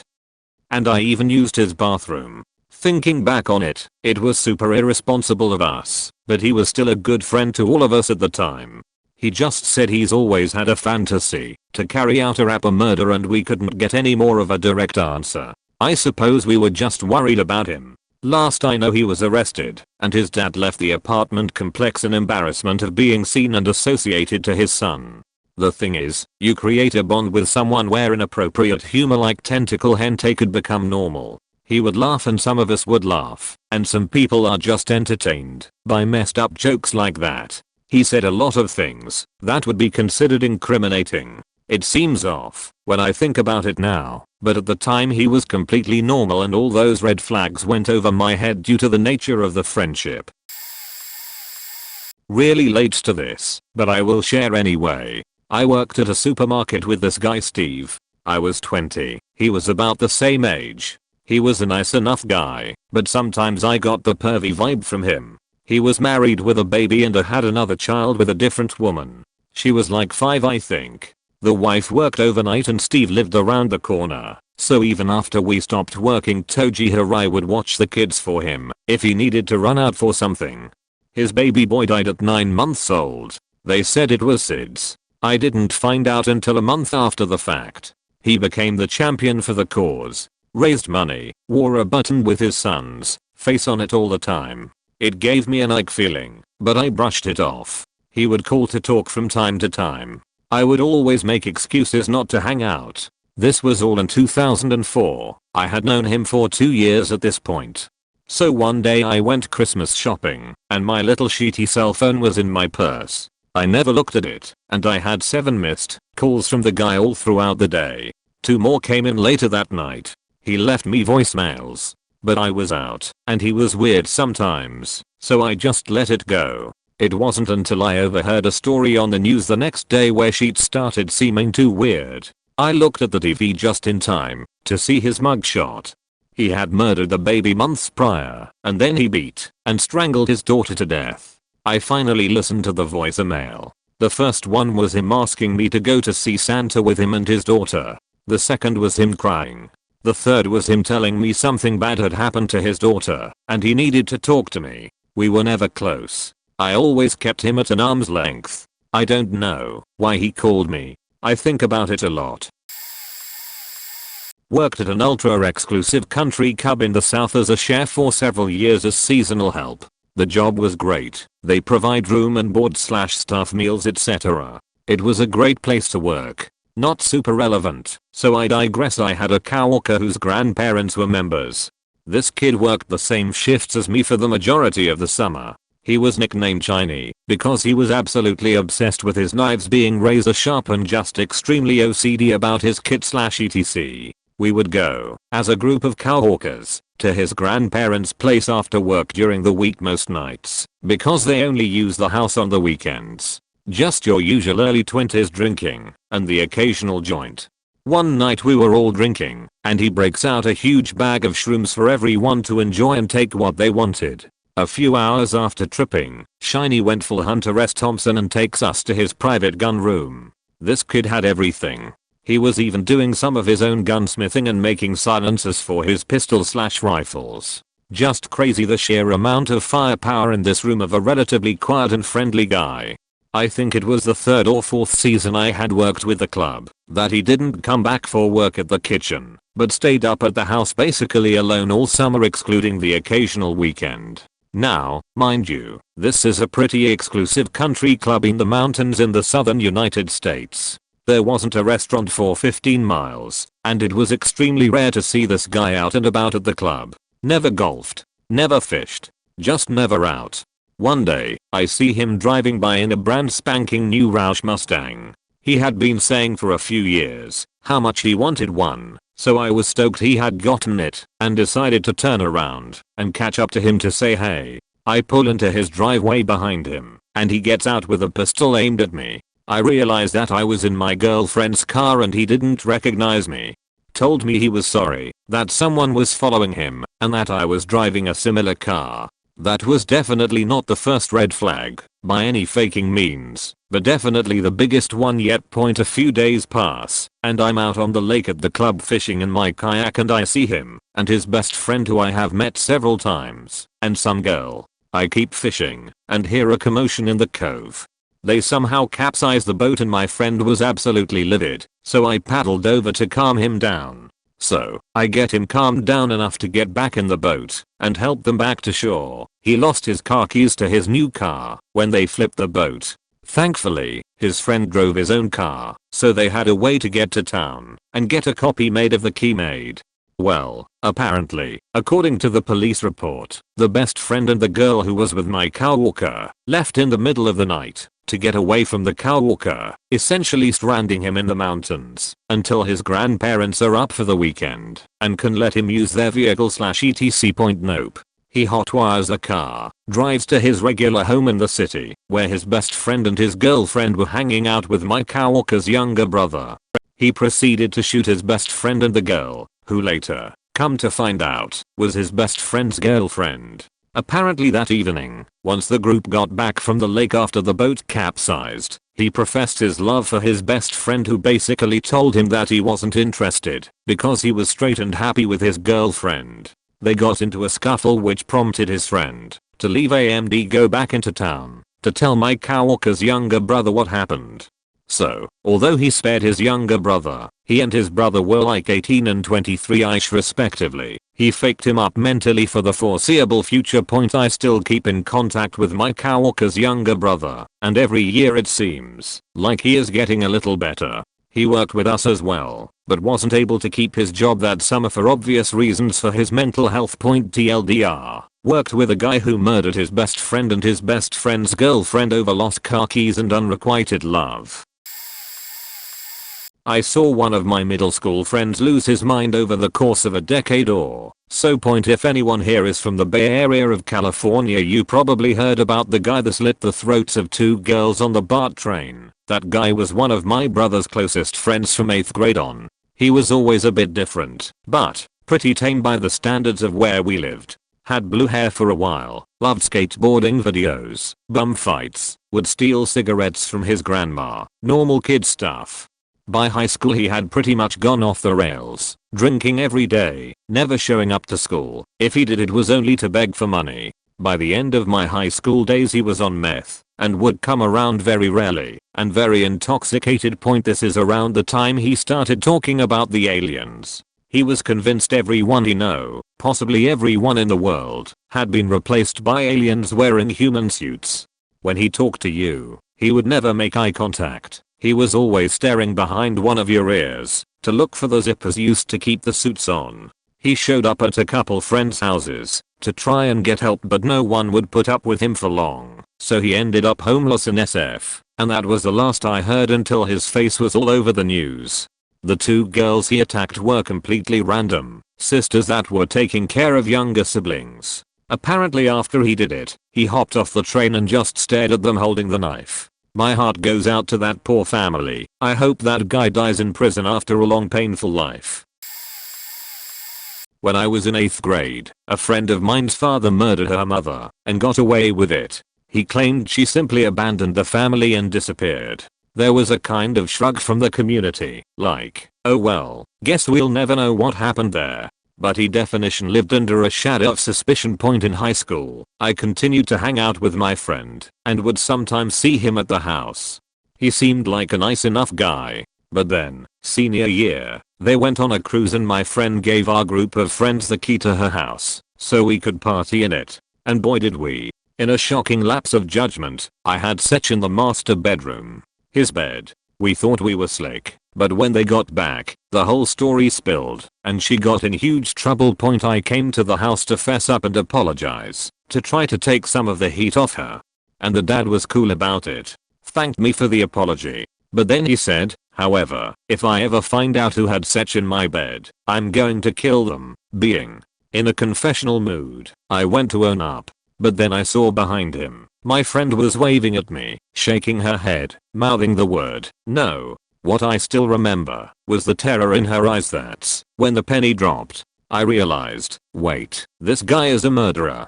And he just issued a death threat to me. And he means it. His own daughter knows he means it. So I clammed up and got the fuck out of there. A few years later his accomplice ratted him out, and he finally got convicted of the murder. While awaiting sentencing, he attempted to hire a hitman to kill the judge and prosecutor. He died in prison, broke and alone, estranged from his daughters.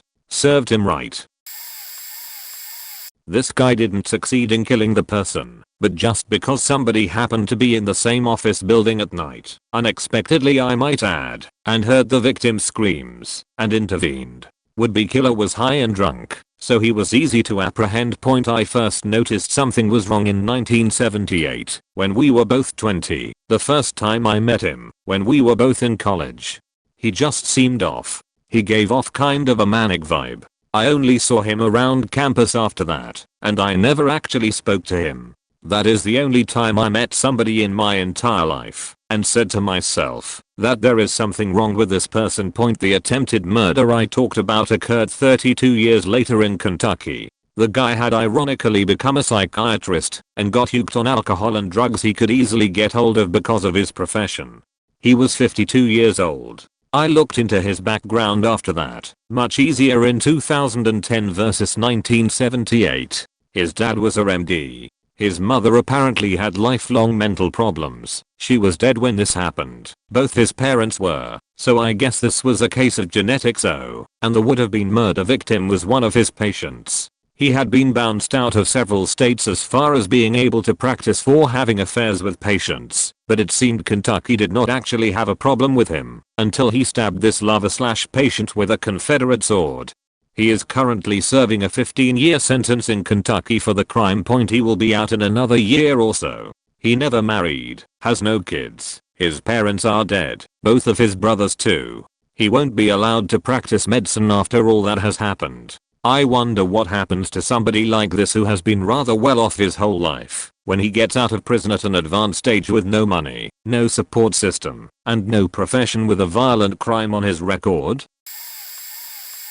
Well, I never really knew something was off, but a family friend, her name is Jackie, had this son-in-law, who apparently had a habit of hitting Jackie's daughter. I was just a kid at the time, but I had heard it brought up in conversations with my mom on a not so regular basis. I didn't hear anything about this part at the time, but found out many years later that Jackie had been worried that her daughter was going to end up seriously injured or killed, so after the son-in-law hit her daughter again she threatened him and told him if he touched her daughter again she would kill him.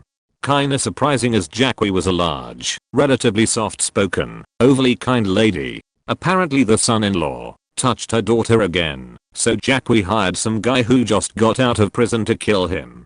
That guy brought a friend to help him out also. She offered them some relatively trivial amount of money, a couple thousand I think. They planned on doing it in the woods, but apparently the son-in-law figured out what was happening and lunged for the gun and ended up getting shot inside the house.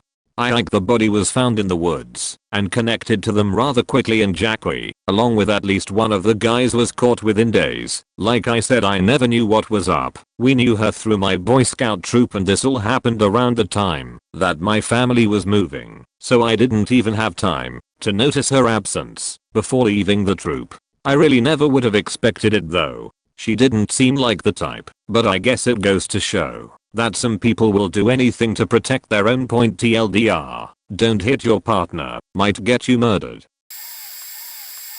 It's a bit long lol. So in school I had a friend from since I was 7 or so. We were close enough that he used to tell me his family life stuff, like when his mom died he told me, and then he used to tell me how he misses her every now and then and used to tear up. He was kind of a kid who was too much into movies, like repeating dialogues and actions and stuff. He then left school in 6th grade.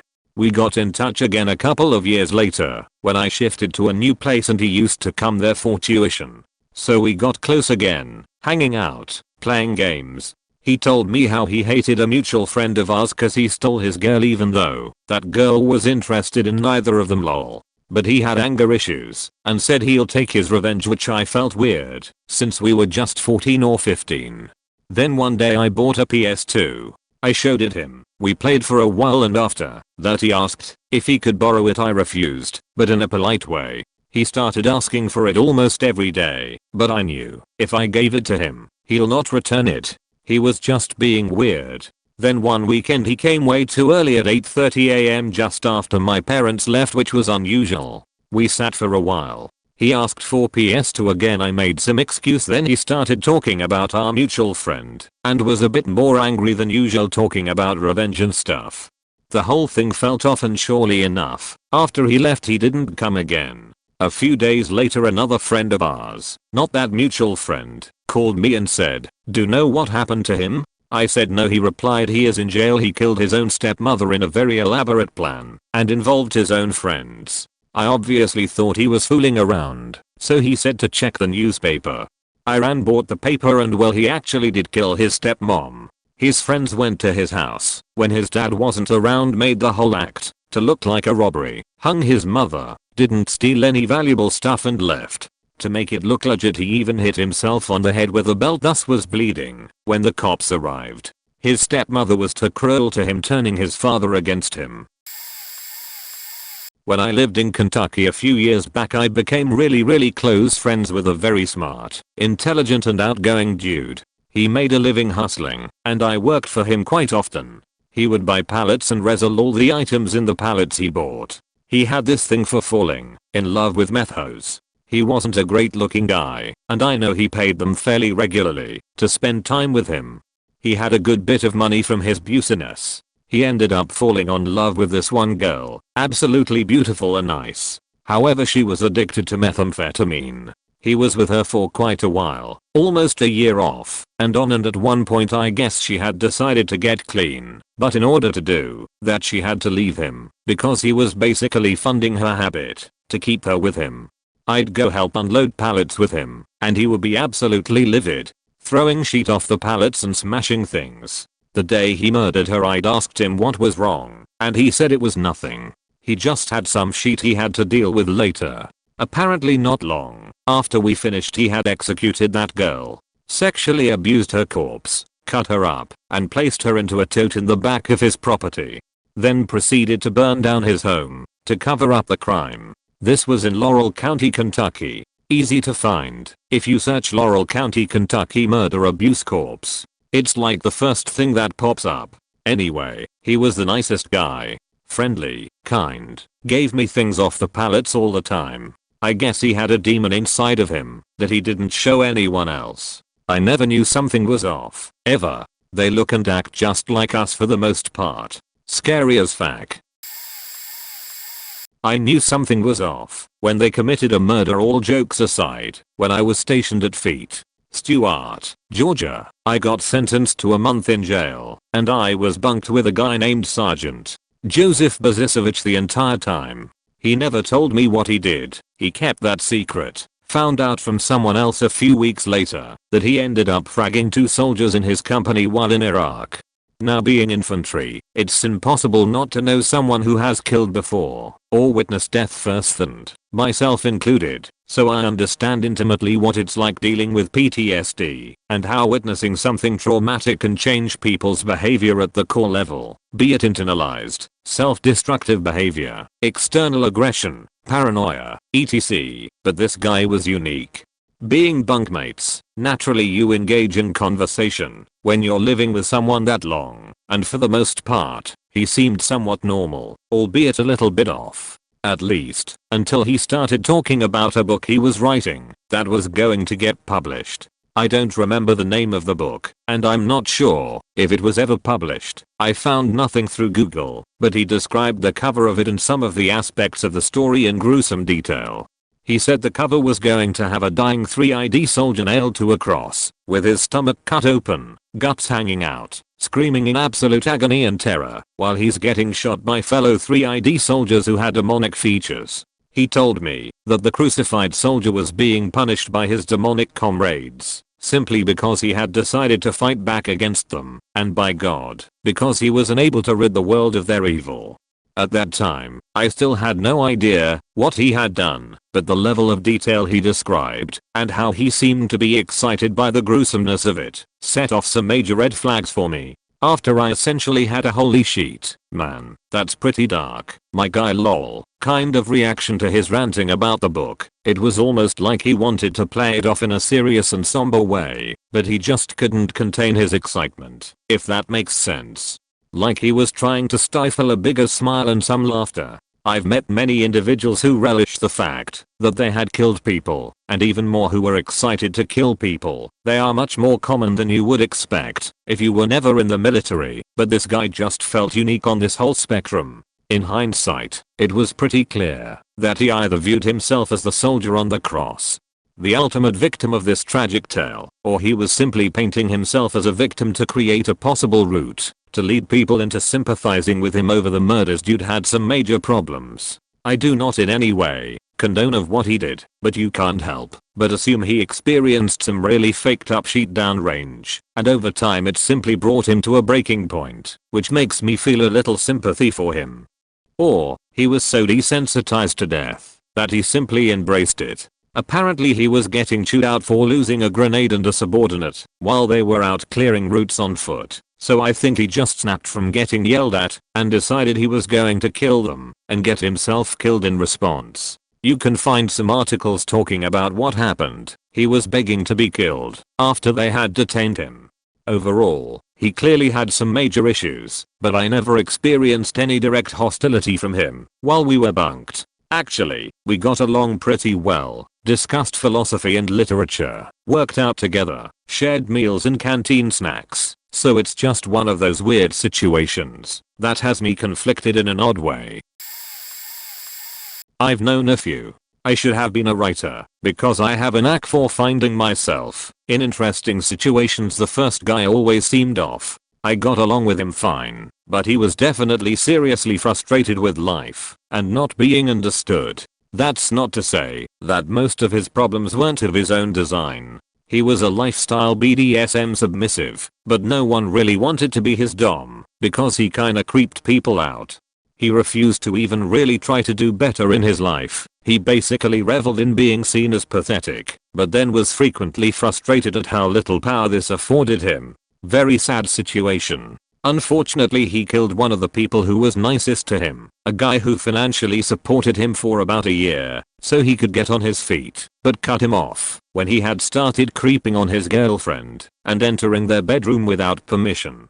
Guy 2 was a genuine hitman. I had absolutely no idea. It's nothing like the movies. He had family that was in the Russian Mafia and he basically would get hit jobs once in a while apparently. He was a friend of a friend, but it turned out he was only hanging around because she had previously dated someone who had also been in the Russian mob without knowing it and was hoping he would contact her. Poor girl went through a really crazy year with what appeared to be really unbelievably bad luck until the ex-boyfriend's family finally contacted her and let her in on what was going on.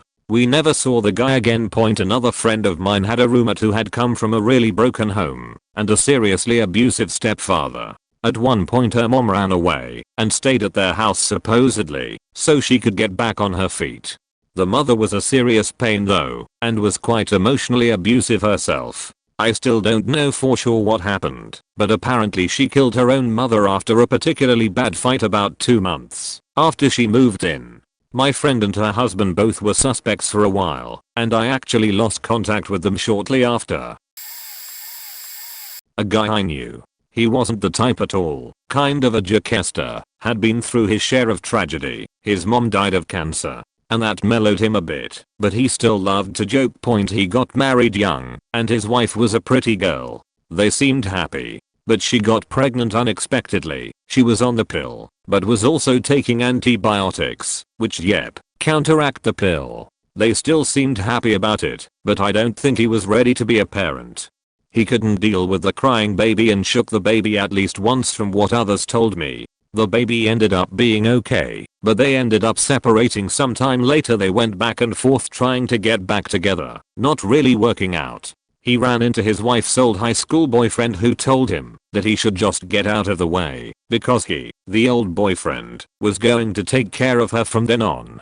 Well, that pissed him off, so he went to take to his wife. They had an argument, and we don't really know what happened, and they think it might have been an accident, but he pushed her down or something and hit her head on the corner of something. Killed her. He then went to his employer and gave his resignation that day, went back home, and arranged life insurance policies where they'd be easy to find for his family, then hung himself. Her family was worried since they were watching their kid at the time and they called the police to do a wellness check, found them both dead. The kid now lives with his maternal grandparents. I didn't know him as well as my other friends did, but I knew him well enough, and I would never have guessed that would have been the case for him. I don't believe he killed her on purpose, but I don't think he's innocent either. I had heard about his temper and knew they had problems. The whole thing was just really sad, especially for the kid, already an orphan, and I don't know what his family tells him about his parents.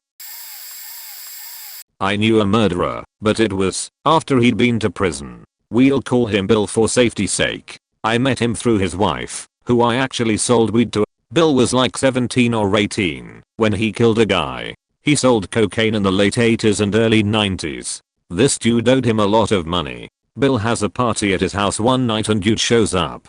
Bill is super faked up, tells dude that he owes him a lot of money and that he better scram or else. Dude starts getting mouthy. Bill threatens him. Dude calls him on it. Bill shoots dude in the face at point blank range in front of a bunch of people. Did 18 years in prison. While he was in, worked his way up in the Latin Kings. Became a general apparently. Also got addicted to heroin in prison, but end up clean for the last several years he was in. The day he got out, he ran. He didn't want anything to do with that life anymore.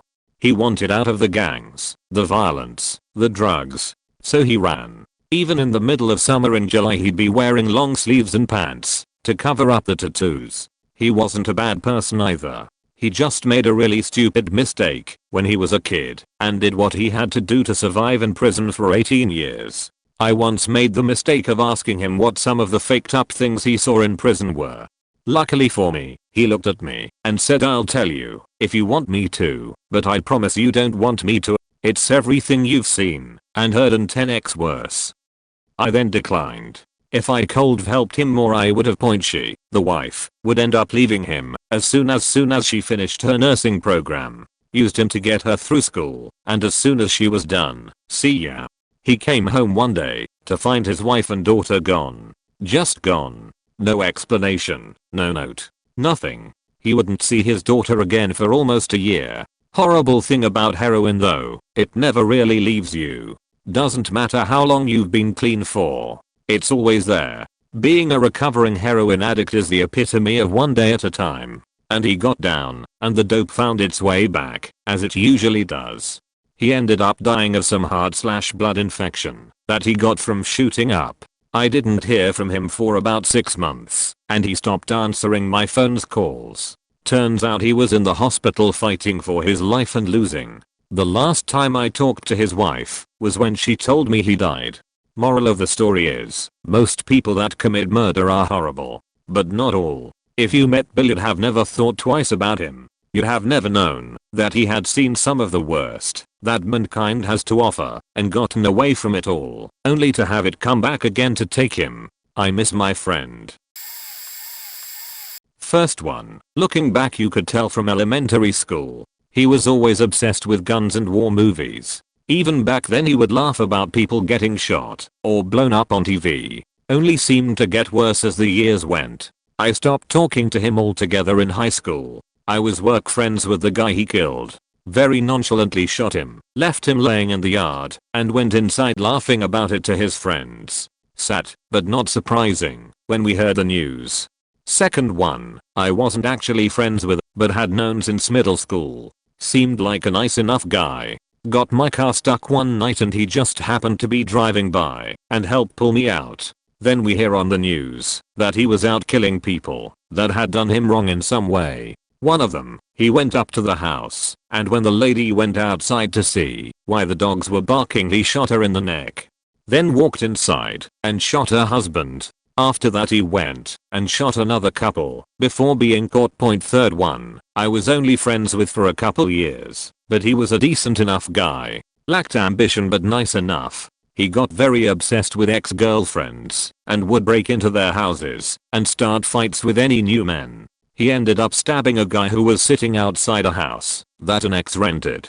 The house was split into apartments and this guy didn't even know her. I ended up meeting him through a friend one night as well. The murder happened to a couple that he had been stalking. They had protection orders against him, but officers refused to monitor the house. He broke in and stabbed them. A couple days before the murder he was trying to buy a gun. The person behind the counter, a customer of the restaurant I worked at, was a retired officer and felt something was suspicious about the kid and refused to sell him one.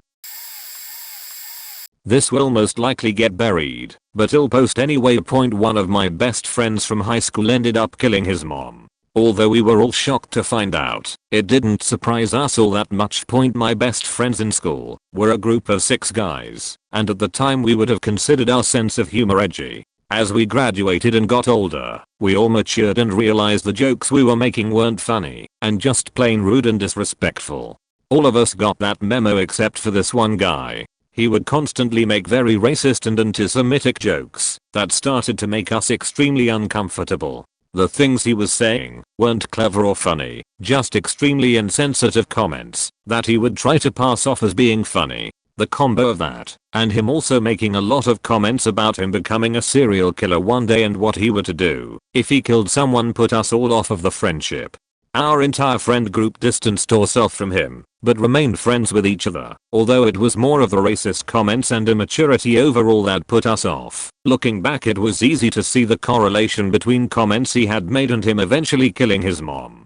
I feel kind of bad for the guy, as once we distanced ourselves he had no one in his life. He obviously had some serious mental health issues as well. A few of our friends have since reached out to him after his arrest and speak to him every now and then from jail, but it's safe to say us ending the friendship was a smart decision for us. A kid I went to school with. I mean, primary school. I knew him from when we were 7 to 12 years old. He was always so angry. I figured he had problems at home. That's what we would say about kids with bad tempers. He had no control over his own emotions. He had these crazy eyes, like he could do or say anything, while laughing and staring wildly with those piercing, pinhole pupilled, blue eyes. Our school was primary only, so after 7th grade, we all left and went to different high schools. At the end of 7th we had a kind of graduation and the class made a book of photos, stories, and poems. We had a class poem with a stanza about each child. We wrote it ourselves. I can't remember anything about that poem except for the bit I wrote. My best friend Kate. Kate is like a flower. Her feelings do not show, but when the sunshine comes to her she'll open her orals and glow. Kate was very shy, but had these moments where she would just light up. I felt it described her well, and the first line of Tyson dreams of chainsaws. I forget the rest, but it was about his aggression, essentially. I remember feeling like it wasn't appropriate, and that a teacher should have stepped in and changed it. I also remember, when we had sex education, you might remember that adverts for sanitary pads showed blue liquid being poured onto them to show how absorbent they are. During Q&A, Tyson asked if periods were blue. A few kids laughed, and he went ballistic. The teacher, as always, didn't help, didn't de-escalate, didn't do anything useful. A few years ago I saw his name in the news. He'd bashed a man to death for chatting to his girlfriend in a pub. I think he stole the guy's watch and mobile phone too. I have a few. Close childhood friend was one of 3 brothers. Both he and the older brother were quite badly behaved, always getting into fights and trouble with the law. The youngest was quiet, meek, reserved, the nice one of the family, and one day he stabbed somebody to death with a screwdriver. No danger signs whatsoever, and I still don't know why he did it. 2 other kids I went to school with, both quite tough and mean. One especially had quite the reputation, after beating the crap out the supposed toughest guy at school and hospitalizing him. Both were pretty unpleasant and the kind of kids you'd cross the road to avoid. Anyway, fast forward a few years and the same 2 kids, now in their late teens, robbed some guy in the park, tied him to a tree, and beat him to death. Another one, this other kid in our area renowned for being a total lunatic, very shady, carried weapons. Even if you heard he was in the same town you'd stay the fuck home, to avoid risk of seeing him. Always blindingly obvious he'd come to no good. And, to absolutely nobody's surprise, in his 20s he robbed a gas station and shot the clerk to death. The last one was a friend of my dad. I always found him quite an odd guy, perfectly happy and smiley type on the surface, but had that something not quite right vibe with quite vacant eyes. He got into some sort of money trouble and stabbed both his kids and his wife to death, then slit his own throat. So, out of 5 people I've known who've gone on to commit murder, 3 were no great surprise and 2 were a total shock. TLDR. 2 people who I was friends with ended up murdering people. One murdered his renter after a dispute, and the other murdered his wife after a night of partying. Both were odd people, but never thought they'd be murders. I've known 2 murders in my life. My husband worked with a guy we'll call James. James was married and had a kid around the same age as our daughter. He was a little odd, but his wife was a gem. We all became friends and we even rented a house from them. Our relationship became strained when our daughter got lead poisoning from the house we rented from him. None of us knew that there was lead paint in the house, and my husband and I did as much mitigation as we could, but since James was the homie owner it was his responsibility to fix it. He never did, So we moved out, and our relationship essentially ended. Fast forward a few years, and James was in a serious motorcycle accident. He was in a coma for months. While in a coma, his wife found out that he was doing a lot of shady stuff with their money. Once he recovered, she filed for divorce. In order to supplement his income due to being disabled, he converted their old farmhouse into a duplex. In a twist of fate, a woman I worked with, who was new to the area, told me she was looking for a place to rent, and though she found one. I asked where it was, and she said the name of a very small town that James lived in. I asked her who the landlord was, and she said James. I advised her to stay away, but she and her family moved in the duplex. Turns out that was a bad idea. While she and her husband were separated, her husband had a disagreement with James. James shot her husband dead and tried to cover up his crime by burning the corpse in his fire pit.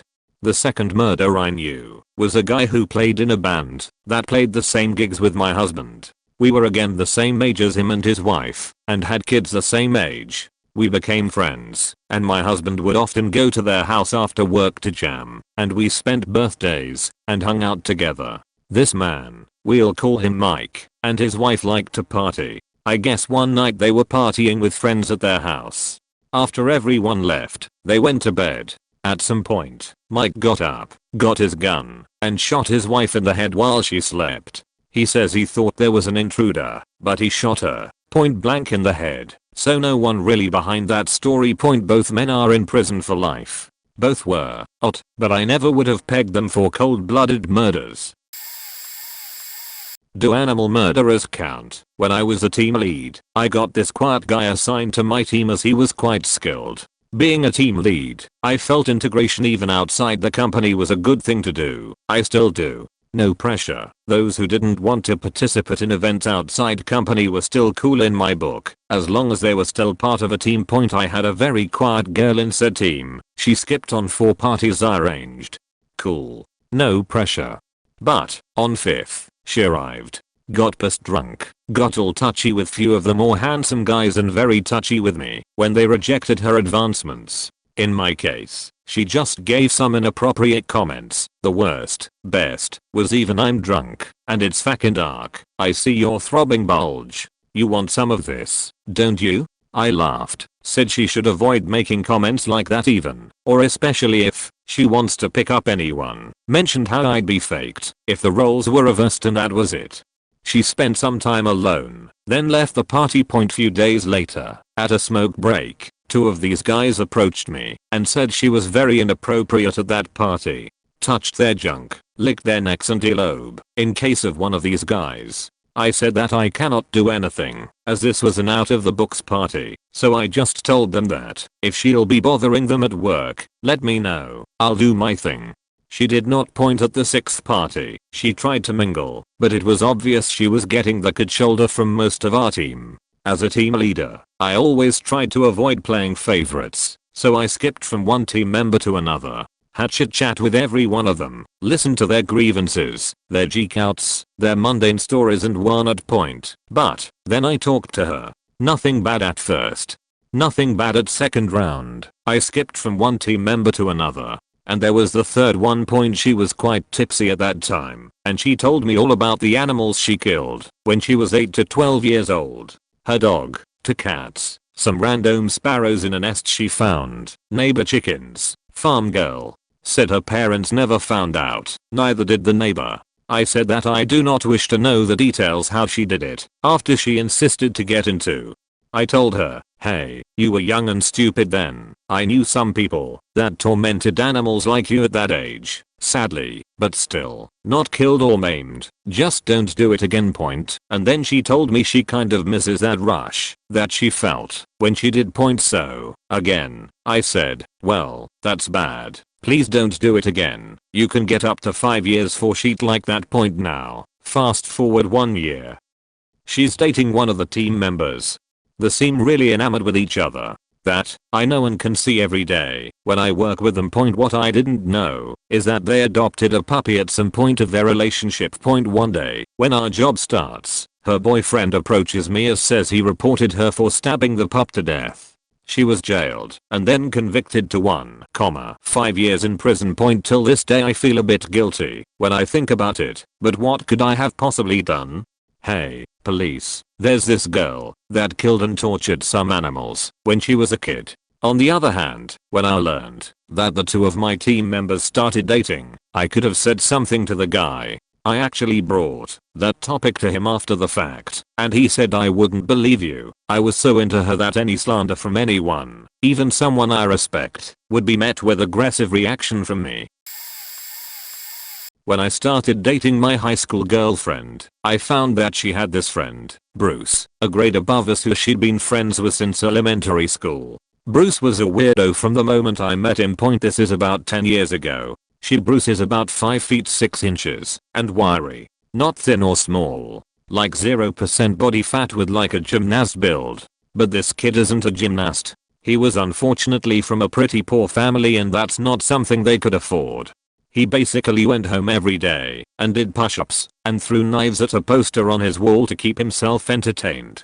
Nothing weird on the poster. It was just a target. Cut his hair with trimmers himself and basically wore a uniform, as in Steve Jobs or Zuckerberg uniform. He wore the same green running shorts and purple v-neck t-shirt every single day, and he's always playing with his little Swiss Army knife. Just like a fidget spinner type thing, every day. And his girlfriend was also weird, but in the quirky anime-loving / goth / emo / scene chick kind of way. And Bryce just had this look in his eyes. He was a smooth-talking funny guy, but his eyes were always fatching around. And like, big, bugged. Like, you know, when you pass some of those homeless people that need treatment and are just talking to themselves, and they make powerful eye contact with you. Like that. All the time. And there was a rumor going around that he was into weird sex shit with his girlfriend. Weird for 17-year-olds. Bondage and whatnot. And my girlfriend just thought Bruce was the funniest, nicest guy and wouldn't hurt a fly. And I was constantly telling her that she needed to stay away from him. We hung out with her friends constantly, to the point where I realized after high school that I'd basically abandoned my friends. So it's not like I was being controlling. And I was 6 feet 4 inches and a martial artist, and my dad was a cop, so I wasn't physically threatened by him. I just had a bad vibe. Then Bruce confirmed for us a couple months before he graduated. Apparently he and his girlfriend would drive around in his Astro van and stop next to random teenage girls and young women, blindfold and abduct them, and then have sexual with them, and then dump them back somewhere else in town. I'd never seen this in the news and still think it was obviously him bullshitting us, but it was creepy as hell to even conceive of that. And he told this story with his girlfriend next to him, and she just giggled. So Bruce graduates and joins the army. Whenever he gets access to a phone, he calls my girlfriend and chats, because she sees the best in everyone, and is basically his only friend. One day my senior year, my girlfriend calls me bawling that Bruce is in jail. Apparently, and I could never find a news article, but it was around 2008 to 2009. He gets out of boot and gets sent to some base somewhere on the East Coast and makes friends with this dude who got married immediately on joining the military, who now hates his wife. The guy knows Bruce is into knives and is kind of weird, and apparently confides this to Bruce, and that the divorce will be too expensive and he needs a way to get rid of the wife.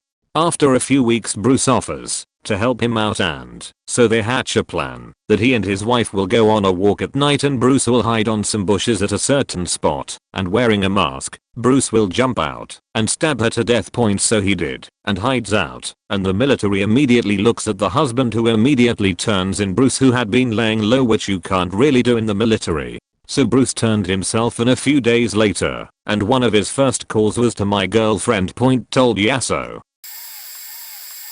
My story can sound weird, but I needed to tell it to someone. This happened when I was 12, now I'm 14. I know, I'm small for community like this, but still. I had childhood best friend. We were best friends since kindergarten. We shared secrets to each other, always were together, let's say, partners in crime. One day we went in another friend's house. He invited us and one guy on the sleepover because his parents weren't home. We played games, chatted, and then went to sleep. But at night, we heard strange noises in another room. I found out that one of us wasn't in the room. The other guy invited, but I didn't tell it to others. Thought that he went in the toilet. There were 3 of us in the room, and my best friend decided to check what was happening in another room, because sounds were becoming creepier, and they weren't stopping. The guy who lived here refused to go with us, so I went with him to check what was there. I thought that he would go to that room immediately, but no, he went to the kitchen, and what do you think he did? He brought knife. Frickin' knife. I tried to stop him, but was too late. He went to that room. I heard shouting, and then strange sound. Remember I told you that other guy wasn't in the room? Well, he was the one who was trying to scare us. He and the guy who stayed in the room just wanted to prank us, but now he was laying on the floor, covered with blood. I can't forget what I saw then. And no, I'm not talking only about dead body. Right now I'm talking about face of my friend. He was calm. He wasn't mad, sad. No. He was calm. On noises, went that guy from the room and we were both shocked. We called the police. And all this time, my friend was sitting calm and was waiting for the police. He's still on surface. Not everyone knows what happened that night. I was too scared to say anything then, and too late to say anything now. He don't understand why I'm trying to get away from him, and he's trying to keep our friendship, but I don't. He didn't even worry then. He killed human, and didn't even worry about it. I'm afraid of him, and I can't forget what I saw then. I know everything this sounds weird, but it really happened. I'm introvert IRL, so I'm posting this here. He thinks that that was just an accident. Nothing more. Thanks for reading this. Now I feel much better when I'm posting this and sharing with others. He never ended up successfully killing anyone, but a guy I went to high school with really tried. He followed women walking alone and stabbed them in the general area of their heart, and luckily on all 4 attempts he got them in the rib instead, so all 4 survived. He'd pin notes to the police on their bodies, with his 4th victim having a photo of himself pinned to it saying, "You have arrested the wrong man for my crimes.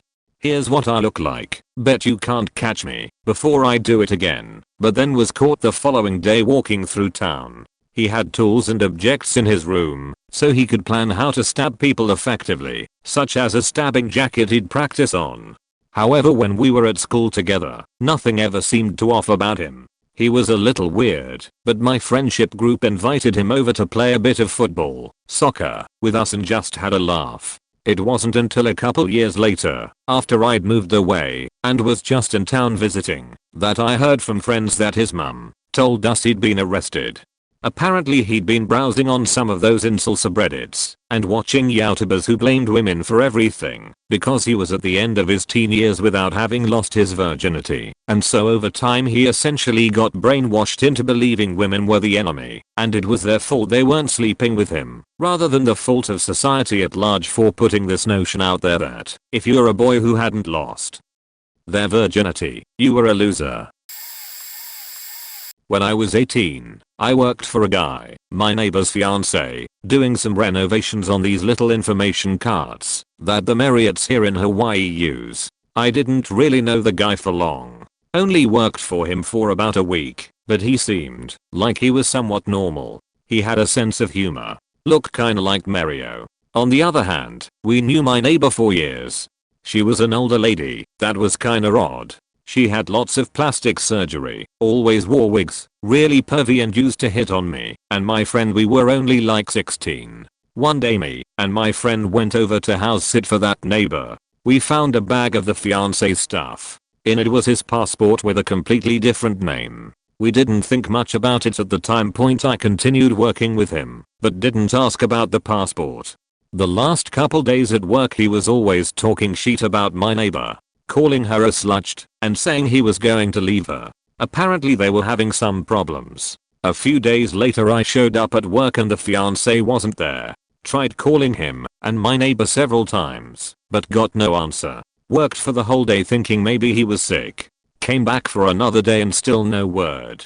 On the 3rd day, I decided to track down his contact at the Marriott. She was shocked that I hadn't heard anything and didn't realize I was working for the guy. Apparently he stabbed my neighbor 13 times with a kitchen knife. She ended up living somehow, so not technically a murdered, but he definitely tried.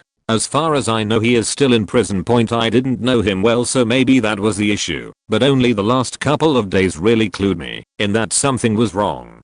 Never really found out why he lied about his name, though on the plus side, I got a free car out of the deal. When my neighbor got out of the hospital, she gave me his car. This was a terrible idea to accept, and later caused a big problem when I got pulled over in a car registered to an attempted murder. I also scored a contract with Marriott from it.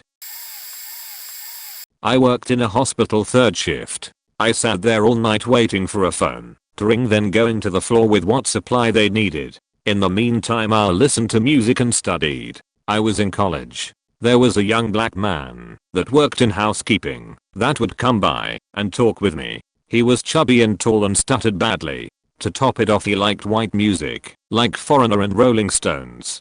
He was the kind of guy that always had dried spittle on his lips. He'd complain how he had no friends because of this, and how everyone at school made fun of him, and so he'd just show up and talk. Sometimes he'd tell me of people that made him mad, and he'd get agitated and hold his hands up as if he was strangling them. I thought little of it. There was this girl that worked there in reception for the night shift.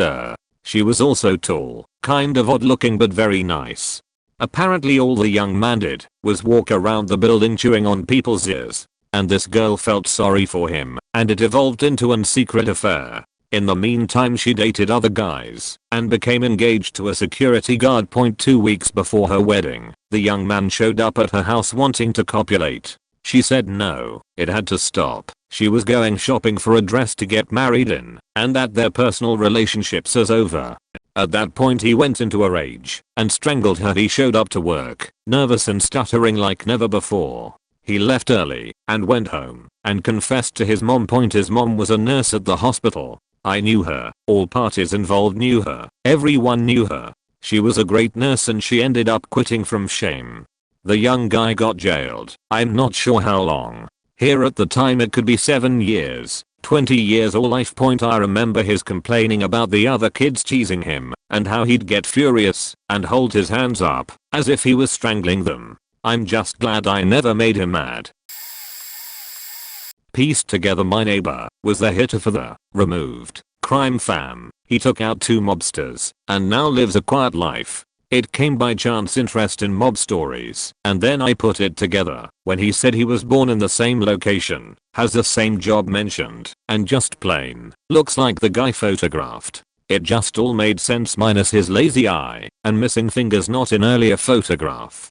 It was when he was complaining about an asshole neighbor, schizophrenic, who punched him in the head unwarranted that morning and said something ego boosting and twisted like I could get a .45 and or fuck it. It was understandable in saying it, and he wasn't serious, but I could just see the old thinking pop up and then get safely tucked away. Also, this one time he randomly said I killed 3 people. When I asked how, he said trucking, which I later pieced together that he was more so pointing to my wording of was it an accident. Deliberate, but I could see in his eyes he felt differently, maybe used like a chess piece by the mafia. So he didn't say shot, but I could see it in his face, even though he said trucking. I think he thinks I knew and was trying to see how deep the suspicion was. To be honest, I didn't really care. I judged him only for small and petty things that he did to ruin our friendship, of which I was about 20 years younger and just lived upstairs. A nice and interesting fellow, but you can tell there's some personality traits that are obvious when comparing someone normal that have to do with him loving himself, self-esteem, and of finding independence through self-orphaned, and I think he were at the time searching for his real family. I think he saw Italians as being so family oriented that it were appealing. I could see how, given this is him, how it all even started. I respected him just for the life experience of going through it all, but in heavily narcissistic ways I don't see him earning long-lasting friendships. The user Y psychopathic vibe usually was present, or better put, just dangerous, inward and awkward when not at home, yet not antisocial at all. I think it would take another 20 years for him to heal, to realize he isn't as indifferent as even younger people. I think the idea that we are all together in this, in life, has escaped him in youth. That makes you feel like you constantly are alone when you're not. It gives reason to be hard like a rock, but then you realize the rest of the world is soft, and you don't mesh. The problem is letting in new ways of thinking. New personality. Outdated thinking without an ability to change the core of self, which I blame societal programming, mostly because even though he was nearing like 50 he was still interested in things that I thought were somewhat cool when I was 15, is the reason he did what he did. Even I, at 33, still feel like I'm about 25, because my life didn't take off for a while, nor did I have a great sense of self-esteem. I also very much wanted a sense of brotherhood, to belong and to be somebody. Now with a sense of self-love I can look at a killer from a better place, not one of judgment, but one where it's like sitting with a bear who was abused, and it could rip your face off. Yeah, so. The point here is that I just don't think that'll happen. We can trust people who are hurt, just set up boundaries.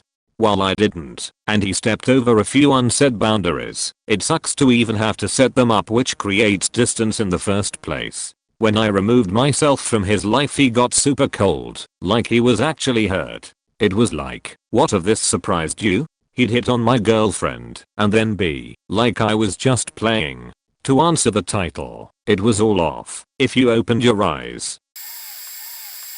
When I saw their picture on the front page of a newspaper on the counter of a petrol station, I pointed and remarked with a smile, "Oh, I know him." I hadn't noticed the headline and the staff member said, "Oh, it's horrible, isn't it? Disgusting." I didn't understand and had a closer look. Then I realized point before this, I had worked in a council-run theatre for a year on and off as a casual stage tech in the south of the UK, and this guy in his 40s was a friendly, charismatic and well-liked long-term supervisor who wasn't afraid of getting his hands dirty with the team.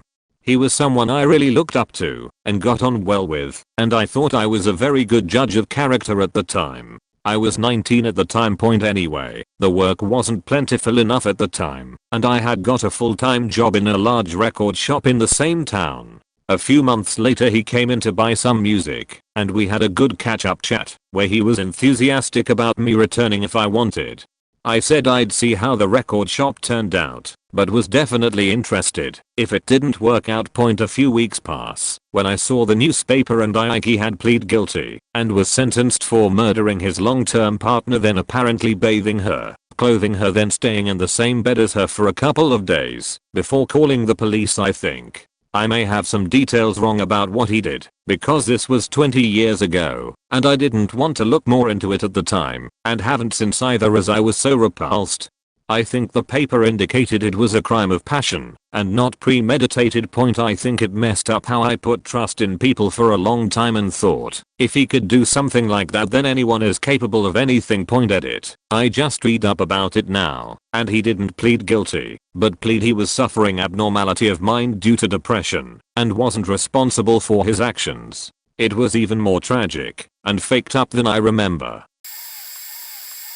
I went to high school with someone who shot and killed another one of our classmates. It was a private religious school, and senior year we went on a retreat where everyone is supposed to share feelings and bond blah blah. Well, anyway, you have small groups at these retreats, and he was in mine. He was very strange. He made up stories about how he had a son and he had this little wallet pic of him. But the picture was of a child way too old to be his. My memory is foggy. I can't remember if I believed him at the time. But besides his very strange behavior, saying weird things, not fitting in, and constantly lying, he was pretty average. I guess that doesn't make you average, but my naive self didn't realize anything was up with him. Anyway, a couple years later, while I was in college, I heard he shot one of the most popular kids in our school. Happened in the street in a nice neighborhood near the local college. My friends and I didn't live too far away. I never heard the whole story, but people said drugs were involved. I believe just marijuana. Now I actually want to read up on it. The popular kid he shot was kind to everybody and a funny football player. I don't say that as a fellow popular person. I was painfully shy and quiet in high school, and he would go out of the way to make people feel happy. He invited me to one of his parties in class one day because they were talking about it near me, and he genuinely wanted me to come. Lol. I of course would never be allowed to go, but it was nice of him to include me. Real sad he's not with us anymore. His Facebook is still full of messages from friends saying how much they miss him. Edit. Easily found an article about the incident. I took the names out. Defendant originally told police he shot victim in self-defense, and officers found victim with a knife in his hand. However, a witness told police that victim never had a weapon. Court documents also note that the knife in hand appeared to be staged, and 5 bags of marijuana packaged for sale were found in the defendant's room. During a court hearing last year, the deputy said a witness told police that victim and defendant were simply bickering when defendant suddenly shot victim. The victim said, "Dude, you shot me," in complete surprise, and then the defendant shot him twice more, deputy said. Not me, but my mother knew some people involved in the Snowtown murders because they received methadone, drug replacement, therapy from her workplace. Because of the nature of methadone therapy being that it is a daily occurrence and the process takes 5 minutes or so to log, measure and supervise the taking of the medication, you get to know people a bit. There was a group of a few patients who were friends who would talk about each other and sometimes come in pairs or groups. One of them stopped showing up, so mum asked, "Do you know what's happened to XXX?" One day when 2 of them were in, the first replied, "Oh, you won't be seeing him anymore," and the second quickly butted in, "Yeah, he's gone back to Melbourne." Now this in itself is not a red flag, as people on methadone often live very unstable lives due to their past/still current involvement in the drug world. It usually takes 7 to 10 years to get fully clean, and many people go in and out of the program. However, mum said something about the interchange made her uneasy.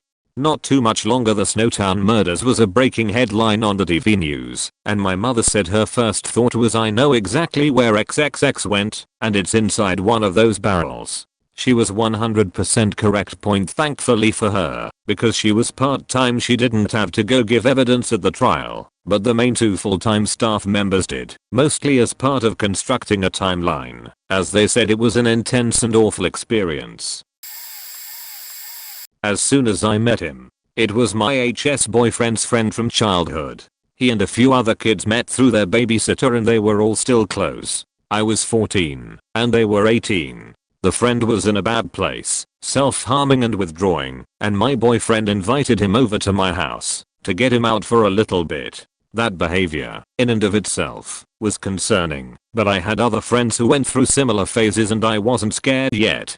When I met him, he had sewn crosses onto his arms with a needle and thread a few days ago, and they were still there. That freaked me out. He talked a lot about God, and God wanted him to fight against evil forces or something. Other than that, he was very quiet. Around this time, several young women had been followed and attacked by a guy with an axe in local parks. Then the babysitter that my boyfriend and his friends had when they were kids, well, something bad happened to all of her pets. They were all very disturbed by it, obviously. The local paper was usually pretty boring, so they jumped all over the story. In addition to the axe guy, I remember this feeling that it was weird how their babysitter got targeted like that, and wondering if they were connected. There were some similarities. A few weeks later, I was getting ready for school and my mom hollered that they'd caught the guy. Great news. But I just had this bad feeling. I asked her the name, and it was him. I had to call my boyfriend and tell him it was his friend. That might be the hardest phone call I've ever made. I still think about the guy. I still feel bad for him and his family. And of course I still feel terrified on behalf of the women he tried to hurt. Things came out about the babysitter and about what God was telling him to do to fight evil. I blamed myself for a while because I had a feeling things were deeply not right when I met him. I wish there had been a support structure for him when he needed it. I never knew anything was off until he just snapped. I went to middle school with this guy. He was the first boy I thought I was in love with, or at least what awkward 11-year-old me thought love was. We never dated, but I had a huge crush on him. I was very unpopular in school and bullied quite bad, and he was honestly one of the nicer people to me in the beginning. He would always compliment my artwork and encourage me with it. And every now and then would ask me to doodle him things which always made him smile, and I liked being able to make someone smile. He was my first slow dance, though I found out later that the only reason he danced with me was because his friends bet him money that he wouldn't dance with the ugly fat girl of the class. After that, I kept my distance from him, and I wouldn't draw him things anymore. Eventually he apologized, we made amends, and then he transferred to a private religious school. I saw him a few times when I started high school, and he seemed more or less normal besides withdrawing from things he used to enjoy, such as his friends and football. After a year or so, he no longer went to our school, even though his older brother did, but I never asked why that was. I still saw him around our community a little, and he was always nice to me, sometimes oddly so. It never made sense to me, especially when I saw how much he distanced himself from his friends and family. He would just be downright mean and vicious to them, and it didn't make sense, but I figured he was just being a broody pissy teenager. A year or two after I graduated high school, he shot and killed his father in their own home, and assaulted his mother. Never gave a reason why. Never found out why. It's still surprising. I didn't really know her much, but my parents did. She was the new wife of my dad's best mate, let's call him Steve, back at school. He had 3 daughters from his first marriage, before marrying this new woman, and they had a son together. This woman was a literal rock scientist, and my parents immediately thought she was quite strange. This woman didn't like the 3 daughters from Steve's first marriage.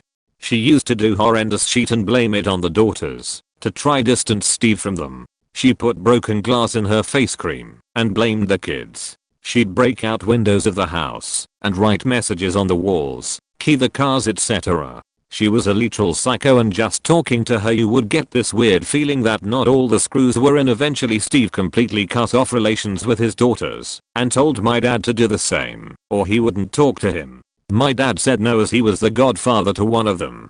Him and my dad eventually stopped talking for a longest time. Now Steve lived in America as he moved for a job after university, and that's where he had his daughters and his new son. He had a shotgun in the house for protection like any sane American does. One day, after coming home from work, he found his new wife and son dead by the shotgun point. She had killed the son and then herself.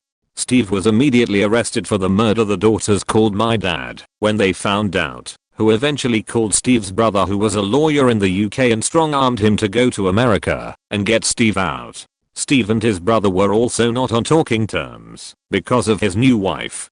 Eventually he got out of jail and started talking to his daughters again, and realized just the insane amount of crazy his now dead wife was. So kind of a happy ending. Fun life update on this guy. He got remarried and had a daughter with his new wife. As a Christmas present for his daughter, who was 6 at the time, he bought her a cute pink rifle. I will never understand America.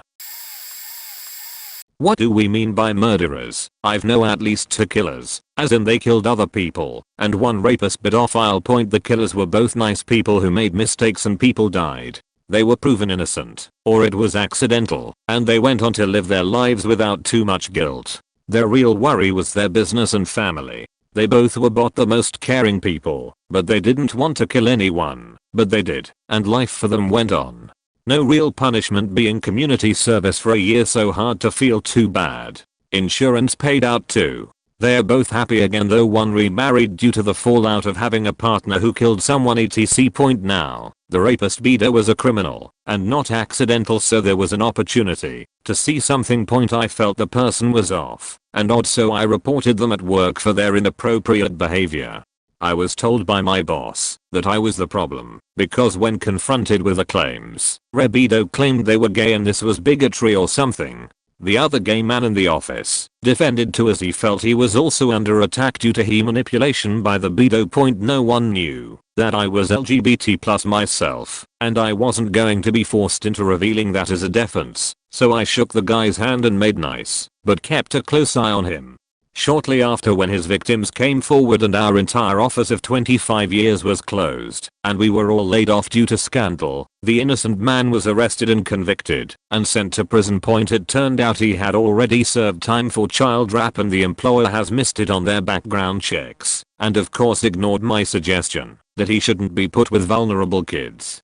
I always felt bad not reporting him to the police and saving at least one more victim. But my employer made it clear, if I wanted a job I should let it go lol, before we were all let go. I was younger and less worldly. Horrible situation ever, since if I get a feeling, or see anything off, when it comes to kids and vulnerable adults, I don't take no for an answer.